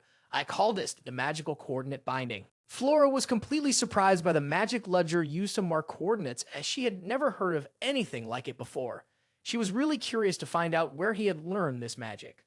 Ludger, however, calmly continued explaining, "This might be interesting to you, but it's just a small adjustment in how magic is used. It was created by the inspiration of a wizard, and I'm not showing it to you because I don't want to teach you how to use it." The whole class immediately buzzed with excitement because Ludger didn't want to teach them this magic. They all asked him why. Ludger answered, "I want you to understand something. All magic develops from a solid foundation, and a perfected creation comes only after that. To use magic truly well, you have to learn it step by step. So if you feel bored or think I'm just stating the obvious, then focus on learning first. It's for your own future." Ludger ended the class and also said, "If anyone wants to learn more about this magic, come to my office. I'll appreciate it if you do." When Ludger got to his office, he found that Stadina had been waiting for him there for a while. Meanwhile, Ken noticed someone was trying to contact him, so he told Stadina to wait outside for a bit, then immediately set up a barrier to separate them. Ludger quietly thought to himself that it was probably almost time for him to be contacted. The conversation was immediately connected between him and the Prime Minister. The Prime Minister informed him about an emergency situation. The all-powerful stone has been stolen. This news left Ludger stunned and shocked. The Prime Minister added, "I underestimated your enemies." Ludger asked, "What happened?" The Prime Minister explained, "Your enemies knew about the stone's security base. They attacked before you could do anything." Meanwhile, Elisa was feeling overwhelmed. No matter how far the rumors had spread, she had believed that with quick action, they could prevent this. But in the end, such a huge mistake had happened. Back to the Prime Minister discussing plans with Ludger, he said, "I'm chasing after them. But if they use the stone, the situation will get much worse." Ludger replied, "I know." He then asked, "How long do you think the golden hour will last?" The Prime Minister estimated, "Until midnight tonight." Ludger nodded, understanding. The Prime Minister continued, "Is there anything else you want to ask?" Ludger advised, "You should move, instead of sitting here asking a few more questions." The Prime Minister responded, "All right, I'm leaving this in your hands." After the conversation ended, Ludger withdrew the barrier and thought to himself, "Asterisk, I knew this would happen eventually, but I didn't expect it to come so soon." Asterisk, he was frustrated and thought about those people. Asterisk, what are they even thinking? Asterisk, he still hadn't erased the Prime Minister's suspicions. Asterisk, they'll probably consider me one of them. Asterisk, Ludger felt something was off and wondered, asterisk, given the situation, is it really number one on the list? Asterisk, immediately, he called Santa back. She hesitated before opening the door, unsure about stepping into Ludger's office. He asked, "Looks like one of the subordinates is acting on their own, right?" Sanada nervously nodded and replied, "Yes." Ludger's tone became serious as he commanded Sanada, "Explain everything to me from the beginning. What exactly happened?" Sanada reported honestly. According to the investigation, it all started with a third-tier individual who inquired about some news. He found documents related to the all-powerful stone while searching for information about Ceoren. The rumor about the stone spread among the students. After reading about it, he fully believed in the rumor and learned about the stone's existence and its location. He quickly reported it to a second-tier individual. However, that person didn't report it back, but took matters into their own hands. Ludger furrowed his brows and asked, "What's his name?" Sanada answered, "His name is De Myers. He has close ties to the government and often handles their affairs." Ludger said that if it was such important information, then he really should have reported it as the first priority. Did he seriously think you would know? Ludger asked, "Why do you think he did that?" Sanada replied, "It's just my guess, but I think he wants to become a first priority. The position of first priority can change at any time, and 7 positions are available. De Myers doesn't have the talent to satisfy his greed, so maybe this time he's planning something big." Ludger nodded, showing that he understood, and asked, "So, what's the situation now?" Sanada responded with a question of her own, "Are you planning to take action yourself?" Ludger usually agreed and then informed her. Who already started chasing him, but we warned that if we're not careful, our identities could be exposed. Sanada added, right now, they're on the run after stealing the stone, along with a few dozen accomplices. The only thing I know is that they're heading toward the Silent Forest. Ludger stood up and told himself it was time to go. Sanada wanted to know what she should do. He told her she didn't need to do anything, which surprised Sanada. Just knowing that information is enough, Ludger said, complimenting Sanada for doing well. I'll leave the rest to you. Sanada, overwhelmed with joy and holding back tears, thanked Ludger as he coldly walked out the door. Standing outside the office, he wondered, I only said a few words, so why did Sanada look like that? Did she think it was some kind of extreme loyalty test or something? But it didn't seem like that was the case. Ludger walked confidently, thinking that the most important thing now was, I haven't finished yet. I need to cast the Aether Nocturnus spell. A dark path opened up in front of him. As evening fell across the academy grounds, Ludger walked with authority, powered by the Aether Nocturnus spell. It was a summoning spell called a Path of Magic, which required a large amount of magical energy but could hide the user's presence completely, making it impossible for anyone to track them. Ludger passed by Flora and her friends. His magical aura made her pause and turn her head to look back. Cheryl asked Flora, what's wrong? Flora was lost in thought, trying to make sense of the feeling that someone had just passed by. But when she turned around, there was no one there. Still, she was sure she had smelled magic. Flora wondered, is it invisible magic? She had to check, so she immediately ran after Ludger, even though Cheryl called out and asked, where are you going? The girl called out Flora's name in vain. Two professors were standing in front of the Silent Forest gate talking. One of them said, damn it, they actually ran into the Silent Forest. The other replied, even if it's dangerous, shouldn't we call for more people? How is it that places like this still exist? It's been destroyed so many times already.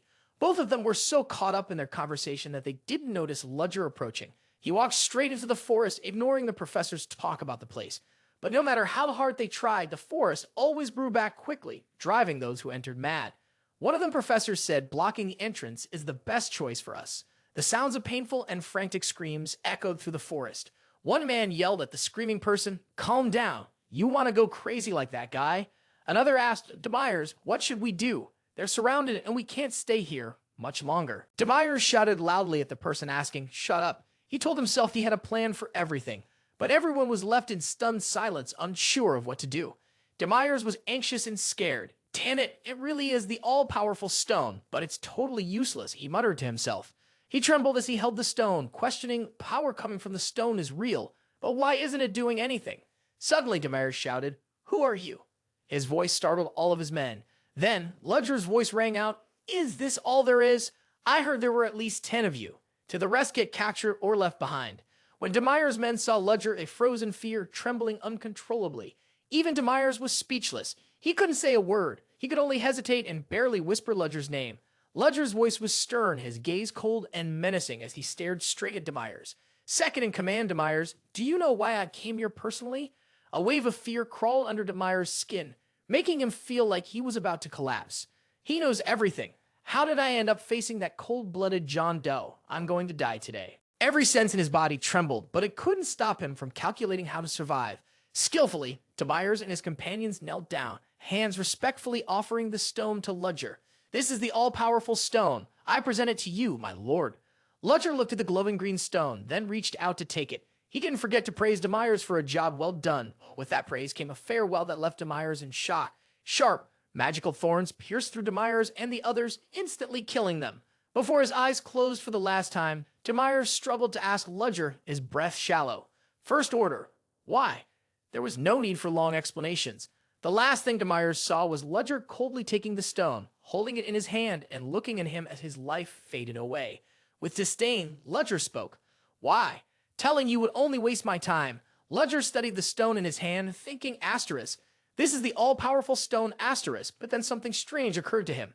Asterisk, wait, this isn't the holy relic asterisk. Ludger recalled that the all-powerful stone was supposed to have a powerful source of magic inside, but that was it.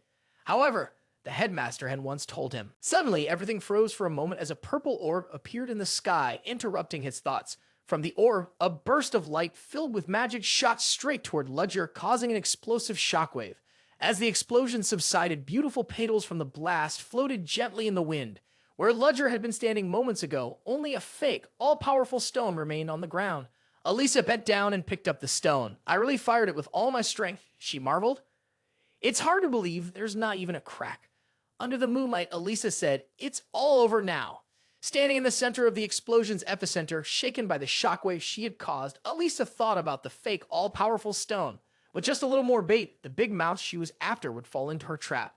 A sinister smile spread across Elisa's face. Professor Ludger Cherish, you're going to regret showing up here.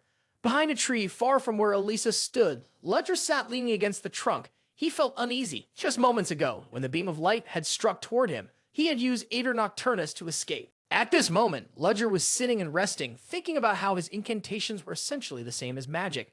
Maybe that was why he had been able to survive. In this world, there was no such thing as teleportation. But with the magic coordinate system and the unique nature of his spell, he could do anything.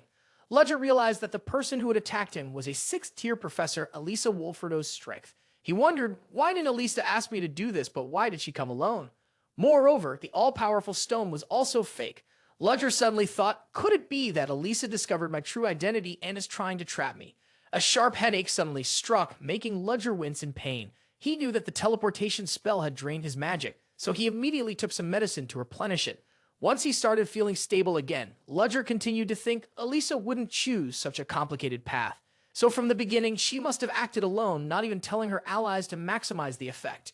Ludger praised Elisa as someone truly extraordinary. Then he noticed someone approaching him and immediately raised his staff toward them. Flora was startled by Ludger's sudden defensive move and screamed out. She called his name. Professor Ludger also realized the person approaching him was Flora Lumos. He asked her, "What are you doing here? Didn't you know this forest is off limits?" Flora hesitated before responding. Feeling uneasy, she shouted back at Ludger, "Why are asterisk you asterisk here then? I'm the one who should be asking asterisk you asterisk that. And what's with that incredibly powerful magic I'm sensing right now?" Faced with Flora's question, Ludger broke a sweat, unsure how to answer. He simply said, "That's none of your business. Go back now. This forest is too dangerous for students." Flora replied, "I'm not that weak." Ludger sighed in relief since it seemed Flora wasn't in any immediate trouble. He then asked, "Did you find a way to sneak past the gatekeepers and into the forest?" Flora felt awkward and didn't want to tell Ludger that she had come here because she had smelled something really good. She also hadn't expected him to be here. Suddenly, a voice called out to Flora in a panic, making her turn around. It was her best friend. Chuz was sitting on the ground, tears streaming down her face from fear. Trembling, she said to Flora, "I'm so scared. Where are you going?" Ludger saw this and immediately told both of them to follow him. He would lead them out. Flora watched him walk away, thinking back to when she saw him drinking something earlier. She wondered what kind of medicine he had taken and if something was wrong with him. Elisa was waiting outside and noticed Ludger. Professor Ludger Cherish, along with Flora and Cheryl, were with him. She asked him about the two of them. "Who are these students?" Ludger simply replied, "They got lost in the silent forest, so I'm taking them out." Elisa, with a more serious tone, asked, "The silent forest? Why would students be there?" Flora immediately spoke up, admitting her mistake, which made Elisa call out to her, "Flora, did you go into the silent forest?" Flora explained that she had gone in on her own, causing Cheryl to follow her. Ludger had found them. Elisa nodded, showing she understood. Then Ludger asked, "So, what should we do about Flora and Cheryl?" Elisa chuckled and answered, "Students are allowed to make mistakes. Let it slide this time." She also expressed that she didn't know what to do, as the situation was quite urgent, so she had to handle it first. Ludger had just asked Elisa, "Was that magic from you?" Elisa replied, "If it were, everything would have already been taken care of. Don't worry." Ludger said, "I'll take responsibility for bringing Flora and Cher back." Elisa agreed and asked him to do so. Wolford asked Elisa, "What kind of person is Ludger?" She answered, "After this event, it's hard for me to doubt him since his reaction was completely normal." Wolford smiled and said, "That's a relief because there's no one more trustworthy than Ludger." At the same time, he asked Elisa, "Why do they feel the need to spread those rumors?" Elisa calmly replied, "They did it to lure the rats into the trap first." Wolford indicated that he understood. Elisa walked into a room where the real all-powerful stone was hidden. Wolford sighed, "The stone is really safe here. I'm glad nothing happened to it. This stone is so dangerous it once destroyed an entire kingdom." Elisa said that she had finished confirming the stone and wanted to leave. She didn't want to stay there any longer. Suddenly, a cloud of black smoke appeared in the room. Ludger stepped out from the smoke, smiling smugly. At first, Ludger hadn't believed it, but when he saw it, he felt like he had hit the jackpot. He was glad he had left a tracker on the fake stone. Sure enough, Elisa had come back to check the real stone. Ludger could clearly feel the magical energy coming from the real stone. It was much stronger, so intense it almost pulled him in. But even so, it wasn't enough to satisfy Ludger's true desire. He moved closer to the stone because he knew its power had its limits. Ludger's hand touched the stone. At least he knew it could show him the location of the remaining pieces of the holy relic. The power of the all-powerful stone radiated. Ludger felt the magic growing stronger and stronger, trying to tear into his body. He calmed it down, saying, "Easy now," but also warned, "If you go any deeper, even with my will to resist, you'll shatter into pieces." As if it understood him, the stone calmed down. He praised it, saying, "Well done." Now, Ludger wanted the stone to tell him the locations of the remaining pieces of the holy relic. After a while, the stone returned to its silent state. Ludger also realized that it couldn't pinpoint the exact locations of each shard. However, he could notice that one piece was very close by. Ludger used a magic orb to talk to Han. He was a bit confused when he heard Han's sluggish voice. "What's going on?" He slumped over the table and replied, "The thing I mentioned the other day is done. We'll push the appointment to tomorrow night." Han still sounded a bit worried. "All right, it's almost the deadline, but why do you sound like that?" Ludger lowered his face and responded, "It's nothing. We found the location of the artifact. It's just one piece, though, but I may have overworked myself a bit." Han immediately recalled what had happened before. A lot's been going on lately, but if it's just one piece, it doesn't seem like much. Ludger shared some more details. "Actually, there are two pieces, but one was already known. The other one is right here in Rebirth." Han was shocked when he heard that.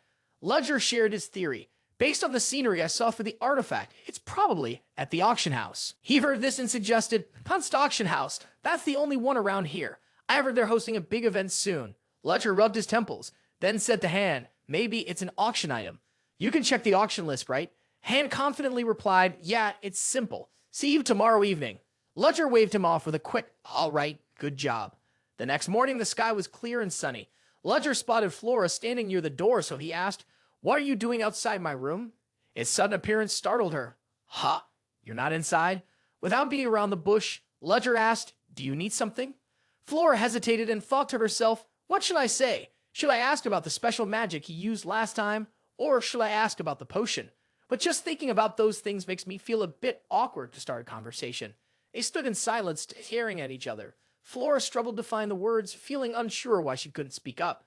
Not wanting to waste time, Ludger walked past her, saying, "If you don't have anything to say, I'll just go in." Flora was startled by his movement. "Oh, wait a second." Ludger lost his composure and asked, "What's going on?" If it wasn't necessary, then as he turned around, a water bubble was already floating in front of him, with elements of ice and fire above it. Flora looked directly at him, confidently asking, "What do you think about the spell that assigned coordinates to me?" He evaluated it for a moment before generously complimenting her. "I'm surprised. I didn't expect any student to be able to perform that spell." Hearing this, she switched to a more self-assured mode. "It's because I'm a genius. I'm the only one who can do it, so shouldn't I be rewarded with something?" Ludger responded quickly, "Yeah, sure. How about this? The highest score. What do you think?" Flora disagreed. "Just a score doesn't seem like it matches the effort I put in. I want something else that's as valuable as that highest score." Ludger was genuinely caught off guard by Flora's request. He looked at her for a moment before opening the door to his office. "Come in." She hesitated and walked inside nervously. "This is the first time I've been here." Ludger reminded her, "The lab is over here." She was startled by his words. "A lab?" He led her into a large room, filled with jars of potions and formulas written on blackboards. Flora looked around the room and immediately asked, "What is he researching? I've never seen these symbols before, but it doesn't look like random scribbles." Ludger spoke up first. "Honestly, I didn't expect you to be able to do it, so I was unsure about what to do. As you know, assigning coordinates is a math formula. You have to control mana and apply the formula at the same time." Flora listened to him explain, excitedly whispering, "I'm sweating, but I'm just copying what I can see." He decided to reward her. "Since you understood and managed to do it, I'll show you this." He raised his wand and cast a new spell, causing Flora to stand frozen as she watched in awe. "What is this?" A shape appeared in the air formed by magic. Flora seemed off, her head feeling like it was about to split in two. What was this sensation? After a while, when she regained consciousness, Ludger was reading some documents. He asked, "Are you awake?" She asked, "Yes, how long has it been?" He replied, "Less than half an hour." Terrified, she asked him, "What kind of magic did you just perform?" He answered, "It's called the Klein bottle. That's what I call it. I've seen it before, so I figured out how to make it myself. It was just an experiment." Flora was astonished. "You created it just for an experiment?" Ludger was concerned about her condition. Are your eyes and nose okay? Flora pretended not to understand. Huh? Why are you asking that? He gave her a quick glance and then shared his guess. You can sense every magical fluctuation, can't you? She was startled, unable to believe what she was hearing. Ludger explained further. When you saw my spell formula, your pupils dilated and your fingers trembled. You must have sensed it in a way most people can't. You're probably shocked because you'd never seen magic like this before. Flora tightened her grip and asked, worried, You're not curious, Professor, about my ability? He glanced at the paper in his hands and replied, No, I'm not interested in any special abilities, but I can't speak for other mages. You should be careful not to get caught. Hearing that, Flora felt a bit more reassured. Once he saw she had calmed down, Ludger said, It's late. You should head home. Standing outside, Flora couldn't shake the worry. How could he stay so calm after learning about her ability? Had he encountered someone like her before? It wasn't until later, after a long silence, that it hit her. She hadn't been properly rewarded yet. That evening, Ludger went to the spot where he and Han had agreed to meet. He took one look at Han and couldn't help but tease. Honestly, no matter how many times I see it, I still can't get used to your style. When Han heard his voice, he greeted him. You're here already? Are you just going to stand there? Ludger replied, Yeah, just like usual. He glanced at the sleek black car parked next to Han and asked, Where did you get this car from? Han happily patted the car and said, This is the nicest car around here. Ludger shrugged and replied, Well, if you need it, you have to take it, right? He looked at Han's smug expression and had to agree. True. Han grinned. Well then, let's go. Now they were standing in front of a building filled with people attending a party. Ludger took in the scene inside and felt uncomfortable with all the noise and unnecessary glitz. Han knew his friend well, so he wasn't bothered by it. This place is famous. Isn't it better than being dirty and empty? Ludger asked him, What floor is the meeting on? Han answered, 4th floor. As they were about to head up to the 4th floor, a security guard stopped them. Wait, you can only go up to the 4th floor if you have permission. He heard this and turned to look at him, holding out a ticket and saying, We can go in. When the security guard saw the ticket, he automatically stepped aside to let them through. Please go ahead. When they reached the 4th floor, Ludger immediately started to assess the place. The atmosphere on the 4th floor is different. Han explained, I've heard that underground organizations often meet here. That's why the unspoken rule of this place was created. He seemed intrigued. An unspoken rule? Han said, No fighting is allowed on the 4th floor, which is why there's no security here. Ludger then speculated, there must be a reason why we were invited here. Maybe they want to see if we'll follow that rule. The two of them stopped in front of a door. Here we are, I guess we should go in. When Violetta saw the main figure of the meeting had arrived, she spoke up. James Moriarty, I'm sure you wouldn't lie here. I know you disappeared after the fatal uprising in the Delicate Kingdom. What brought you here? Do you want to try again with something you've already failed at? The one speaking was the Black Rose Violetta. Ludger calmly took a sip of his drink before replying, Of course not. Don't say such baseless things. I've never thought about that. Violetta condemned him. I believe you. Why would someone with no ill intentions destroy the Crimson Society as soon as they arrive here? He remained calm and answered, I only deal with what's dirty in front of me. At that moment, a small, irritated man spoke up. Enough with the private stories. What do you want? You must have your own reasons for accepting our invitation. That's Finian from the Kirukas Guild. Ludger didn't beat around the bush and got straight to the point. Quick, to the point, I like that. I'm looking to lay some foundations here. Finian sighed. Are you trying to build a second Crimson Society or something? Since the beginning, Dan from the Old Kids Guild had been quietly observing the conversation. Ludger sighed and said, Of course not. I understand why the atmosphere is tense. First, let me clear up the misunderstanding. Dan, who had been silent until now, spoke up and asked, What misunderstanding? Ludger, looking confused, said, Earlier, I wanted to have a private conversation. Dan was surprised. What are you talking about? The small girl beside him spoke up, It's fine, Mr. Dan, you figured it out. Moriarty, I'm often underestimated because I'm just a kid. That's Mestella from the Old Kids Guild. Ludger heard this and politely extended his hand. My life hasn't hit rock bottom to the point where I disrespect a child. And don't worry, I'm not planning to create a second Crimson Society. Of course, I do plan on starting a new business. Ludger leaned on his hands and spoke seriously. I have an offer. If you work under me, I'll help you make a lot of money. Han, standing off to the side, was intimidated by what he heard. What's he saying? Violetta sneered, What's the difference between this and the Crimson Society? You'll end up oppressing us and forcing us to follow all your orders. Isn't that true? He looked at her. This is just an offer. If I wanted to do that, I would have already. Besides, even if you refuse, I'll still transfer a part of the Crimson Society to you. The four of them stared at him in shock, but Stella didn't understand his intentions. Even if we refuse? I don't get it. What do you really want? He explained his plan. As you all know, my current position isn't the best for causing chaos. Fighting would be useless. I just need solid power. You don't have to believe me, and refusing won't cost you anything, but I would really like to hear your answer. Everyone in the room fell silent, deep in thought. Then Finian suddenly spoke up. Hey, at least tell us what kind of business it is. Violetta immediately got angry and said, Finian, why are you making decisions on your own? Finian ignored her scolding and continued. If it's dangerous, I'm not getting involved. Ludger gestured for Han to hand him a piece of paper and assured them, I promise you won't be in any danger. Do you know how nobles like to have fun? Finian shared his thoughts. Oh, you mean opera and music, right? Don't tell me we have to do all that. Ludger replied, No, I want you to do something more refined, tell stories through drama, music, and dance.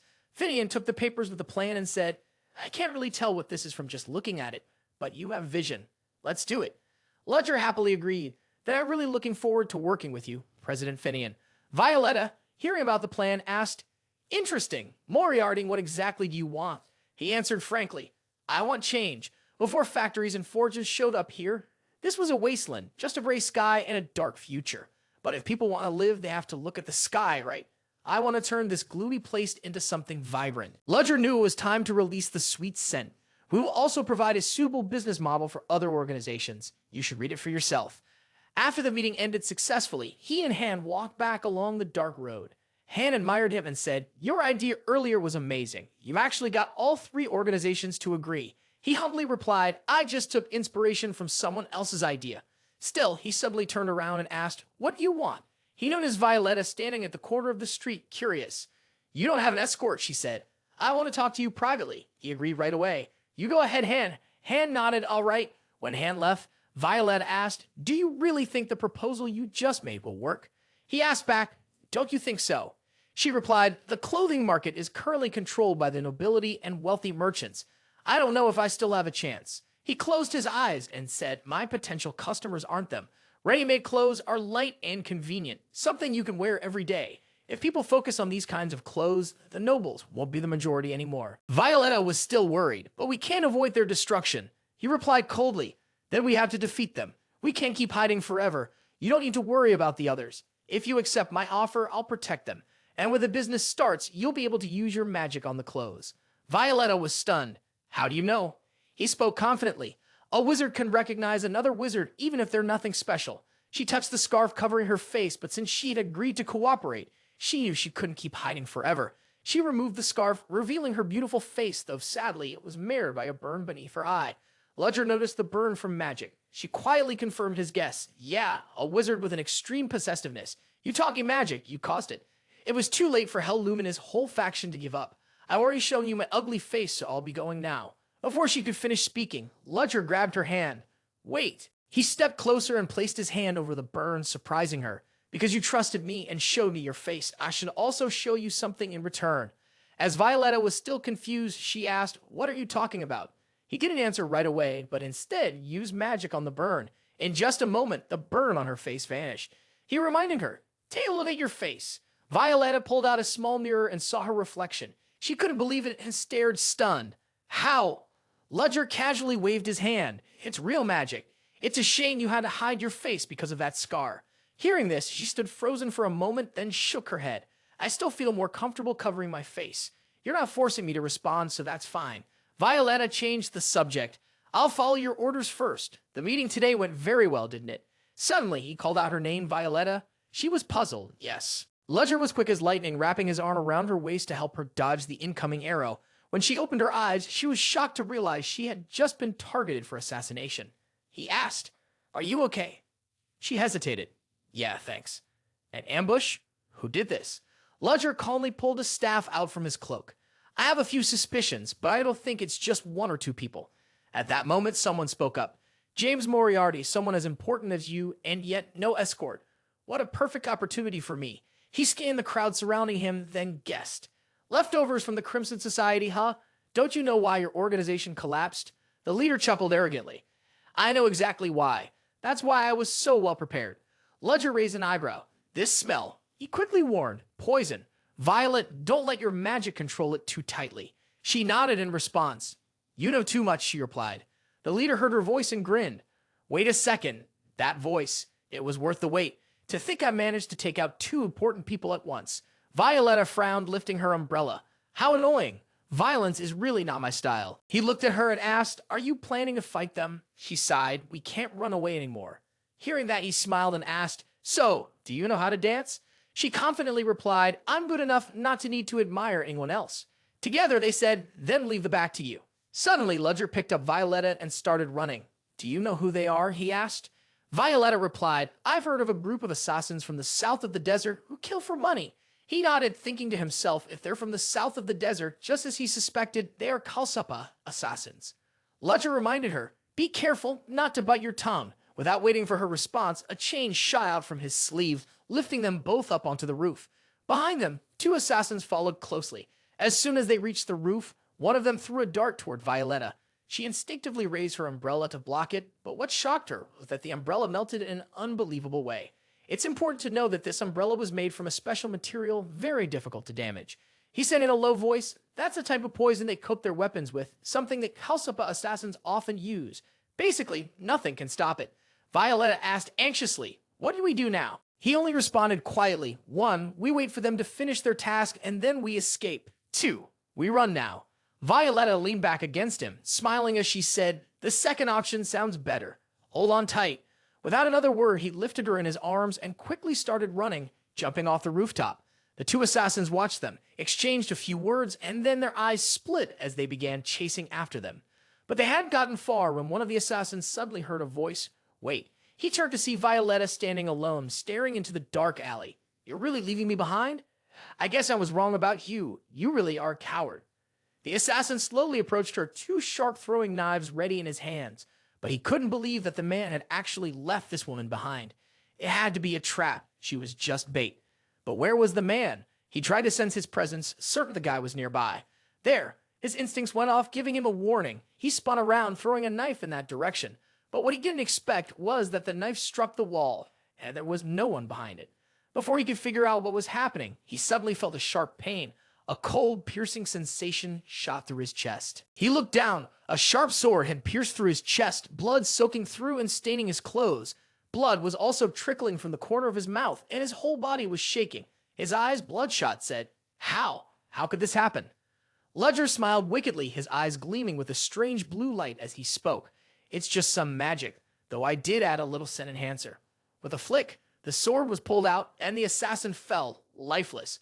Ludger twirled the blade he had, but at that moment the voices of the crowd could be heard from a distance. We hear them over there. Hurry, catch them. We'll die if we let them escape. It seemed that the scent had dissipated quite a bit. Ludger asked, Can I leave this to you? Hearing that only surprised Violetta even more. She exclaimed, You killed Belbot Rickson? He answered briefly, Yes. It seemed that this man had done something shady while providing funds for Daughtry, maybe even committing acts that violated human dignity. I don't want to stand with someone like that. By the way, speaking of Daughtry, I'll give you a few of his rookies. You can through enough. Do what you want with them. Violetta seemed to have guessed his intentions and said, In return, you want us to investigate who is behind this, right? He didn't expect her to figure it out so quickly, so he laughed and said, I was actually planning to ask for it in a different way. Violetta sighed and responded, It looks like we'll be busy soon. Also, we have to manage the business you suggested. Ludger asked, You can't handle it? Violetta turned her face away and replied, You're hurting my pride. Just wait, I'll do both perfectly. I'll work harder than you expect. Violetta turned and walked off while he smiled and said, That's a very good answer. Take care. They both turned and walked away, disappearing into the alley, leaving the night in peace. A loud voice came from the door of a house. Hey, assistant, get over here. The angry voice asked, Who said I was your assistant? Ludger opened the door and stepped inside, only to find a chaotic scene of people struggling. You should just come when you're called, someone said. All right. Now move out of the way. Ludger spoke up. What's all the noise about? Oh, it's you, Ceoren. A girl was pinning hand down and punching him. To introduce her briefly, her name was Ceoren, and she was Ludger's ally. She belonged to a dwarf race and worked as an inventor. Ceoren turned around when she heard the complaint. When she saw it was Ludger, she said, Oh, it's you, sir. Seeing Ludger, Hand quickly cried for help. Big brother, please stop her. Ludger noticed his brother seemed to be enjoying himself and said, Looks fun, huh? Ludger told Ceoren to stop bullying Hand, added, Look at this. Ceoren quickly ran over and said, Okay, Let me see. The moment she touched it, she screamed, "Ah! Sir, did you pull the rope while dragging someone else along? I told you, it's only for one person. The hook is completely loose now." Ludger just shrugged and replied indifferently, "I have my reasons." After saying that, she managed to smile again.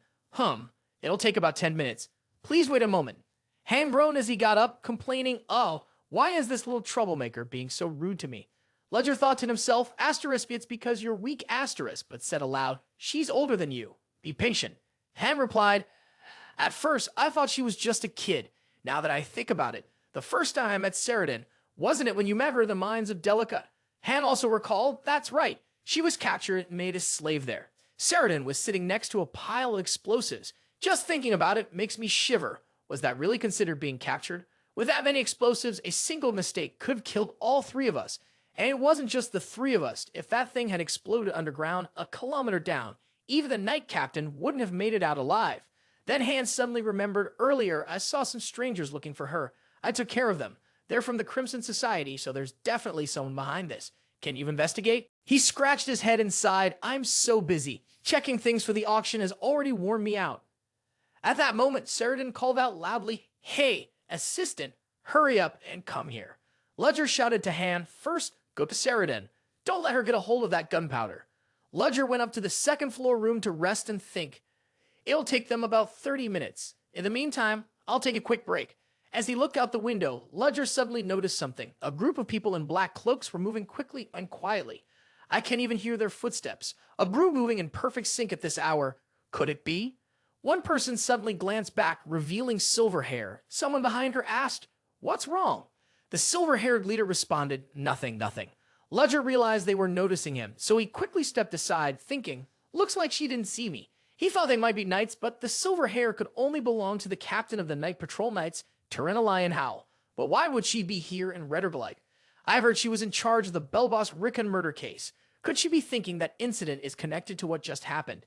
Luckily, I erased all the evidence back then. I don't want anything to do with that weird guy anymore. Lost in thought, Ceoren happily ran up and said, "Hey, sir, I'm done. It took a little longer because I wanted to make sure everything was just right."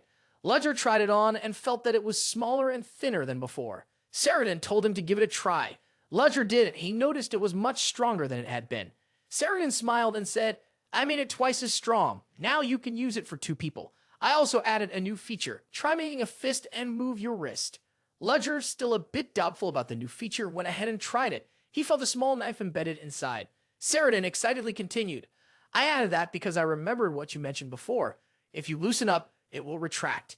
You told me about it before, so I added a little extra this time.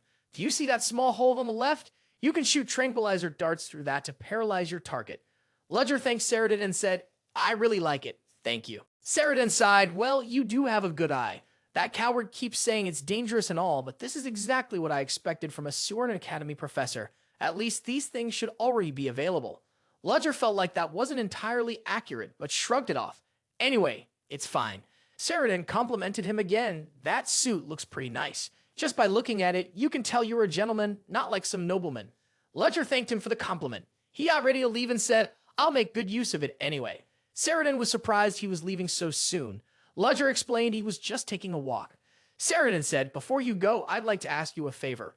Meanwhile, back with the group that had been hunting Ludger earlier, Ceoren and her 2 teammates were drawn to the noise and moved closer. Looking at the wounds, she recognized they were caused by magic. Is there some kind of faction conflict here? Seeing the faces of the people, Ceoren realized they were probably from the Crimson Society. When she looked deeper into the alley, she saw 2 more bodies. Ceoren moved closer, pulling daggers from the bodies of the dead. The sour smell on the blades told her it was the kind of poison used by the Kalsapa assassins. Loy was surprised. "You mean the assassin organization from the Fatima Kingdom to the south?" Annie asked, "Is it possible that there's a conflict between Crimson Society and Kalsapa?" Ceoren replied, "No. They didn't die from poison, so they might be on the same side. Anyway, he was killed with a single strike. Loy, check on this Kalsapa person again. It seems he was stabbed through the heart from behind." Ceoren felt that the 2 assassins must have engaged in close combat. They probably thought their target was a wizard who couldn't use a knife. They made a wrong assumption, and that's why they ended up dead. The person who killed those assassins was a skilled wizard who used a sword and wiped out Crimson Society.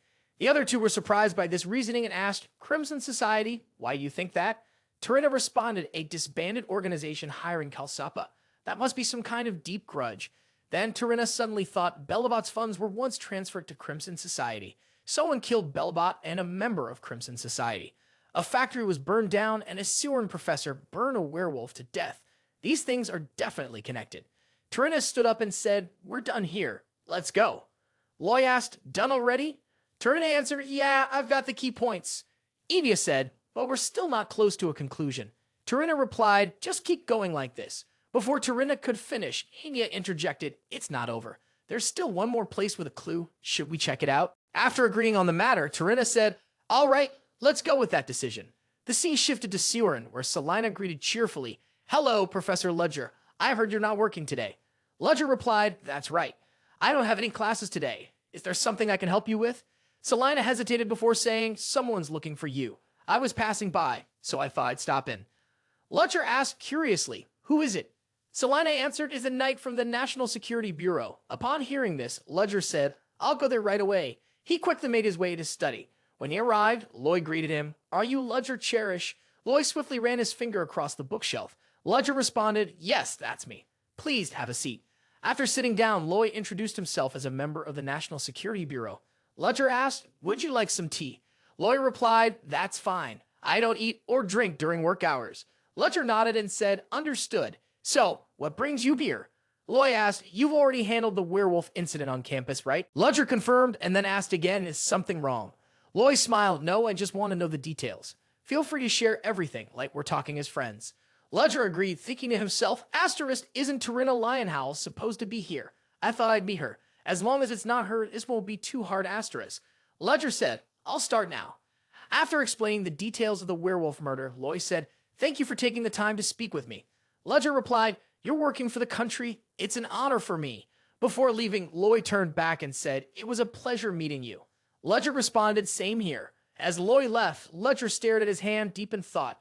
Loy went to meet Tarina and Enya in the Ceoren courtyard. He asked Tarina, "You've arrived. Did you find any leads?" Tarina replied, "No, nothing at all. We even had a search warrant, but couldn't find anything useful. What about you? Did you follow my instructions?" Loy answered, "I did exactly as you instructed." Tarina, looking anxious, asked, "Does that mean the person we're after is someone well-trained?" Loy said, "Even though he was wearing gloves, when I shook his hand, I could tell he was like a regular mage. Never been involved in any violence." "Is Enya really surprised? Are you sure about that?" Loy replied confidently, "Of course I'm sure." Tarina also responded, "Does the hand look like that of an ordinary mage?" Tarina paused thoughtfully. "This is beyond what I expected. I thought I'd finally found a new lead, but now we've hit a dead end."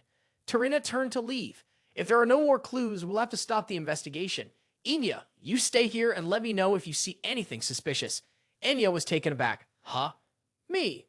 No, before I do that, we should meet with them first." Tarina interrupted. "We can't meet with them. That's the condition."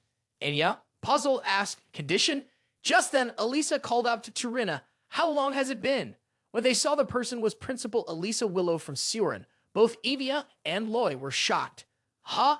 Principal Elisa Willow? Do they know each other?" Tarina turned and asked, "What brings you here?" Elisa smiled. "At least say hello to your friend." Tarina, looking frustrated, replied, "Why should I? After you interfered with my meeting with Professor Ludger, you're being overly kind now. What, with no real purpose?" Elisa smiled and said, "Don't harass our talented new professor. I've gotten quite fond of him. Who knows what you might do to him? I guess you think I'm the type who would chase someone off. Am I wrong?" Tarina immediately closed her eyes, turned away, and replied, "I'm leaving now. No need to see me off, Elisa. I don't need you to escort me." Elisa tried to stop her, saying, "At least stay and have a cup of tea before you go, Tarina."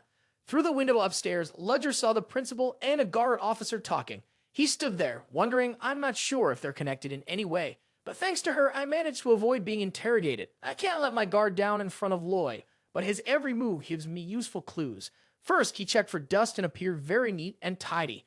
I think he's afraid of dirt. When someone like that offers to shake hands without gloves, it means they're trying to confirm something. So I added Ceoren synthetic skin just to be sure. Luckily, it wasn't for nothing. It took some effort, but I'm still one step ahead. Now, should I take a break and prepare for the test?" Asterisk, asterisk, 1 week later, asterisk, asterisk. Lately, it seems like everyone else has been acting really cautious. The reason seems to be that the Guardian has been visiting Ceoren a lot recently. Cautious? What do you mean by that? Can you explain more clearly?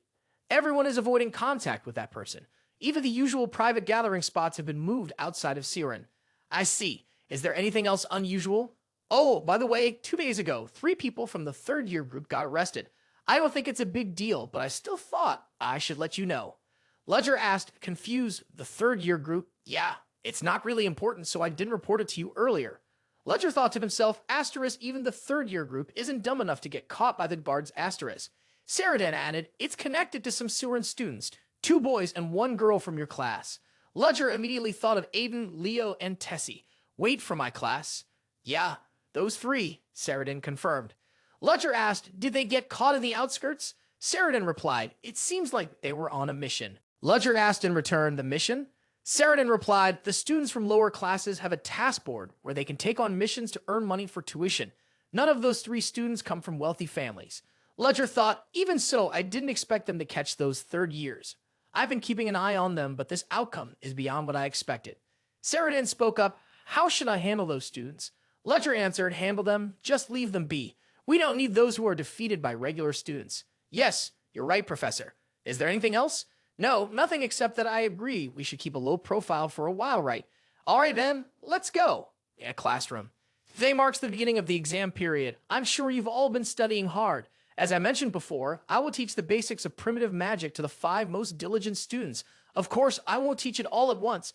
I'll divide it into 4 stages, with each exam covering 1 stage. If I discover any cheating or anyone holding an unfair advantage, I promise there will be appropriate punishment. Now, you've all noticed the end time. The test began right at that moment. The clock in the classroom struck 1 o'clock p.m. The exam time was up. You all did great, the professor said. I knew it would be tough as soon as I mentioned you could use your notes. It was so hard that even looking at the book didn't help. At that moment, Arender saw Lynn rushing. She ran after Professor Ludger. Ludger turned around and asked, Lynn, do you have any questions about the test? Lynn held out a book and replied, no, I finished the book you gave me last time. I just wanted to return it. Ludger shook his head. No need. You'll need it again later. This edition suits you perfectly. I think it would be respectful to the original owner if he kept it. Don't return it. Keep it. I trust you'll take good care of it. A voice called out, Lynn, wait up. You're moving too fast. Lynn answered, it's nothing really. Don't worry about it. How did you do on the test? It wasn't as hard as I thought. Arender gave a faint, forced smile. Oh, really? Seeing his mood, Lynn quickly guessed that he hadn't done well on the test. It happens, she said sympathetically. Arender quickly explained, yeah, I've had a lot on my mind, so I just couldn't focus on studying properly. Ludger's test was under review. No matter how many times I looked at it, I was still surprised by how Professor Ludger phrased the questions. You need a solid foundation of good grasp of basic principles, plus a predetermined level of difficulty, and on top of that, a trick question. Since he's such a rigid person, I didn't expect much, but I was still pretty surprised. Wolfert, standing nearby, spoke up. How does this compare to Professor Chris Benamore, principal? Since both of them teach expression theory, I'm sure their tests are somewhat similar. Elisa waved her hand, saying, hey, don't compare them like that. That's rude. He's just throwing in some technical jargon to show off. I'm sure Professor Chris has seen it by now, though.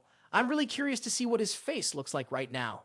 As Elisa had hoped, Chris was practically shaking as he read through Ludger's test. The paper was crumpled and tossed aside, followed by Chris muttering, damn it. I was wondering why the principal suddenly showed up, just to jot down a bunch of questions from Professor Ludger. Thinking back to when Elisa arrived, she was so warm and friendly, holding a stack of papers. Professor Chris, you teach this subject too, right?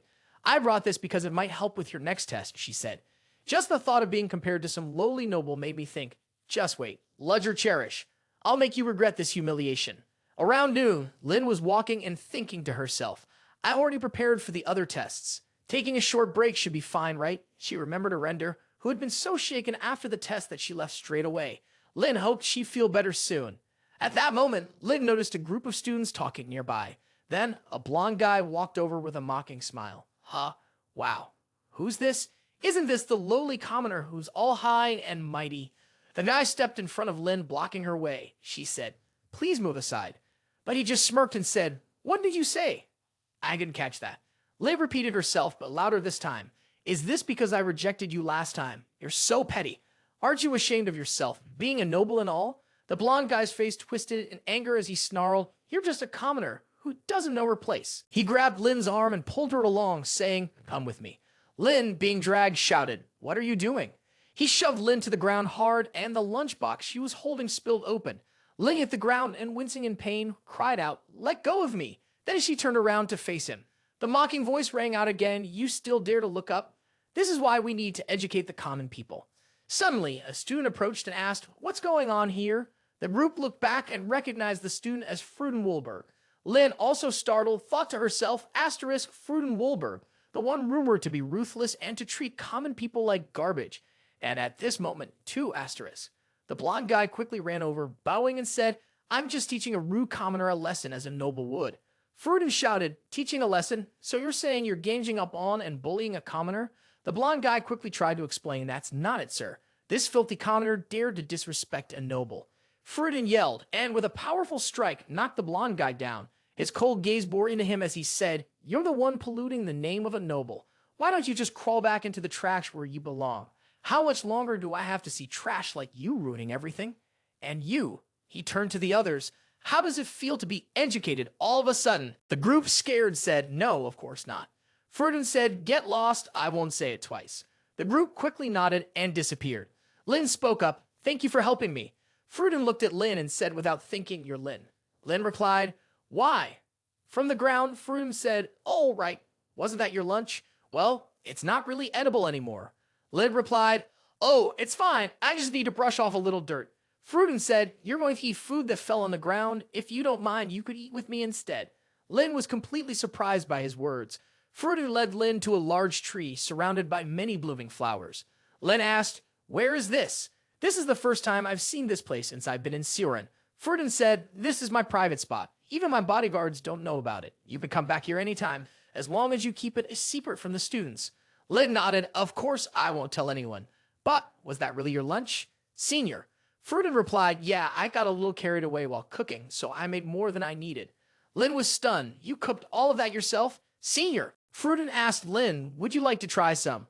Lin took a bite and said, "Thank you. Oh my gosh, this is so delicious." Freuden replied, "I'm glad it suits your taste, but take it slow." Lin looked at Freuden and thought to herself, "They say he's a ruthless person who hates common folk, but he doesn't seem like that at all. I guess that's why I shouldn't believe all the rumors." The two of them sat under a tree, one eating and the other watching, looking quite affectionate. In the afternoon on the academy grounds, Selina unexpectedly ran into Professor Ludger. "Have you finished grading the tests?" she asked. Ludger replied, "Yep, I'm on my way to grade them now." "You have a practical test this time, right?" "Yes, for elemental studies, a practical exam works better. Would you like me to come watch?" Seeing Selina's eager expression, Ludger realized she was probably nervous since it was her first time handling a practical test. He said, "All right, I'll come watch." Selina, hearing this, was excited and replied, "Wow, come with me then." Ludger stood to the side, observing Selina's practical class. As she had mentioned earlier, she said, "Today you'll be forming pacts with the spirits in this test. You'll use your magical powers to communicate and bond with the spirits. I'll demonstrate first." The colorful beams of light flew in and surrounded Selina. She pointed to one of the glows and said, "Say hello to it." The students were quite excited. "Is this the power of a professor of spiritology?" Selina cheerfully responded, "Can everyone see clearly? It's not that hard.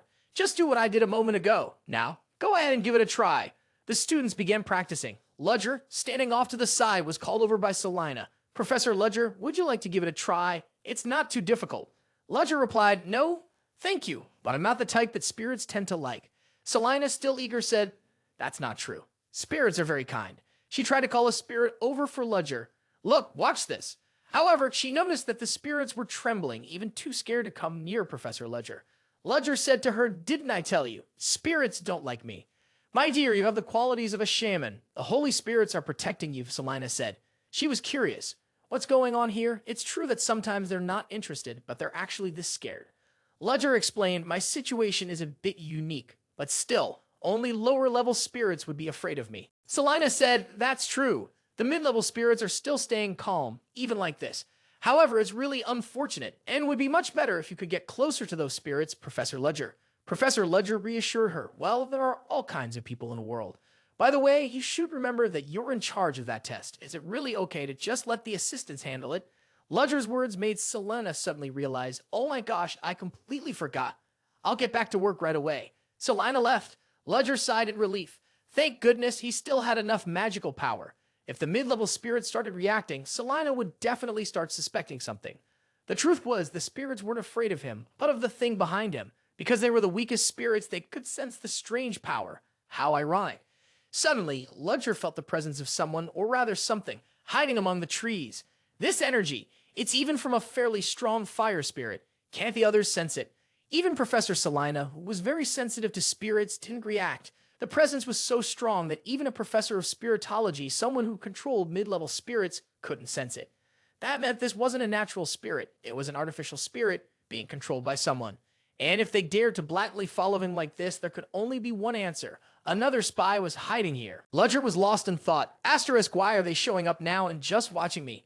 Why aren't they doing anything? Has my identity been exposed? No, if that were the case, they wouldn't just be standing there. Are they trying to send me some kind of message? Asterisk. Suddenly, he felt a bit warmer. The temperature around him had risen.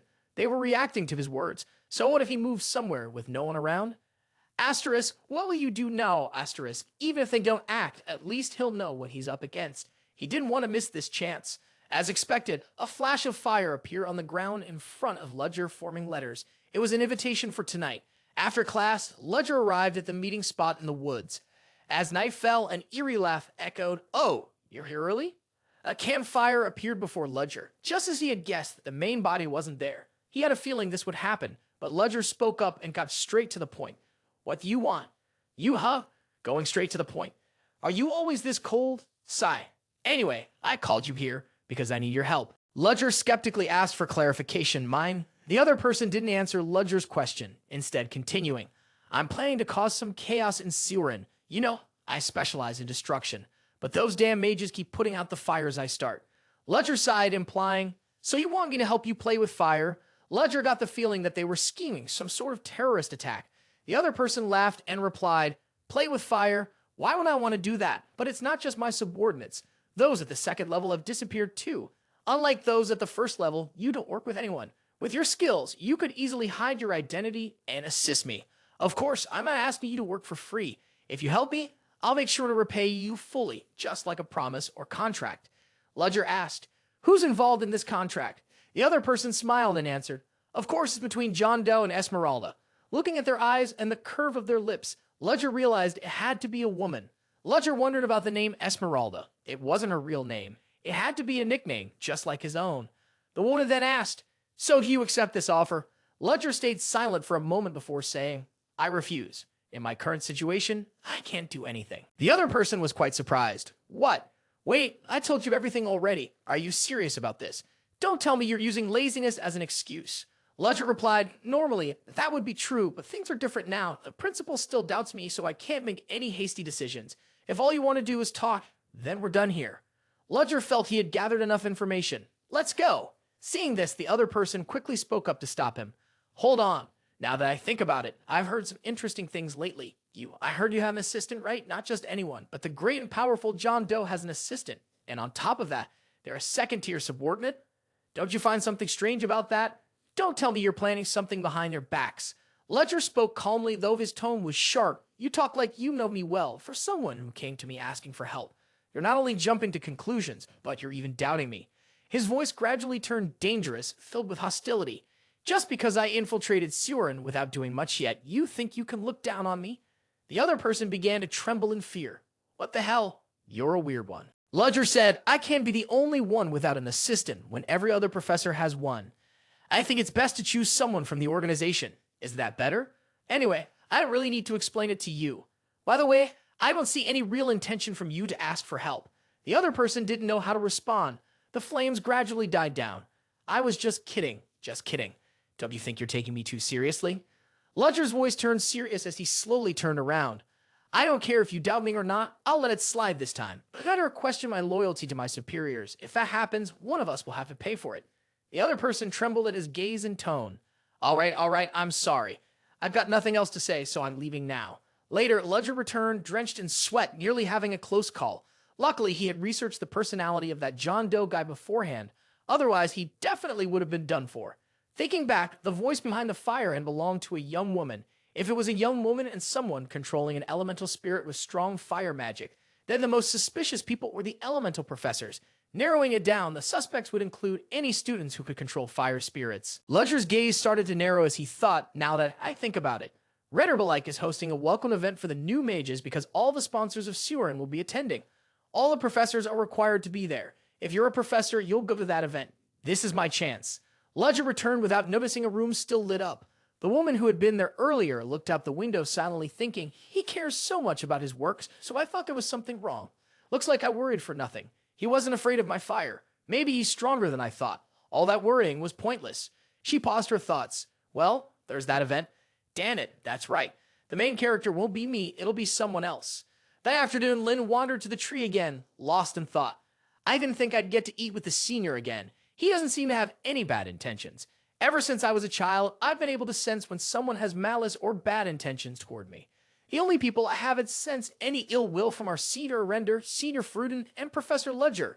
No, she corrected herself. Professor Ludger doesn't have any good intentions toward me either. Instead, it's sadness and guilt. But why? Suddenly, someone called out, making Lin jump. You're Lin, right? A freshman? I'm a friend of Fruden's. Henry Presto. Nice to meet you. You've been staying with Fruden, haven't you? Lin was taken aback. How do you know that? Henry smiled. I have my ways. He continued, I was also wondering what Fruden's been up to lately. Lin sensed that he didn't mean any harm, but she could tell he had a dangerous side to him. Noticing Lin staring at him, Henry flashed a bright smile. Did I do something wrong? No need to be so cautious. Anyway, I got something good for you. Think of it as a gesture of friendship. Actually, I have a part-time job that pays well and is pretty safe. I'm sure you know that most students at Ceoren are just common folks and don't have much money. Lin raised an eyebrow. Why are you telling me this? You just met me. Henry thought for a moment before answering. To be honest, maybe out of curiosity. I was really surprised to see Fruden spending time with someone like you. Lin asked, was it really that surprising? I just thought he was a good person. Hearing that, Henry burst out laughing. Ha, a good person? Fruden? Why are you laughing? Yeah, really. Fruden's a good person? That's rich. That's how I feel after spending some time with him. Still, he was curious about why the two of them were together. You could decide whether or not to accept it after hearing the details. So what do you think? The evening was alive with music and the sparkle of lights in a busy building. A party was in full swing, and it seemed like all the main guests had arrived. I've heard all the new professors are outstanding, a man suddenly exclaimed. Oh wow, he must be one everyone's talking about, Ludger Cherish. Soon, everyone was mingling and chatting with others at the party. Oh, Count Chris Benamore, the rumors were right. You really are quite handsome. Haha, thank you. Professor Marita, is it? I'm Congressman Charles. Ludger stood quietly to one side, observing the scene, trying to figure out what to do. Everyone was busy with the sponsors, so he decided to stay for a bit and then go look for Esmeralda. Suddenly, a middle-aged man approached him. Hello, Professor Ludger. I'm Count Deckers. Ludger narrowed his eyes. Sorry, I'm not in the mood to chat right now. I see. Apologies for disturbing you. Ludger took a sip from his glass of wine and thought, asterisk, Chris Benamore. Turning down that count will keep the annoyances at bay for now. I'll find Esmeralda soon, and now asterisk. Suddenly, Ludger heard a voice call out, Excuse me, we don't know each other, do we? What's with the attitude? Why are you refusing to do anything? Professor Salina seemed like she was trying to avoid someone who was about to start a conversation with her. Ludger stepped in to help her out. Stop right there. Professor Salina already has an appointment with me. The guy was about to ask, who are you? But someone else quietly interrupted him. After hearing that, the guy spoke loudly, a new professor, huh? So what? Doesn't he know who I am? Ludger thought to himself, is he talking about me? Hey, you there. I'm Ivan Luke, the CEO of Luke Corporation. I'm sure you're not stupid enough to have never heard of Luke Corporation. So now that you understand, why would you just leave? At that moment, Ludger felt a trembling hand gripping his shirt. He stepped up directly in front of the guy and said, Didn't I already tell you we have an appointment? Ivan scowled, pointing at Ludger's chest and saying, What? Are you messing with me? You think I'll just leave because of some professor like you? Do you know who I am? Seeing that the guy wasn't backing down, Ludger tightened his grip on Ivan's hand. Let me make it clear then. You really think I'm going to leave just because some unknown CEO is standing here talking nonsense? Ivan winced in pain and muttered to himself, What kind of strength is this? He grimaced and shouted, Let me go. Do you want to get fired? Hearing the threat, Ludger tightened his grip even more. Go ahead, try it, Ludger said calmly. Someone quickly rushed over to intervene. Stop it. Don't cause a scene at the party. Ivan, clutching his trembling arm, yelled, You washed up noble. The other person rushed to calm him down. Young master, please calm down. Don't attract attention.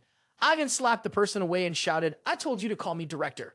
The person quickly covered their face and apologized. "I'm sorry, director." Ivan ignored the apology and continued, "You want me to calm down? After that dog insulted me like that, Ludger, or whatever his name is, I'll make sure they fire you." Ludger realized things were getting way out of hand. All he had wanted was to use Professor Salina's situation to lead the party. Ivan kept screaming, "I'm not some liar." Suddenly, a voice rang out, "Oh, what's going on here?" Elisa smiled as she walked over. When Ivan saw her approach, he quickly turned around and shouted loudly, "Principal, perfect timing. Is this how Ceoren trains their professors? That washed-up noble dares to use violence against me. If you still want to get funding from Luke Corporation, you better fire him right now."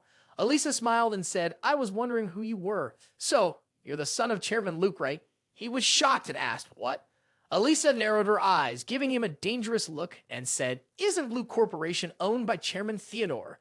Why would a director be spouting nonsense like this in front of so many people? Have you discussed this with your father?" Ivan's tone softened. "My father has always supported me. I'm his son, after all." Elisa raised an eyebrow and replied, "Oh, really? Chairman, do you agree with that?" In an instant, Theodore appeared out of nowhere, making Ivan panic and shout, "Dad!"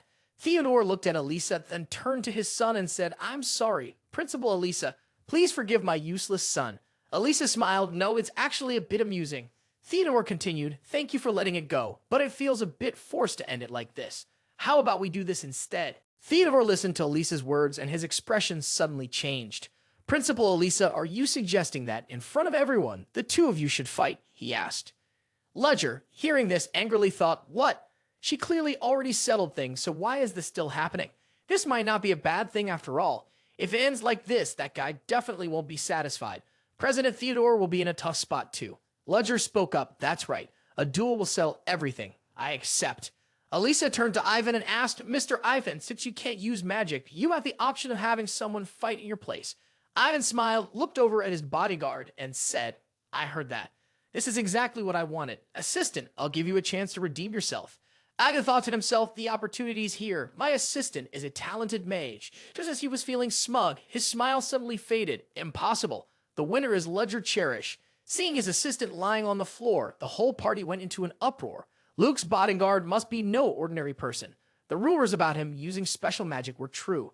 Ivan was skeptical, but President Theodore was stunned, muttering, "No way. Are all of Ceoren's professors this powerful?" Elisa smiled brightly and said, "Of course not. It's just that Professor Ludger is a bit special. Anyway, President, I assume you have no more complaints about the results, right? It seemed like I'd let something slip. I must really be getting old. This was a fair match, so I'll have to accept it. Don't worry about my foolish son. I'll make sure to set him straight."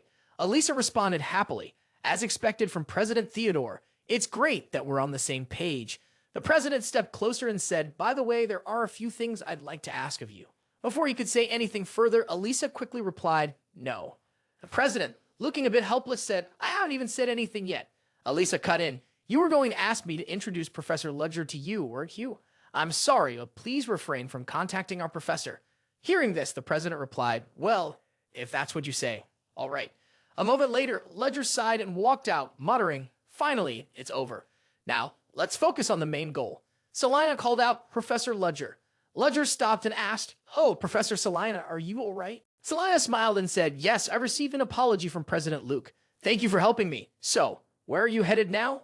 Ludger replied, "I'm not sure. I don't have any specific plans." Salina suggested, "I'm about to meet with the Elven professors. Would you like to come with me?" The mention of the Elven professors surprised Ludger. This was the opportunity he had been waiting for. Salina led Ludger to a banquet table where 4 other professors were sitting. One of them, curious, asked, "And this is?" Another professor with green hair and long ears spoke up, "This is Professor Ludger. I've heard that, even though he's a new professor, he's already been assigned to second-year classes." No one seemed particularly surprised or reacted in any unusual way. Ludger greeted them and started a conversation. "Honestly, second-year classes are a bit overwhelming for me." Professor Salina responded, "Don't be so modest." Looking around, Ludger thought, "Damn, I haven't gathered anything yet, asterisk." He had closely observed the 3 professors, but none of them showed any strange reactions. Based on the previous conversation, Esmeralda seemed like a strict and aggressive person. She wasn't the type to keep calm in a situation like this. So, does that mean she's not actually a professor? No, I don't have enough information yet. I need to consider all possibilities asterisk. Ludger felt a bit thirsty, so he went to get a glass of water from the server. Suddenly, he heard someone call Professor Ludger and jumped in surprise. Looking past the server, he saw that it was Lin. "What are you doing here?" he asked. Lin quickly replied, "A senior recommended this place for me to work part-time. If you look closely, you'll probably spot some of my classmates too." After hearing Lin's explanation, Ludger nodded and said, "All right, just don't overwork yourself. Be sure to head home before it gets too late." "Yes, Professor." "Thank you. I'll be going now," she said. Selina walked over to Ludger and said, "Professor Ludger, it's you." "Wait, isn't that Lin?" "Professor Selina, do you know Lin too?" "Yes, I've met her before. What a coincidence. My assistant is also working here part-time." Ludger became curious about this assistant and asked, "You mean a teaching assistant?" Selina pointed to the girl and said, "Even though she's just a first year, she's very talented in elemental magic. Her name's Jonah Levate." Ludger watched the girl and thought to himself. Thinking it over, he realized he had completely overlooked the students. Since she was a high-level spirit, he had mistakenly assumed she was a professor. But where was she going? He followed Jonah and thought, where is she headed? Is she just returning a tray to its spot? Ludger felt like maybe he had become too sensitive, afraid he might miss noticing normal things. A few discussions nearby caught Ludger's attention. About that, aren't those guys trying to start some kind of business? They brought a huge amount of fabric. Maybe you're trying to get into the clothing industry or something. Ha! What do those lowlifes think they're doing? For the conversation, Ludger guessed they were talking about Violetta. She's moving faster than I thought. Even though she's trying to hide it, she must be feeling really discouraged right now. But there's still hope for her. The others kept talking, and it was almost laughable. Why don't they know their place, trying to get into the royal family with that petty deal? Why get angry? Isn't it obvious they're not going to achieve their goal? Just keep drinking and watching the show. Ludger sighed after hearing this. Idiots. Their actions will cause a huge wave. It's going to change the future. They'll realize it soon, both them and everyone else. Suddenly, Ludger felt dizzy and the glass in his hand dropped and shattered. Alisa, concerned, asked, "Professor Ludger, are you okay?" Ludger held his head, feeling lightheaded, and replied, "I'm fine. The floor's just a little slippery. I'll step outside and get some fresh air to clear my head." Chris suddenly noticed Ludger's behavior. Ludger walked out into the hallway, his head spinning, and the voices in his mind kept repeating, "Choose us, our power. You are the chosen one." Ludger shouted, "Shut up." He then took 3 pills to steady himself. After a moment, Ludger felt a bit better. He had overexerted himself during the battle, trying to end it quickly. "I'm so careless. It took me getting to this point to realize it." Unfortunately, Chris had seen Ludger's actions. There was surely some kind of plot to frame him later. Chris asked, suspiciously, "Pills?" Ludger went back inside and suddenly heard a scream for help. He paused and asked, confused, "What's that?" Inside, flames were rising high and people were screaming, "A monster. Run quickly." Ludger saw the scene and wondered what's happening. A monster was roaring and setting fires around. This monster was Esmeralda. It growled and exhaled a long stream of fire. Some guards rushed in trying to stop the flames to protect the people. One of them asked, "Where did that monster come from?" "Everyone, put out the fire. Evacuate the guests first." A few professors stepped in, guiding everyone to safety. "Everyone, this way." A wolf spirit appeared, helping to block falling debris near the guests. People soon realized, is that a spirit? That's Angela Anderson's spirit, the 5th-year professor of spirit theory.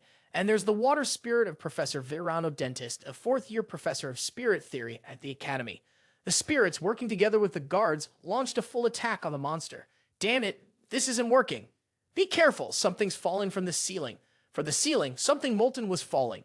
A guard swung his sword to cut it, but the fire spread along the blade, igniting it. His bodyguard's armor was quickly engulfed by the flames. The others noticed and started shouting to each other, "Don't let the fire touch you. If it touches something, just get rid of it. This isn't ordinary fire, it's more like lava." Ludger could feel it too, realizing that this wasn't just any high-level spirit. It was the highest level, almost reaching level 7, a level 6 spirit. But wait, why does this spirit have a human form? Normally, they take the shape of animals or plants, right? Something's off here. Now I need to pay attention to that damn thing. There's no little body. It's transforming using some sort of intermediary object, isn't it? The advantage of using an intermediary object is that it hides the identity of the caster. Given where the spirit appeared, the intermediary object was probably the silver tray on the table earlier. Just like I suspected, Jonah Levate is Esmeralda. I can't chase her down right now, but I'll find a way later. For now, I need to handle this. Ludger's gaze suddenly caught sight of someone trapped under a pile of debris. It was Lin. The moment she opened her eyes, she wondered, what is that? I need to get out of here quickly. But her legs, facing the flames coming from the monster, seemed unable to move. She felt like there was no miracle coming to save her. Lynn shut her eyes in fear, but then she heard her name, Lynn. With his powerful magic, Ludger teleported her out of harm's way, avoiding the flames. He asked, "Are you okay?" She was overwhelmed with emotion as she realized she was still alive, and that it was Professor Ludger who had saved her. Looking at the spot where she had been trapped, she wondered, when did we? Ludger quickly interrupted her thoughts. "Be careful with your leg. It's injured, but not badly. I'll treat it right away." Lynn glanced around at her surroundings and asked, "This scene, I feel like I've seen it before. Professor, what's going on? We've met before, haven't we?" Her question made Ludger pause. "What are you talking about? Maybe you're confused." Lynn hesitated. "Oh no, I just have this feeling that..." Before she could finish, Ludger spoke again. "Your wound's been treated. It's too dangerous here. We need to leave now." Lynn asked, "What about the professor?" Ludger replied, "I still have things to do. You should leave first." Lynn stood up, left, and said, "Yes, thank you for saving me." After making sure Lynn was safe, Ludger turned back to the monster. He used Ader Nocturnus. In the blink of an eye, Ludger appeared beside the beast. With a tender, loving gaze, he prepared to kill it. He whispered in its ear, "The ceremony ends here." The spirit of wind rushed in, followed by the water spirit, biting the monster. Ventus won. The two spirits' attacks were blocked by the creature's massive arm. But then that arm began to wither and break off. Everyone cheered, "One of its arms is broken. At this rate, we'll win."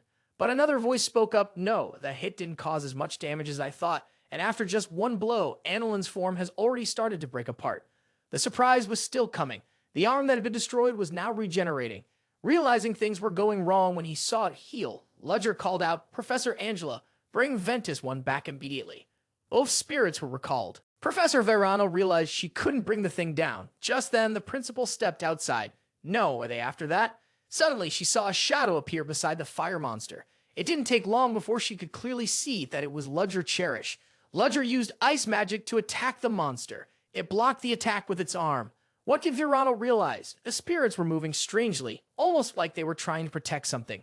A shape began to emerge from behind a flow of lava, something that looked like a disc. Verano said, "I see. That was summoned through a medium." Angela asked in confusion, "A medium?" Ludger looked at the monster, silently thinking to himself that he didn't have enough power. After exhausting himself earlier, he couldn't cast any major spells now.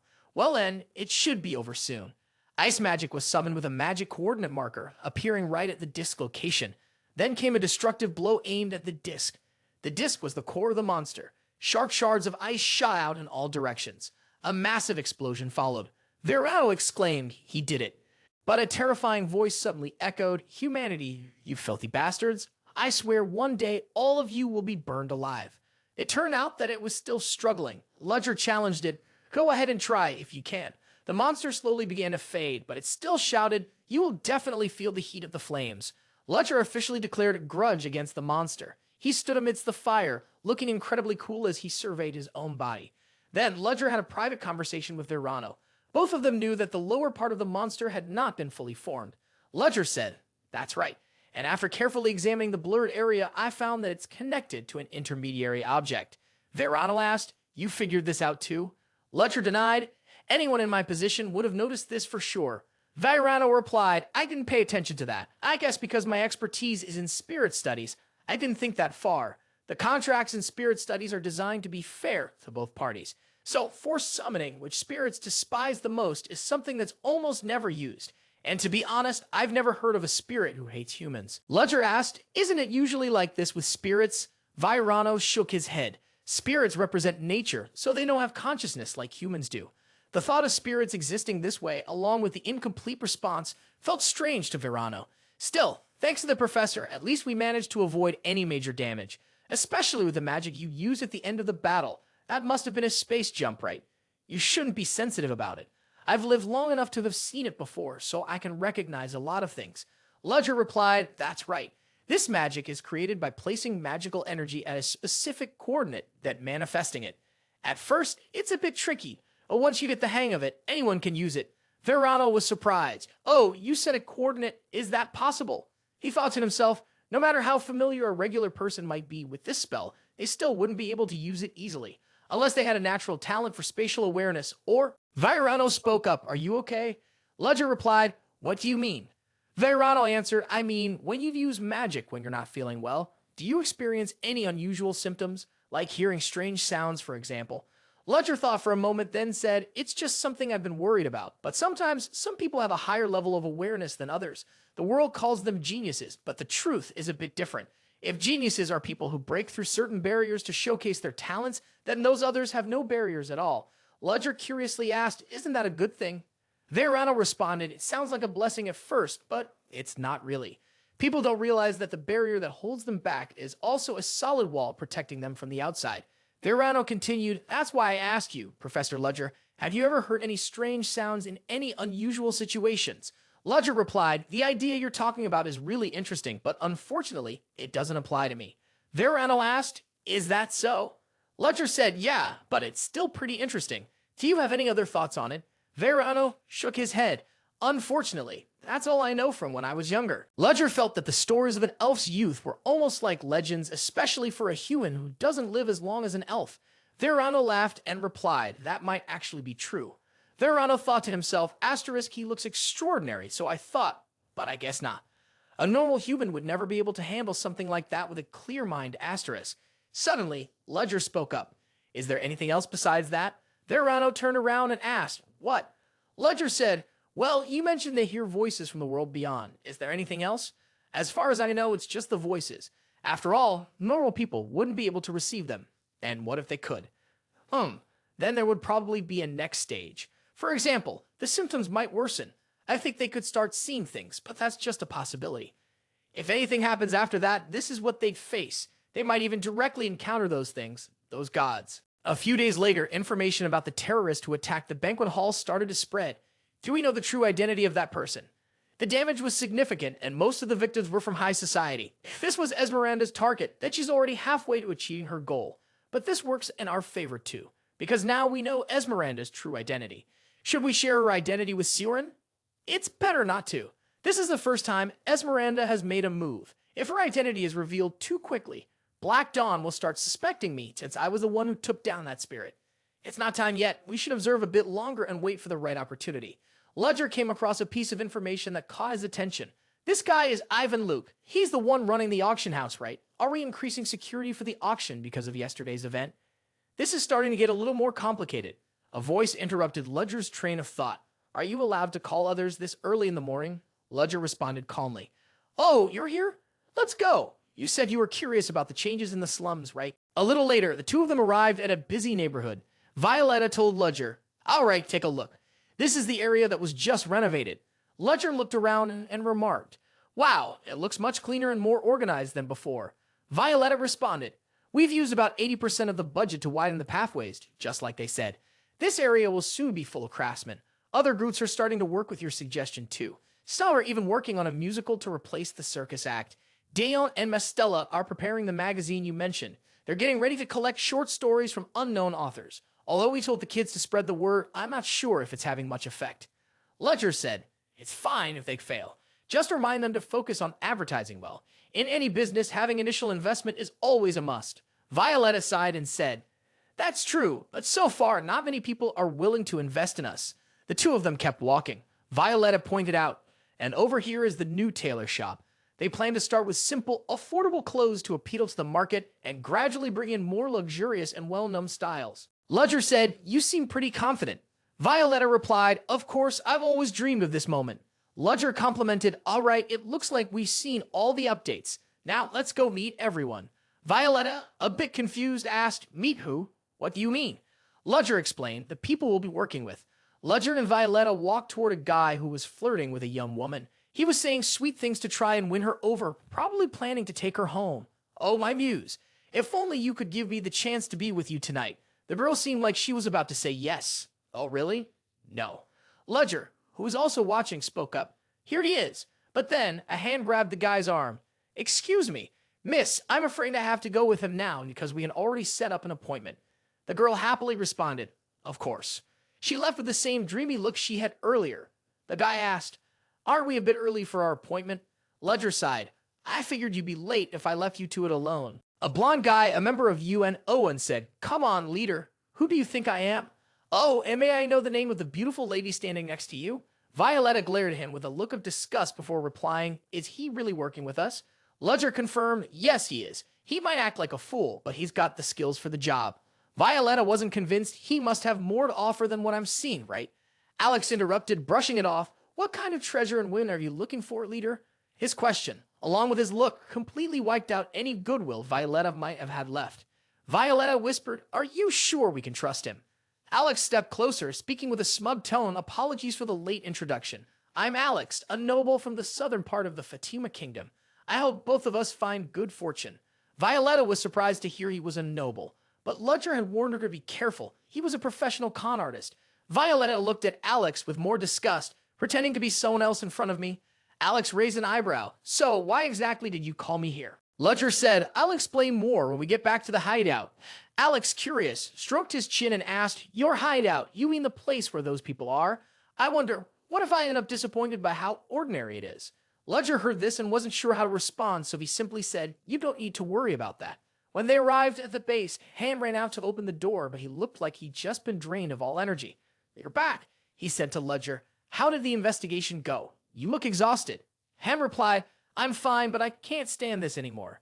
At that moment, someone called from inside. "Han, where are you?" "Oh, you're here." "Oh, boss, it's been a while." Bellaluna Pitana, also a member of UN Owen, greeted them briefly, then pulled Han inside, saying, "So, Han, where was I?" Violetta asked, "Who is she?" As you can see, that's Bellaluna. She's an elf. She's in charge of making both medicines and gunpowder. Bellaluna was pulling Han into some kind of experiment with her mouth, telling him, "It'll just sting a little." Han could only feel helpless in the face of her strength. Alex wondered, wait, aren't elves supposed to hate artificial creatures? Ludger glanced over at Alex and replied, "That's just a stereotype people put on elves. Saying that is like assuming every other species looks at you and thinks you're a fraud." Alex, feeling down, said, "Leader, I really wonder what you think of me." Just then, a voice called out, "Has everyone arrived?" Ludger greeted back, "Oh, looks like you two made it right on time." The two guys were Pantos, a tall man with white hair and a member of UN Owen, and Arpa, the shorter one, also a member of UN Owen. Ludger scanned the room and said, "Now that we're all here, let's head inside and get down to business." They all walked back inside, and Ludger took a seat at the center, saying, "All right, Alex has finished introducing himself. Now it's your turn, Pantos." Alex, feeling frustrated with Pantos' lack of effort, said, "What the heck? Is that all you're going to say?" Arpa laughed and said, "Pantos doesn't usually talk much. I hope everyone can understand him." Turning to the group, Arpa continued, "I'm Arpa. I don't have a last name." Han looked at him, feeling there was nothing special about him. "How did you end up getting to know the leader like that?" Arpa awkwardly responded, "Are you talking about Sir Ludger? Well, if I had to put it simply, I guess I could call him Father." Violetta gasped and quickly turned to Ludger, asking, "What do you mean?" Ludger explained, "To make it brief, he's not my real son. It's kind of complicated to explain." Arpa added, "When I was born, I didn't know much about this world." Han was confused and asked, "What do you mean by that?" Arpa continued, "The reason I consider your leader to be like a father to me is because he taught me so much. I could introduce Pantos again, but before that, could you take your hat off?" Pantos took off his hat, revealing 2 animal ears. Everyone was shocked. "He's a beastman." Arpa nodded. "Yes, that's right. Among the beastmen, he's one of the most physically developed. He's really dedicated to tasks that require strength, like hunting whales." Han, still puzzled, asked, "Hunting whales? Aren't beastmen usually afraid of water?" Ludger immediately spoke up, "That's not true. Phantos' strength and skills have already proven he can lead his people." Han saw his brother speaking, so he figured it was probably trustworthy. Even so, I was still defeated by him. That's why I decided to work under him. Ludger continued, "Anyway, Pantos will work for us as a combat operative. Within the group, he'll be the second strongest." Everyone gasped at this. And finally, there's Violetta. Violetta seemed surprised. "Really? Me?" Ludger looked at her and said, "Yes, I was hoping you'd continue working with us." Violetta responded, "Hold on. I only came here to show you the way. I'm already swamped with business. Isn't everything ready by now?" She hesitated a bit. "Well, I didn't mean I'm not interested in joining. It's just, I'm not sure if I should. Everyone here has their own strengths and Ludger cut her off. "Violetta, if I thought you didn't have the skills needed to join us, I wouldn't have brought you here in the first place. There's only one reason I've introduced you to everyone, and that's because I believe you have more than enough skills to be part of this. I just need a confirmation from you. Will you work with us?" Violetta replied, "All right, good luck to both of us." Ludger exclaimed, "Thank you. And now we have all the members we need. I've chosen the best people I know." The team here is even better than I expected. Now, before we begin the meeting, let me introduce our first objective. In the coming days, we'll be raiding the location where the Kunst auction is about to take place. Violetta panicked. What? The Kunst auction? Ludger said, yes, that's right. They have something I want. While we're taking that, I think we can grab a little extra bonus on the way out. Alex spoke up. Leader, wait a second. Let me clarify something first. As far as I know, no one has ever robbed the Kunst auction house before. There have been hundreds of attempts over the last 20 years. I'm sure they've tightened security after the terrorist attack not long ago. There are even rumors that Luke, the auction host, has an artifact that lets him keep an eye on the archives at all times. But seeing you speak with such confidence means you have some kind of plan, right? Of course, Ludger responded, Han, bring it in. Everyone, please pay attention. This is the building blueprint I managed to get. Our target is here. The next day, as Ludger was walking, he noticed 3 people talking. He immediately recognized 2 of them, Professor Selina and Joanna LeVay. He couldn't help but wonder, asterisk, who are they talking to, asterisk? Selina seemed to recognize him too and greeted him warmly. Hello, Professor Ludger. He smiled and returned the greeting. It's been a while, Professor Selina. Selina replied cheerfully. It has been. It's been some time since the accident at the party, hasn't it? The man who had been talking with Selina and Joanna was tall with blonde hair and a gaunt face. When he saw Ludger approaching, he excused himself and said, Excuse me. As the man walked away, Ludger asked, Were you two discussing something important? Selina replied, He's just a bit worried about what happened at the party. Ludger didn't press further. Instead, he asked Selina, Sorry I didn't ask sooner, but how have you been lately? Selina answered honestly, I'm fine. Of course, if there's something you don't know, it's probably because it hasn't reached you right, Professor Ludger. Then she turned to Joanna and gently reminded him, Thanks to you, all the students are safe. Has my assistant expressed his gratitude to you yet? Joanna had been silent until then, and now she lowered her head as a sign of thanks to him. Ludger looked at her, unable to shake the thought, Esmeralda, it seems like you're trying to play it as if you don't know anything, pretending that's the right choice. Selina continued, Forgive me, Professor, if there was anything I could have done to help you back then. Ludger immediately interrupted, You evacuated everyone and did the best you could. But Selina still felt like she hadn't done enough. She folded her hands together and blamed herself, saying, No, that was all I could do. I lacked the necessary skills, so Ludger couldn't help but think, Is she really worrying about things like that? So he quickly reassured her, Professor Selina, unlike you, I don't know how to smile warmly and kindly at everyone the way you do. Selina was taken aback, letting out a small exclamation. Ludger continued, Your attitude is what helped everyone stay calm while they were being evacuated. You did an excellent job in the role you were given. Selina muttered to herself, smiling brightly and kindly. Then she lowered her head, looking deeply sad. She responded, I don't know either. Do I really deserve to hear those words? Ludger was confused by what Selina had said when she suddenly asked in a panic, Have the classes started already? I'm sorry for wasting your time. Selina waved goodbye to him and also to Joanna before leaving. She didn't forget to thank him, saying, Thanks for listening to my troubles. Next time, I'll treat you to a meal. Ludger quietly watched the 2 of them walk away. Suddenly, Sedina appeared behind him. She stared at Selina and said in a very hostile tone, I feel a bit uncomfortable. How dare she share her problems and make you listen to them? Ludger turned around and told her, You should learn how to handle situations like this more naturally. Sedina, caught off guard by the remark, hesitated and replied, I understand, sir. Professor Ludger took the opportunity to ask Sedina a favor, saying, Let's put that aside. Can you look into this person for me? Sedina, hearing this, became fired up and shouted loudly, Got it. Leave it to me. I'll even track down distant relatives of theirs if you need me to. Ludger told her that wouldn't be necessary. Then he continued, I need you to investigate Joanna LeVay. Sedina immediately accepted the task. Yes, I'll get started right away. Meanwhile, at the auction, Ivan was checking his watch and grumbling. I heard they're on their way, but when will they actually get here? The bodyguard with him also started sweating. He suggested, Sir, why don't you wait inside the building? Ivan turned around and snapped at him. Sure, let's just let them arrive on time and make us look bad. He gritted his teeth and muttered, This is a great opportunity for the Luke Corporation. We can introduce our products and boost business. Plus, this might be my only chance to regain my father's trust. Just then, the car with the person they were waiting for pulled up. Ivan exclaimed, They're here. As the person stepped out of the car, Ivan immediately greeted them. Welcome. I'm the manager of this auction house. My name is Ivan Luke. The person who arrived responded cheerfully. Oh, it's a pleasure to meet you, I am. Before he could finish introducing himself, Ivan quickly spoke up. I've heard about you already, Lord Algor Musla. The Lord smiled warmly and thanked him. Ha ha, it's an honor to hear that someone like me, who's been abandoned by family is still welcomed. Ivan happily led the way. Well then, please follow me inside. We'll make sure to provide you with the best services. Musla responded, no need to be so formal. He patted Ivan on the shoulder, speaking as if they were old friends. It seems like we're around the same age. How about we become friends? Ivan, a little uneasy, replied, are you sure? Musla smiled. Let's go inside first. As soon as they entered, Musla said, oh, before I forget, could I ask a favor of you? Ivan repeated, a favor. One of Musla's bodyguards handed over a suitcase.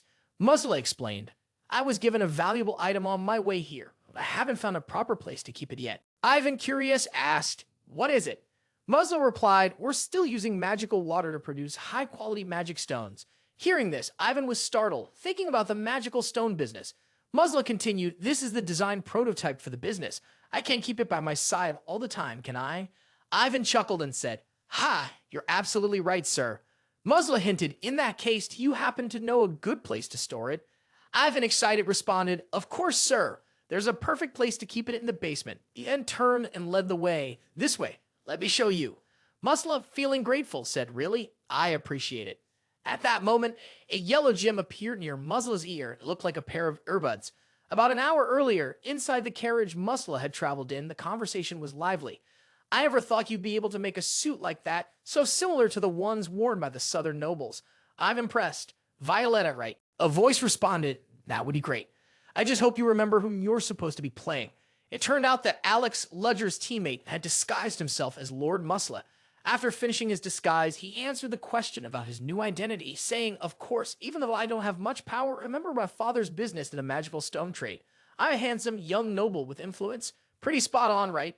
Ludger, uninterested, replied coldly, I'll pretend I didn't hear the last part. Then he turned to Pantos and asked, Pantos, can you play your role properly? All you have to do is stay quiet and pretend to be his bodyguard. Pantos responded, if that's in order. Ludger rested his chin on his hand and said, recently, the Loot Corporation has been trying to expand into the magical tools and artifacts market. This has led them to look for sources of magical water, since it plays a crucial role in creating magical tools. Alex, sitting next to him, chuckled and asked, so, is that why you chose this identity for me to disguise myself as? Ludger didn't deny it. That's right, I'll take this chance to make a connection with Ivan. He then handed the earpiece to Alex and said, we're almost there. Put this in your ear before I go out there. Alex, curious, asked, what's this? Ludger explained it's a communication device Ceoren made. Back to the present, as Alex entered the auction house, he whispered into the earpiece, this is Vigo, heading to the target location with Melville. Ludger responded, got it. It seemed Ivan heard it. As Alex, now pretending to be Lord Musla, whispered something, Ivan turned around and asked, did you say something? Alex calmly replied, oh no, I was just admiring your interior design. Ivan, pleased with the compliment, smiled widely. Harpa, I knew you'd appreciate this stuff. Now, let's just take this down. Ivan took out a key. Alex glanced at the key and couldn't help but think the elevator entrance is unlocked by a single key. And just like Hans said, it's guarded by two fully armored knights. Alex remembered when they were discussing the strategy. They had agreed that getting to the basement of Facility C wouldn't be easy. All the items were stored 30 meters underground. On top of that, there was a special artifact that allowed them to track every movement. However, that didn't mean it was impossible. Alex, Pantos, I need you to take a look inside the storage area, he said. A little while later in the auction hall, Alex reported, the investigation went well, leader. Based on the current situation, I can confidently say we'll succeed. Ludger responded, really? That's good to hear. Alex then asked, should we stick to the plan? Ludger replied, keep going, but only if you remember everything we discussed. Alex chuckled and said, why do you always have to tease me? Don't worry about it. Ludger said, all right, I trust you. Finish up quickly and come back. Alex responded, got it. I'll say my goodbyes and head out soon. Suddenly, a voice rang out, seriously, why does the leader want me to stay here? When Alex heard the voice, he couldn't help but think, asterisk, that voice sounds so familiar. Asterisk. When he saw who it belonged to, he was startled. He immediately reported, leader, there's a problem. Ludger asked, what's going on? Alex hesitated before replying, she's here, she's here. Not understanding who Alex was referring to, Ludger asked, who are you talking about? Explain. Only then did Alex answer, Enya Joiners, my ex-girlfriend. Ludger was surprised and thought, Enya Joiners, why is someone from the government here? Ludger immediately gave an order, Vigo, get out of there as soon as you can. It's not good for her to find you, especially not you. Alex, watching from a distance, replied, I know, I'll leave as soon as I get the chance. He watched Enya's back deep in thought, asterisk, she's still the same as always. Enya, asterisk. Alex said goodbye to Ivan as he prepared to leave. My friend, I have to go now. Seeing his guest leave, Ivan asked, Are you really leaving now? He still tried to steer the conversation back to business. Oh, and about that business matter we were discussing earlier. Alex tried to respond defensively. I prefer to discuss this at another time, something more private. It was getting dark, and Alex had returned. He asked, Is Bella Luna still not back yet? Ludger replied, She's fine. She's analyzing something I gave her. Then he turned to Alex and said, Okay, explain it to me in detail, Alex. Alex began to explain. The general layout of the auction house is pretty similar to the map you showed us. But what's more important is that the items up for auction are divided into 3 rooms, depending on their value. The most valuable items are placed in the rooms with the highest numbers. The auction will last 3 days. Each day, items from each room will be auctioned, starting with the ones in the first room. After hearing this, Hand commented, After looking into it, it seems that the items we're after are in the 3rd room. Ceoren excitedly exclaimed that we should focus on the 3rd auction day, right? But Ludger thought differently. He said, No, our plan will take place on the 2nd day. Ceoren, curious, asked, Huh? Why's that? Alex quickly explained, On the 3rd day, security will be tighter. On the 1st day, the auction will attract a lot of attention, so the best time to act is the 2nd day. He then turned to Ceoren. Ceoren, how's the thing I asked for coming along? Ceoren replied, It's almost done. She'll finish in the next 3 days. Alex then looked at Violetta. Violetta, can you find an expert in construction or interior design? Violetta said, I'll see what I can do. She continued, more importantly, Ivor that at night from the intelligence agency has joined their well-known cavalry team. He's sharp. Do you think that will be a problem? Alex said, He's just a low-ranking knight, nothing to worry about.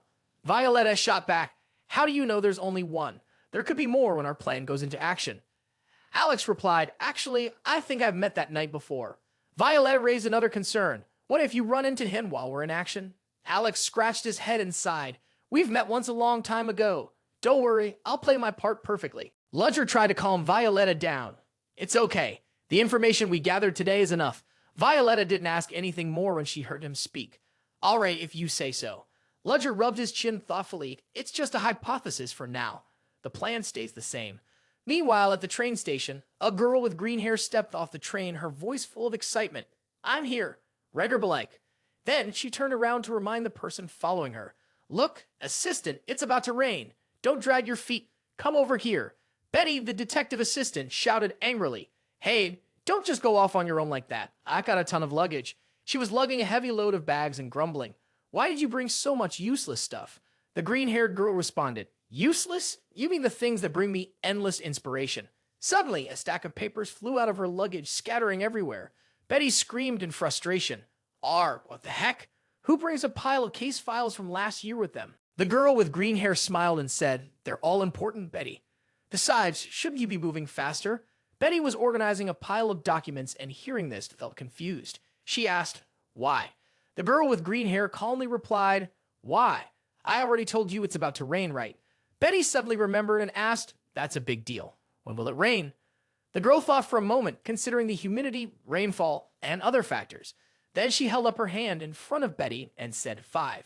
Betty responded, 5 minutes. If we hurry, we'll be fine. But the number kept shrinking. 4, then 3, 2, and 1.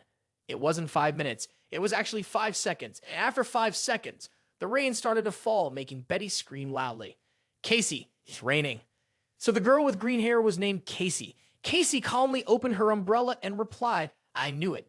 Unlike Casey, Betty was completely panicked. We need to find cover now. All these papers are going to get soaked. Betty quickly gathered up the documents. Wait a second, these can't get wet. You know how particular I am. While talking, Betty grabbed a document, causing her to exclaim, Huh? At that moment, Casey created a barrier around them to shield from the rain. Casey cheerfully asked, Are you surprised?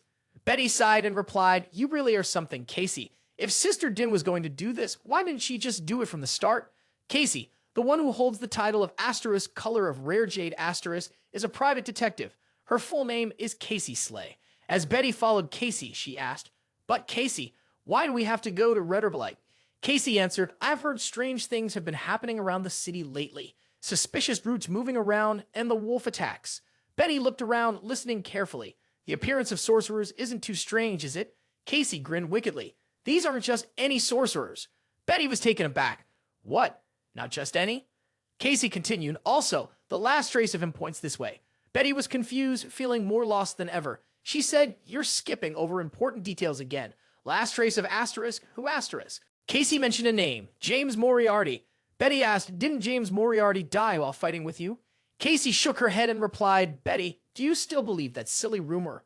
Betty cautiously asked, "Is it true that the rumor about the two of you fighting by the water near the cliffs and both falling in the final episode?" Before she could finish, Casey interrupted, "Well, that part is true." Betty sighed in frustration. "Are you messing with me, Casey?" But Casey pointed out the difference. The difference with those rumors is that the person didn't die. My intuition tells me that. Betty sighed again. Intuition again? What happened to your legendary reasoning skills? Casey cut her off. "It's not just intuition. I also have evidence." Betty raised an eyebrow. "Really?" Casey was absolutely sure. "Yes, really. My evidence is the articles and data you brought with you." Casey continued, 5 years ago in the kingdom of Durman, a large-scale supernatural attack hit the people. That night came to be known as the Night of the Blood Purge, and it was on that night that a massive, enraged monster appeared, the Beast of Gavaden. The man hunting that monster was none other than Imbarpum Van Helsing.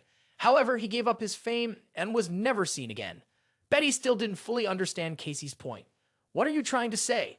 Casey wasn't hesitant to explain. 4 years ago, in the kingdom of Patali next to the Empire, there was a land destroyed by the nobles' exploitation. A mysterious thief with a dark shadow appeared. Arsene Lupin. He operated for about a year, stealing many treasures before disappearing. No one ever saw him again. 3 years ago, in the kingdom of Delica, a wicked man tried to start a war, James Moriarty. He suddenly vanished, and no one saw him after that. And when the civil war broke out in the nearby kingdom of Udor recently, the one who emerged victorious was Machiavelli. He disappeared at the end of the war. Betty was starting to understand what Casey meant. "Casey, no way. Are you trying to say that all these people are the same person?" Casey nodded and said, "Based on my reasoning, it seems that way." Then she looked around the city and flashed a mischievous smile, saying, "The last place this person is predicted to head toward is this city, Raiderblake." Betty, confused, asked, "Why would someone with that kind of power hide their identity and wander the world like that?" Casey didn't have an answer. "Of course I don't know," she replied. She gazed into the distance and said, "Anyway, this person was the one who once plunged the Empire into chaos. If they're still alive, we can't just let things be." After that, she turned to leave and called out to Betty, "Let's go. I've found a good place for us to rest." Betty asked, "Where is it?" Casey gave the location. "It's the Kunst Auction House."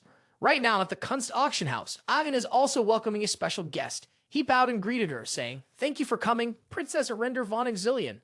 I am Ivan Luke, and I am in charge of the auction." The princess replied coldly, "It's a pleasure.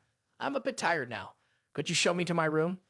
Ivan was thrilled at her request. "Yes, I'll take you to the royal suite." The princess offered a soft thank you. She looked around and couldn't help but think, how much did all this cost? If I sold just one of these, I wonder how many families I could help. Meanwhile, from a distance, Ludger was using a radio device to communicate, unknown. Today, he was dressed in a very elegant suit, fitting for the atmosphere of an auction house. Speaking into his earpiece, he ordered, "You and Owen's plan begins right now." Alex adjusted his jacket, feeling excited. "This is great. It's finally starting. I thought I was going to lose my mind waiting since yesterday." He quickly blended into the crowd, thinking about the plan. "First, I'll meet Violetta downstairs." But just then, he spotted a familiar figure. He immediately ducked out of sight. Alex panicked and whispered, "Out of all the places, why are you here, Inya?" He quickly contacted Violetta and told her, "I'll take a moment to tie my shoes and head down." Violetta, hearing this, realized things were already starting to go off track. She grabbed a glass of wine and walked into the crowd, thinking, if things are already like this, I'll have to handle it myself. A few hours ago, both Alex and Violetta received orders. The first goal of the plan was to find the key to the elevator door. "Alex, Violetta, I'm assigning this task to both of you." At the party, a man overheard a conversation. "The beautiful woman over there, is she a staff member?" It turned out that Violetta had pretended to be drunk, acting weak, and asking for help. "I think I've had a bit too much to drink. Can you help me to my room?" The man guided Violetta to her room, and she thanked him. "Thank you for helping me." The man tried to remain polite. "Of course, I couldn't just ignore a guest at the auction. You got so drunk you forgot your room number, so you're welcome to stay in my room for a while." Violetta pretended to sit on the bed, continuously thanking him. "All night, you're so kind." Then the man started to make advances. He locked the door and spoke in a soft tone. You need to sober up before you can find your room. Yes, let me help you sober up. At this point, the man took off his shirt, looking incredibly sleazy, and said, why don't we have a little fun together? Violetta replied, oh, I really enjoy fun activities. Just before his hand touched her, Violetta grabbed him and threw him painfully to the floor. Calmly, she asked, is this fun for you? Violetta felt her strength grow. She couldn't help but think to herself, I don't think one move will be enough to take him down. Luckily, she had learned how to enhance her body with magic from the captain. She unlocked the door and began her search. Now, all that was left was to find a key. Meanwhile, everyone was attending the auction. The hosts spoke loudly. Ladies and gentlemen, thank you for visiting our auction once again. Without keeping you waiting any longer, let's take a look at the first item of the second auction day. This is a piece of jewelry rumored to be the tears of a mermaid. A staff member brought in a beautiful, sparkling blue gem. The host announced the item with excitement, mermaid tear. The audience below couldn't help but marvel. That's really beautiful. At the auction, the starting price was set 1 million dinars. Bids began to rise. 50 million, 200 million. In another corner, Princess Arender gazed at the gem and thought, is that really a mermaid's tear? It's so extravagant. Suddenly, a voice rang out. Although it sounded beautiful, it was clearly fake. Arender turned in surprise to the person sitting next to her, the woman who had just spoken. It turned out the speaker was Casey. Casey knew Arender was looking at her. She said, you don't seem very interested in the auction, Princess Arender. Arender, suspicious, asked, have we met before?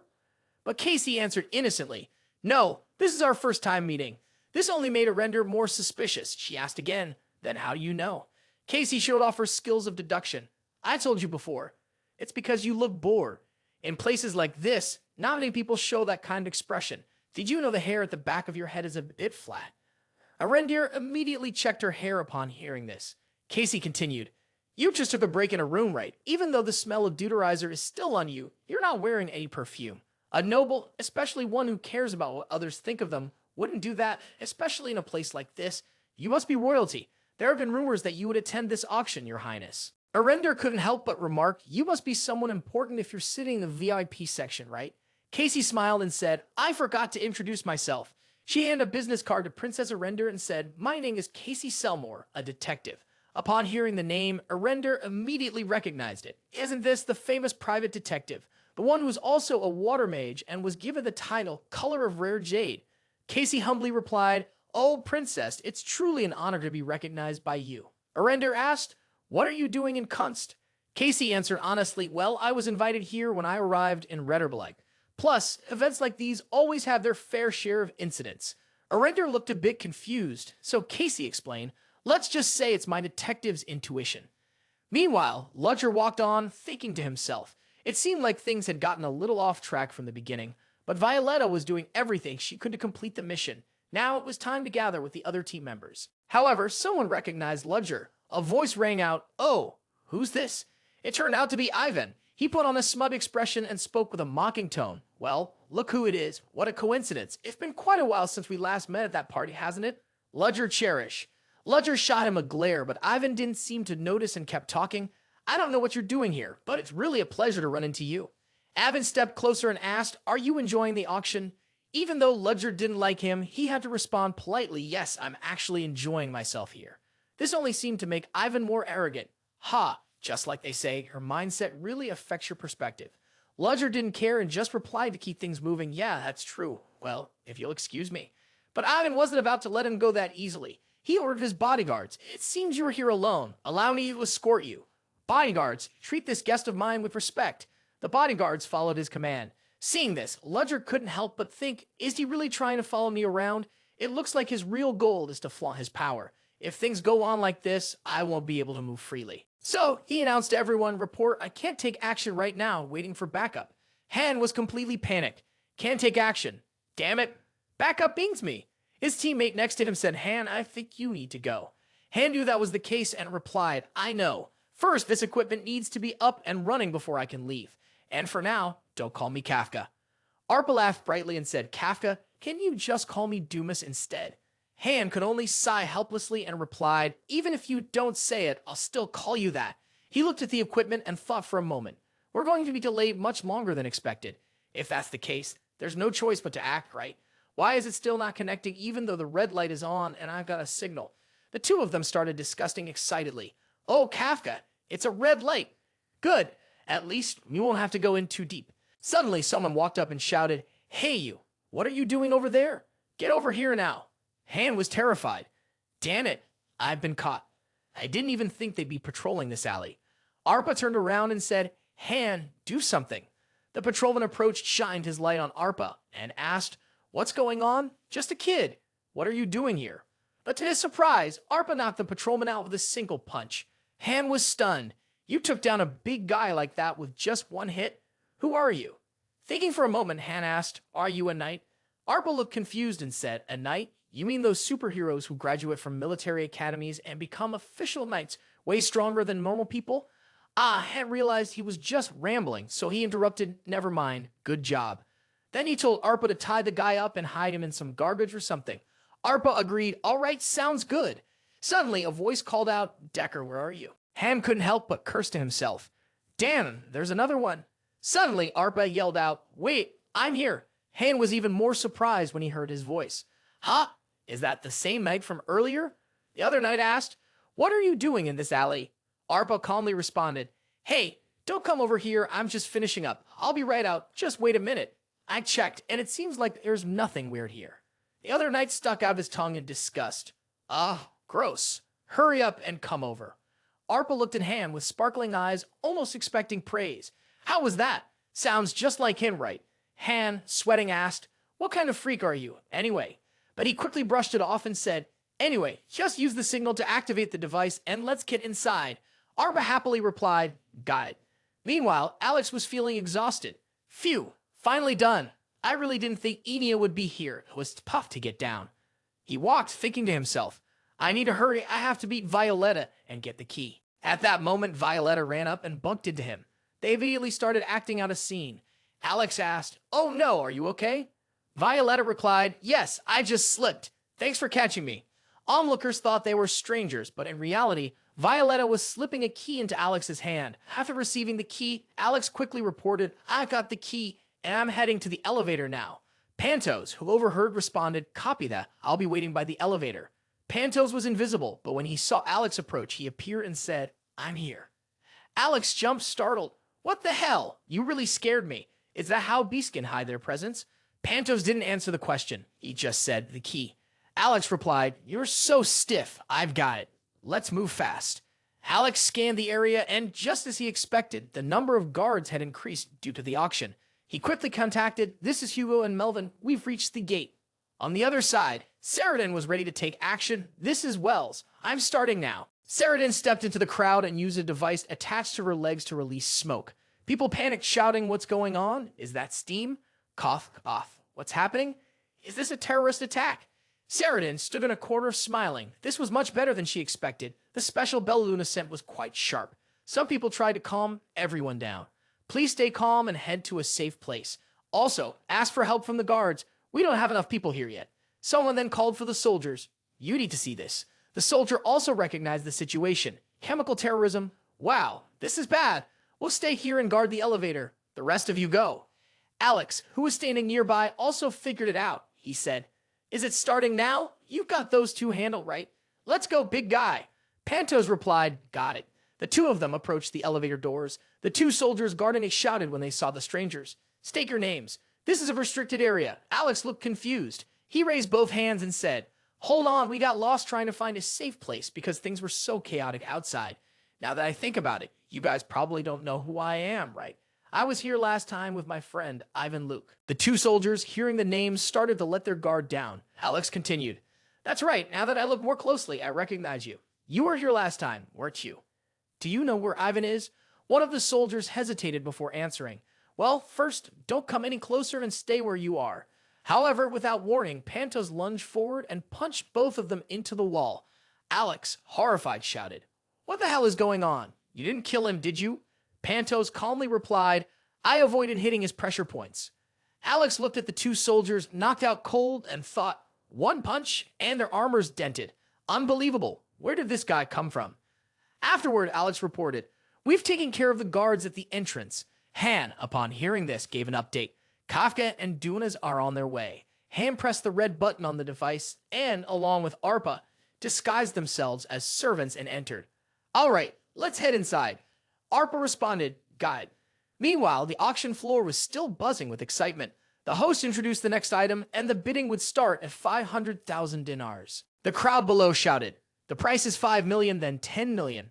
Ludger, who was participating in the auction, glanced at the bodyguards still keeping an eye on him. He thought to himself, is he still following me? It's going to be hard to move around freely now. According to the radio communication, everything seemed to be going smoothly. But suddenly, Ludger spotted someone.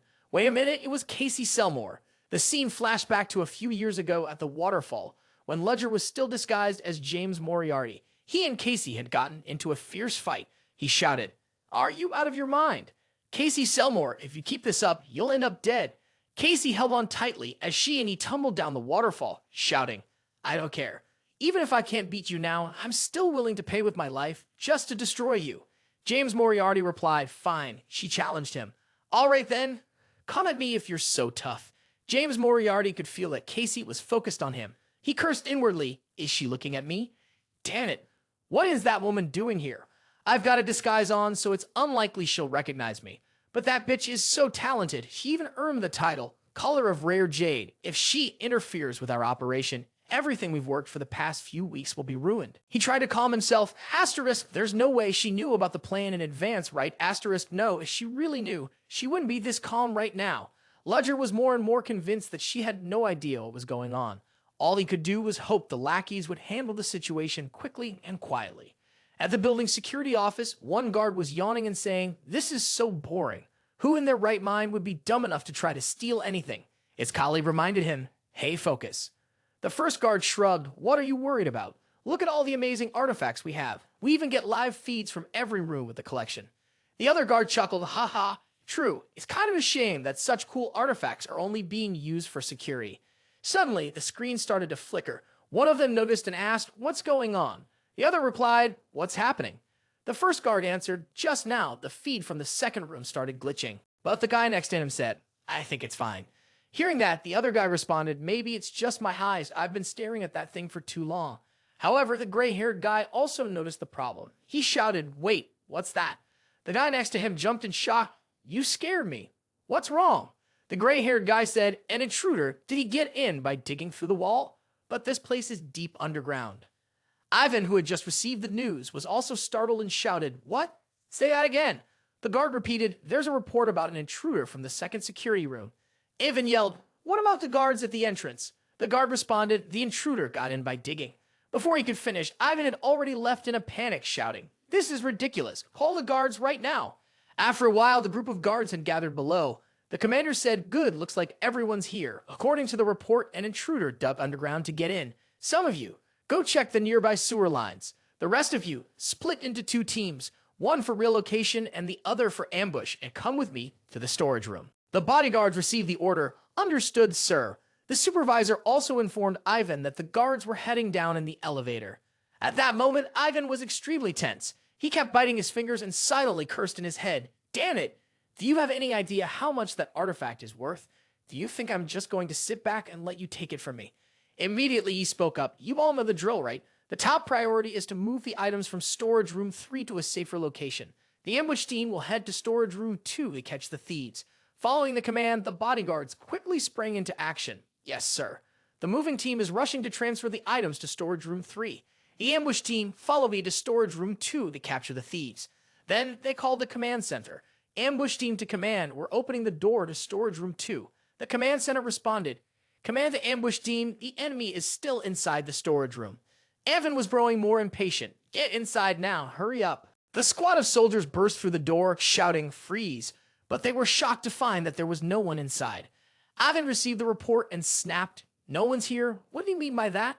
The soldier responded, "There's no sign of any break-in and all the items are intact."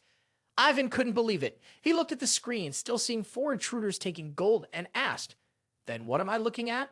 You must have gone into the wrong room." Suddenly, the screen changed. Everyone in the observation room, including Ivan, was stunned. The screen changed. "Is this a fake screen?" one of the soldiers asked. Another soldier questioned, "What should we do? Should we move the items from warehouse 3 back to their original spot?" Ivan could only reply, no, leave them there for now, just to be safe. On the other side, the order was passed. Understood, sir, we'll move them with the teleportation team that's already in the elevator. Ivan clenched his teeth in anger. Damn it, a fake screen. Does that mean someone swapped in a fake video midway? The bodyguard standing beside him thought deeply. Could someone ever place the artifact footage with their own video? What would be the purpose? What would they gain from just swapping the footage? As if realizing the truth, he shouted, sir, the storage trap is just a scam. Ivan immediately asked, what? The guard explained they had their sights set on the third storage from the beginning. They planned to intercept the goods we were transferring through the procedure. At that moment, the ambush team also contacted them. Commander, do you copy? This is the ambush team. The commander responded, copy. What's going on? The ambush team hesitated before reporting the elevator to the surface is broken. Ivan, upon hearing this, panicked and shouted, what? The ambush team continued, we have no way out without the elevator. We need your help. The gray-haired commander suggested, we don't have any internal troops to assist them. Should we call the police?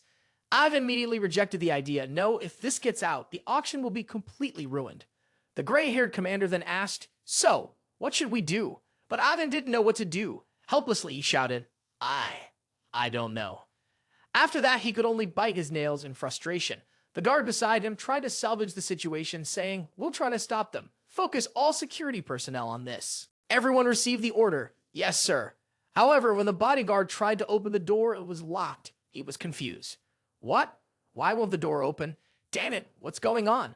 It turned out that Ceoren had locked the door from the outside. She couldn't help but smile to herself. They were all gathered in one place, almost like they were inviting themselves to fall into a trap. As she walked, she silently praised Ludger. How brilliant the leader's plan is. At first, when she heard about the artifact storage, she didn't know what to do. She remembered when Ludger had asked her, Ceoren, can you do something? I'm planning to swap the projected image of the storage with an artifact. I need a device to intercept the signal. Now Ceoren had pulled it off. She contacted the others. Sir, this is Wells. The mission is a success. All 4 members of the team have completed the task and secured the items. 30 minutes ago, Han Arpa had taken down 2 guards and grabbed their uniforms. Arpa then asked, how does it look? He put on the armor and said, yeah, it fits okay. Why does the stomach area feel so tight? It's really uncomfortable. Alex quickly explained, Pantos destroyed the armor and we patched it up, but we couldn't fix it completely. Han instinctively glanced at Pantos' fist and hesitated before saying, I think it's fine. It's good enough. Then he told Alex and Pantos, we'll wait here. We'll catch up with you guys later. Alex responded cheerfully, all right, see you downstairs. Once Alex and Pantos reached the basement, Alex let out a sigh of relief. Phew, good thing we didn't run into any guards right away. Before they moved on, Pantos stopped Alex. Wait, let me check the guard positions. Pantos then used his spirit to scout. Alex, standing beside him, thought, I see. So you can actually use the spirit for things like this? A moment later, Pantos spoke up. There are 8 guards in total spread out. Lucky for us, 2 of them are separated nearby. And just like that, the 2 guards were knocked out. Alex said excitedly, I can't believe they're patrolling around the storage area. Well, I guess it's a good thing for us. It made it so much easier to take them out. Alex and Pantos took the gear from 2 soldiers to wear, but because Pantos was too tall, the outfit didn't fit, making him pretty uncomfortable. Alex said, hang in there. There aren't many guys around here as big as you. Then Alex reminded him about the plan coming up. It was time to get ready. It would happen soon. A little later, all 4 of them blended in with the soldiers. The captain was giving orders. Transport team, take the supplies to storage unit 3. Attack team, follow me to storage unit 2 to eliminate the intruders. The soldiers complain, look at that captain. He's bringing his underlings to take all the credit. He's doing it because he doesn't have many chances to stand out in Kunst. Just focus on the task at hand. Right, if we mess up, we'll draw attention. The 4 of them followed the transport team downstairs. The transport team reported, we've successfully moved the supplies into the elevator. The attack team responded, proceed as usual, move the supplies to the secure location. At that moment, the 4 of them realized, let's get started. And so, the soldiers in the elevator were all knocked out. Alex spoke up, all right, now it's the final step. An arrow was shot into the elevator cable. Han immediately asked, what did you just do? Alex cheerfully replied, I tampered with the elevator a bit so the ones who went down can't get back up. In the meantime, let's hurry and get out of here. The elevator inside, after the cable was cut, immediately began to fall. At the gathering point, the team was discussing things. All right, we've got everything. Everyone, head to the back. We're going up. Han said, I'll head back on my own later. The plan has changed, so I need the leader to check a few things. Ceoren quickly understood. You're talking about the things Neri is looking for, right? Han nodded and said honestly, yes. I figured out that the real items are still in the auction room, but I can't tell them apart from the fakes. If this one is a fake, we'll have to search again. Ceoren replied, is that so? I answered, yeah, but with Neri along, you'll be fine. After that, everyone went back to their tasks. Ceoren asked, Alex, have you picked up everything? It seemed like Violetta had returned. She exclaimed, Violetta's back. Hurry up, let's go. Han looked at his teammates and silently thought, looking back, all these people are pretty skilled. It's not that they lack any abilities, yet all I can do is gather information. The more he thought about it, the more anxious he became. Oh no, am I going to lose my place here? Han immediately slapped himself, trying to snap out of it. What are you thinking, Han? If that was the case, the leader would have kicked you out by now. Just focus on delivering the relic fragment safely. He then contacted Ludger. Hey, leader, you might be in a spot where it's not ideal to talk, so listen to me. Everyone else has gotten away safely. I'll go get what you asked for and bring it to you. Damn, looks like I don't have enough energy left to keep this call going. I'll wait for you at the main hall. Upon receiving the message, Ludger observed and thought carefully. All right, everyone's gotten out. He glanced over at Ivan's bodyguards. Once he saw they had left, he felt relieved. Looks like those guys finally figured out what's going on. I should leave and meet Han outside. Meanwhile, Han was carefully scanning his surroundings as he grabbed his bag and headed toward Ludger. Seeing there were few people around, he thought, seems like no one's here. Is it because of the tear gas the kid sprayed? Suddenly, Han noticed a few people standing off in the distance. What are those guys just standing there for? Han's instincts told him something was off. Just as he suspected, one of them shot a magic bullet in his direction, catching him completely by surprise. Meanwhile, in the auction room, there was a huge explosion. Ludger was shocked. An explosion. A group of soldiers dressed in full black armor stormed in shouting, Everyone freeze! I'll kill anyone who moves. The auction attendees panicked. Who are you? Don't you know where you are? But the black-clad men paid no attention. The leader snapped. I told you to stay still. Without warning, he shot a spell at the man who had spoken. People screamed in fear. Run! Where are the guards? Guards, where are you? Get out of the way. The safety of the nobles is the top priority. One by one, the black-clad men raised their wands and cast spells. The leader ordered, just kill them all and we'll strip their bodies of whatever valuables they have. Ludger never expected this. He thought, Asteriska robbery? How did they get into the auction room? Damn it, it's because of us. Asterisk. Suddenly, a man in a brown coat ran toward him, shouting curses as he came closer. Asterisk, damn greedy nobles.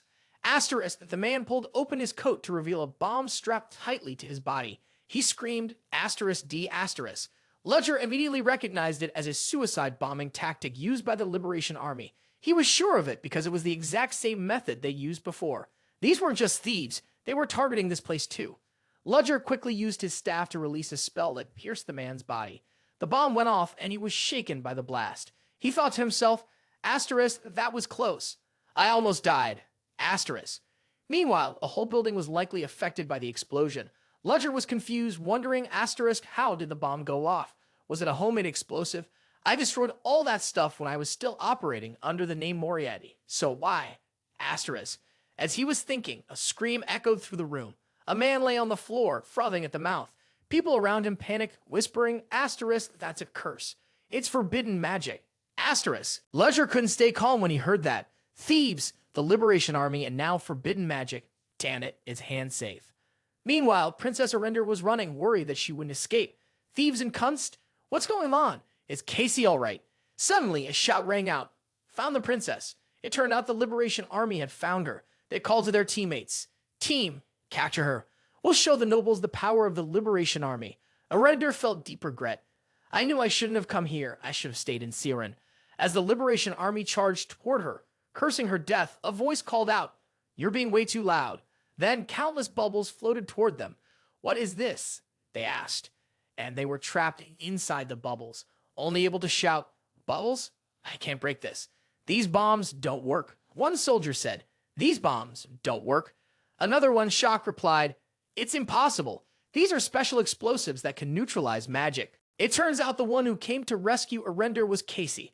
She said, The Liberation Army is quiet, but no matter how special they are, they're just explosives, right? All we need to do is wet them, and it's over. Betty had also taken down 2 more. Casey, this side is cleared. Casey praised her assistant. Good job, Betty. I'm done on my end, too. At that moment, someone arrived. Princess, are you all right? Was Enya. Arender immediately recognized her. Oh, you were with Tarina back then. Enya said, I'm honored that you remember me. I'm Enya, a member of the Night Patrol Knights. Casey clapped her hands and said, all right. Looks like we've finished up here. Let's team up and get out of here. Enya couldn't help but wonder, where did these people come from? How did they get past your guards? Casey replied, now that you mention it, I haven't seen any guards around here for some reason. They must have gone downstairs and then a bunch of other people showed up here to stir things up. It's too dangerous here. Let's get out and talk outside. Suddenly, a piece of debris fell from the ceiling, causing everyone to panic. Oh no, the building is collapsing. Han asked Ludger, why did you accept someone like me, a coward? Ludger unexpectedly responded with a question. Why do you ask that, Han? Han thought Ludger must already know that he was someone who feared death, always running away so Ludger could fight alone, even though he had abilities others didn't.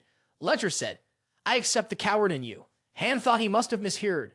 Ludger continued, I know the power you have, how dangerous it can be, and the responsibility that comes with it. I think you're just afraid that your power will hurt someone else. Han felt as if he'd been struck to the core. He began to talk about his past. Han grew up without parents. He lived in an orphanage, but didn't get along with the other kids. However, Han was close to one girl. She was like an older sister to him. She was smart and sweet, which made Han feel insignificant when he stood next to her. One day, that girl brought home a little black puppy. The dog was very cute. Han petted it, but it gently bit him. Before Han could finish his sentence, Ludger interrupted him, signaling that he didn't need to continue. Han clenched his fists. That was the first time he had transformed, and also the first time in his life that he had killed someone. He couldn't stop thinking about it, struggling with guilt. If that dog hadn't bitten your hand, if you had known what was going to happen. No, Han shouldn't have accepted the kindness of that girl in the first place. Ludger tried to comfort him. There will come a time when you'll have to face the reality you've been avoiding. Ludger handed him something. It made Han's skin crawl, and he blurted out, what the hell is this made of? Ludger reminded Han that when the time came, there would be no choice but to leave everything behind and run. Even so, Ludger wouldn't blame him. The thing Ludger gave him was a knife in case he changed his mind. Fight instead of running, Ludger said. Use this knife only as a last resort. I'll respect whatever decision you make. It turned out that what had just happened was merely a flashback for Han. His eyes slowly opened wide. In front of him stood two people in black outfits looking suspicious. He was lying on the ground, his left side soaked with blood, staining his once imposing white suit. Han woke up, still confused about what just happened. A man's voice broke the silence. Looks like today's their lucky day. Whoever they were, those people had caught the guards at the Kunst auction off guard, leading to this mess. There were two of them in total. The one who spoke had blue hair and the other had light brown hair. The man with brown hair reminded the other, hurry up and take that thing. The building had just shaken, and he figured the others must have at least a little idea of what was going on by now. The man with blue hair didn't seem worried at all. He spoke calmly. Take your time, there's no need to rush. He had just grabbed a bag containing mana from a relic and muttered, how could anyone keep something so valuable in a cheap bag like this? Just as he turned to leave, Han lunged forward, grabbing the man's leg and demanding, give me that bag back. I need to hand it to President Ludger. The blue-haired man raised the bag, surprised to see Han still alive. He had just cast a curse that should have been effective according to the plan. He kicked Han hard, causing him to cry out in pain. He looked down on him, saying, you can't even move, and you're still asking me to give you that bag. Suddenly, Han's body shook violently, his muscles tensing and bulging. The guy with the blue hair sneered, you've been holding yourself back with sheer willpower all this time. In the end, you're not going to last much longer anyway. He let Han die slowly, taunting him to try and survive. Han's mind and body felt heavy, like they were sinking. He couldn't move. He reached out, wanting to grab the bag back, but couldn't. Han tortured himself with thoughts that if anyone else had been here, not him, maybe the relic wouldn't have been taken so easily. He forced himself to rise, thinking maybe he'd be cast aside now. After all, he'd always been a coward, unable to do anything to help the president. Deep inside, Han thought, asterisk, it's all because you're too weak. And until the end, you'll just be a burden to the president, asterisk. When he finally stood, Han saw something fall from his body. It was the Ludger knife the president had given him. He picked it up, wanting to pull the blade out. His face was covered in blood, and with a silent wish, he thought, asterisk, if this is the last time, then I'll burn everything I have left, asterisk. With that, he plunged the knife into his hand, hearing a sickening asterisk thud asterisk as blood poured from his palm. Immediately, Han transformed his body from his hands to his shoulders, turning entirely into a beast, letting out a powerful roar. The two then heard it and turned around to see what Ham was planning to do. When they saw his current form, they were stunned by how terrifying he looked. At the same time, as if through some kind of connection, Ludger seemed to sense Ham's transformation as well. Elsewhere, on a wooden cart that was moving along, Alex and Pantos sat next to each other. Alex noticed that Pantos was staring at something intently. It was the Kunst auction house. What could be so interesting there that Pantos was staring for so long? Pantos felt the unmistakable presence of a prey, but it was dangerous and extraordinary. He spoke through gritted teeth. I've only encountered beasts like this a few times, but this one's different. It's stronger than anything I've faced before. Alex was taken aback, growing suspicious. If it's from the auction house, then I think I know which creature it is. Alex suddenly remembered his conversation with Ludger. He had asked Ludger about the last time when Ludger said that Pantos was the second strongest fighter among them. That meant the top spot must belong to Ludger. Ludger denied it, saying that when he made his assessment, he had excluded himself from consideration. Alex teased him, joking that it seemed like he must be in first place then. Ludger calmly told him the truth. Alex was only in third place. Even though his score at the Night Academy had been high, he hadn't reached that level yet. Alex pressed further, asking then, who's in first place? Ludger's face grew serious as he answered, Han is in first place. Meanwhile, at the Kunst auction house, the air was thick with smoke and dust. It seemed like the place was under attack. The owner of the auction house was in complete shock, kneeling and clutching his head, as if the world had come to an end. A man standing next to him asked he was fine just a moment ago, and the evacuation of the guest was going smoothly. Why is he losing it now? As soon as he finished speaking, the auction house owner, panic-stricken, asked, has the princess made it out safely? He ordered his people to hurry and find the princess. If anything happens to her, we're all done for. Suddenly, from the arena, out of nowhere, thousands of red-eyed wolves appeared, howling frantically. A massive, monstrous hand, bigger than the wolves, struck down on the arena, shattering it to pieces. The onlookers stared at each other in shock, panic setting in as they tried to make sense of what this creature was. It's a deformed wolf with two huge horns. Its face is nothing but bone, hollow inside with sharp teeth, a long tongue, and glowing red eyes. It turned out that the thousands of red-eyed wolves were howling wildly from the fur of this crazed monster, creating a scene so terrifying it made everyone tremble with fear.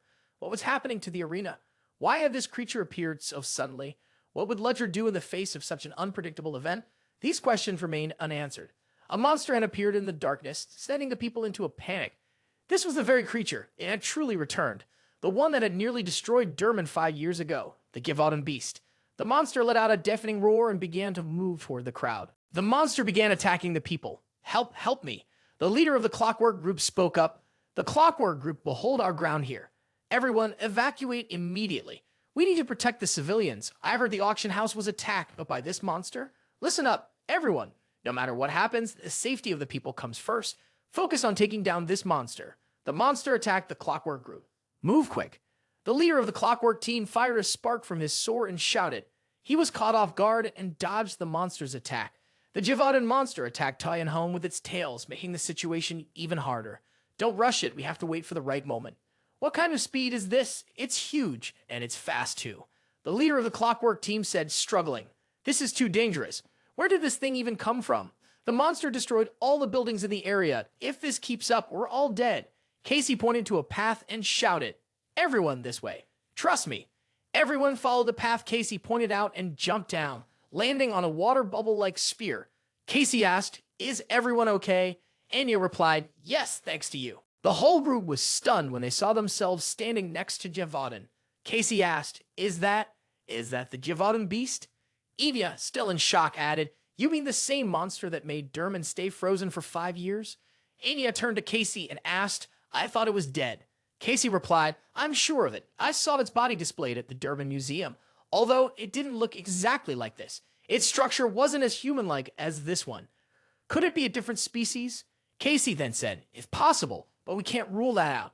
The Gévaudan beast was killed by Abraham Van Helsing, but now it's here in Redderblake. The last trace of James Moriarty was also found here. There's no way this is just a coincidence. This only strengthens my theory that these two are one and the same. My theory holds up, and he's definitely here. Moriarty, what are you doing here? Casey exclaimed, stop overthinking it. What we need to do now is take down this monster first. Furious, Casey created columns of water that shot up from the ground. She summoned those water pillars to bind the monster. Who tied up the monster? Was it the team? The Clockwork Group wondered. That's not important. This is our chance. Let's go. The monster, trapped by the water strands, began to thrash and struggled to break free. Its strength was so overwhelming that Casey found it hard to maintain control. What kind of power is this? Suddenly, the monster's eyes glowed red. It let out a roar and broke free from Casey's water bindings. She was shocked. Asterisk, the magic was undone. Did I fail to maintain it? Could it be the roar that broke my magic? Asterisk. She pondered the reason her spell had been dispelled. She raised her umbrella high, summoning water knights to appear. A squad of knights made of water. This is great, you might turn things around now. Full assault. The water warriors charged at the monster. Meanwhile, someone approached from the ruins of a destroyed structure. A strange mana is radiating. Is that dark magic? And these bite marks. Han, you really used that power? You must have been in so much pain. A person was watching from above, looking down at the battle unfolding below. Ader Nocturnus, I can't stop you like this. We'll return. Just hold on a little longer, Han. On the other side, great. Our attack is working. Don't stop now. The monster's eyes suddenly glowed red. Casey noticed the glow and thought to herself, the eyes in that skull flickered. Just like before, it's going to break through my magic. I need to be ready. The monster's attacks grew fiercer. Ha! Is it still intact? Wait, is there an earthquake? What's going on? Aranger shouted, look, there's something coming up. Is that a swarm of rats? Casey panicked and said, Casey Selmore's voice echoed from all directions. A swarm of rats? No way. It can control other animals, but why rats? I'm terrified of rats. She then used her umbrella to create a wall of water. The rats nearby were thrown back, but the ones that didn't get hit climbed up the wall. As the rat was about to reach her, Betty stepped in to help and said, we'll help you too. Casey Selmore immediately replied, thank you, everyone. Suddenly, there was a loud noise, like something was approaching. Don't split up, someone shouted. A wolf collapsed, and the nearby rats swarmed toward it. One of the knights warned everyone, be careful. That monster can control other creatures. Where did these things come from? The person next to him was bitten by 2 rats that had climbed up his shoulders. The man turned his head, and then he saw a tall, muscular figure. Trembling, he could barely speak. What in the world is that? The decapitated head of the monster and the rats have merged. It can clone itself. Could this be the reason those mystical creatures started appearing during the Night of Blood? Now a massive creature with sharp claws stood towering before them. The man shouted, everyone, focus. We need to escape before more of them show up. At any cost, we must stop them. If we can't, Jevod and Nightmare will repeat itself. Now, as the monster attacked with its beams, Casey was still struggling to push it back. They're regenerating too quickly. I can't focus on the main monster right now. Since when did they? Countless rats kept rushing toward her, and she had no idea what to do. Betty, standing next to her, said, there are 2 in creatures, Casey. We need to get out of here fast. Use your hands to fight off the rats. Casey Selmore replied, wait, Betty, there are still too many civilians who haven't been evacuated. Both of them kept fighting off the rats while also trying to deal with the main monster. But the rats kept coming, swarming at her feet. Even though she was terrified, she firmly said, the safety of the civilians comes first. I have to delay them, no matter what, until everyone is evacuated. Ian Joyner said, this is too much, we're going to lose. You need to escape now. Casey Selmore thought, no matter what happens to me, it doesn't matter. Then someone suddenly shouted, it stopped moving. The others have stopped too. What are they looking at? Now the monsters are standing still, staring at a nearby building where a strange stream of dark gas is coming from. A person steps down, and the monsters gape in that direction. Casey Selmore froze when she turned back and realized it was James Moriarty. Betty looked at her and asked, are you sure, Casey? Casey Selmore replied, that man is the most terrifying thing here. Do you think that monster will recognize that? I hoped he might remember me, but I think I was hoping in vain. James Moriarty said, I understand. It's always hard to bear the madness of these monsters. Still, I can sense that Han is still alive inside that body. It's the duty of a captain to save a subordinate in danger. He then drew his sword, stepped on a metal rod, jumped high, and landed on the monster's head. He stabbed the monster with his sword, causing blood to spurt out. Casey Selmore exclaimed in panic. He disappeared and reappeared in the blink of an eye. Did he teleport? He jumped down from that giant monster and then quickly ran around, killing the smaller monsters. Casey Selmore said, there's no way he keeps killing them like this. The severed heads will just keep multiplying into new mystical creatures. Then a monster lunged toward her, but she managed to block it just in time. Oh right, this isn't the time to stand around watching a show, she said as she turned around and asked, is everyone okay? The people behind her responded in unison, yes, Sir Casey. This time, we can only rely on him. It seems like his goal is to eliminate that monster too. It's a little heartbreaking, but we have to admit, he really does have the skill. At that moment, James Moriarty rushed forward and threw some glass vials at the large monster. This seemed to cause it pain, and the smaller monsters screamed in agony. Betty, running while coughing, said, "What was that? Is it spicy? Does it work on the monsters? Has the big one gotten weaker?"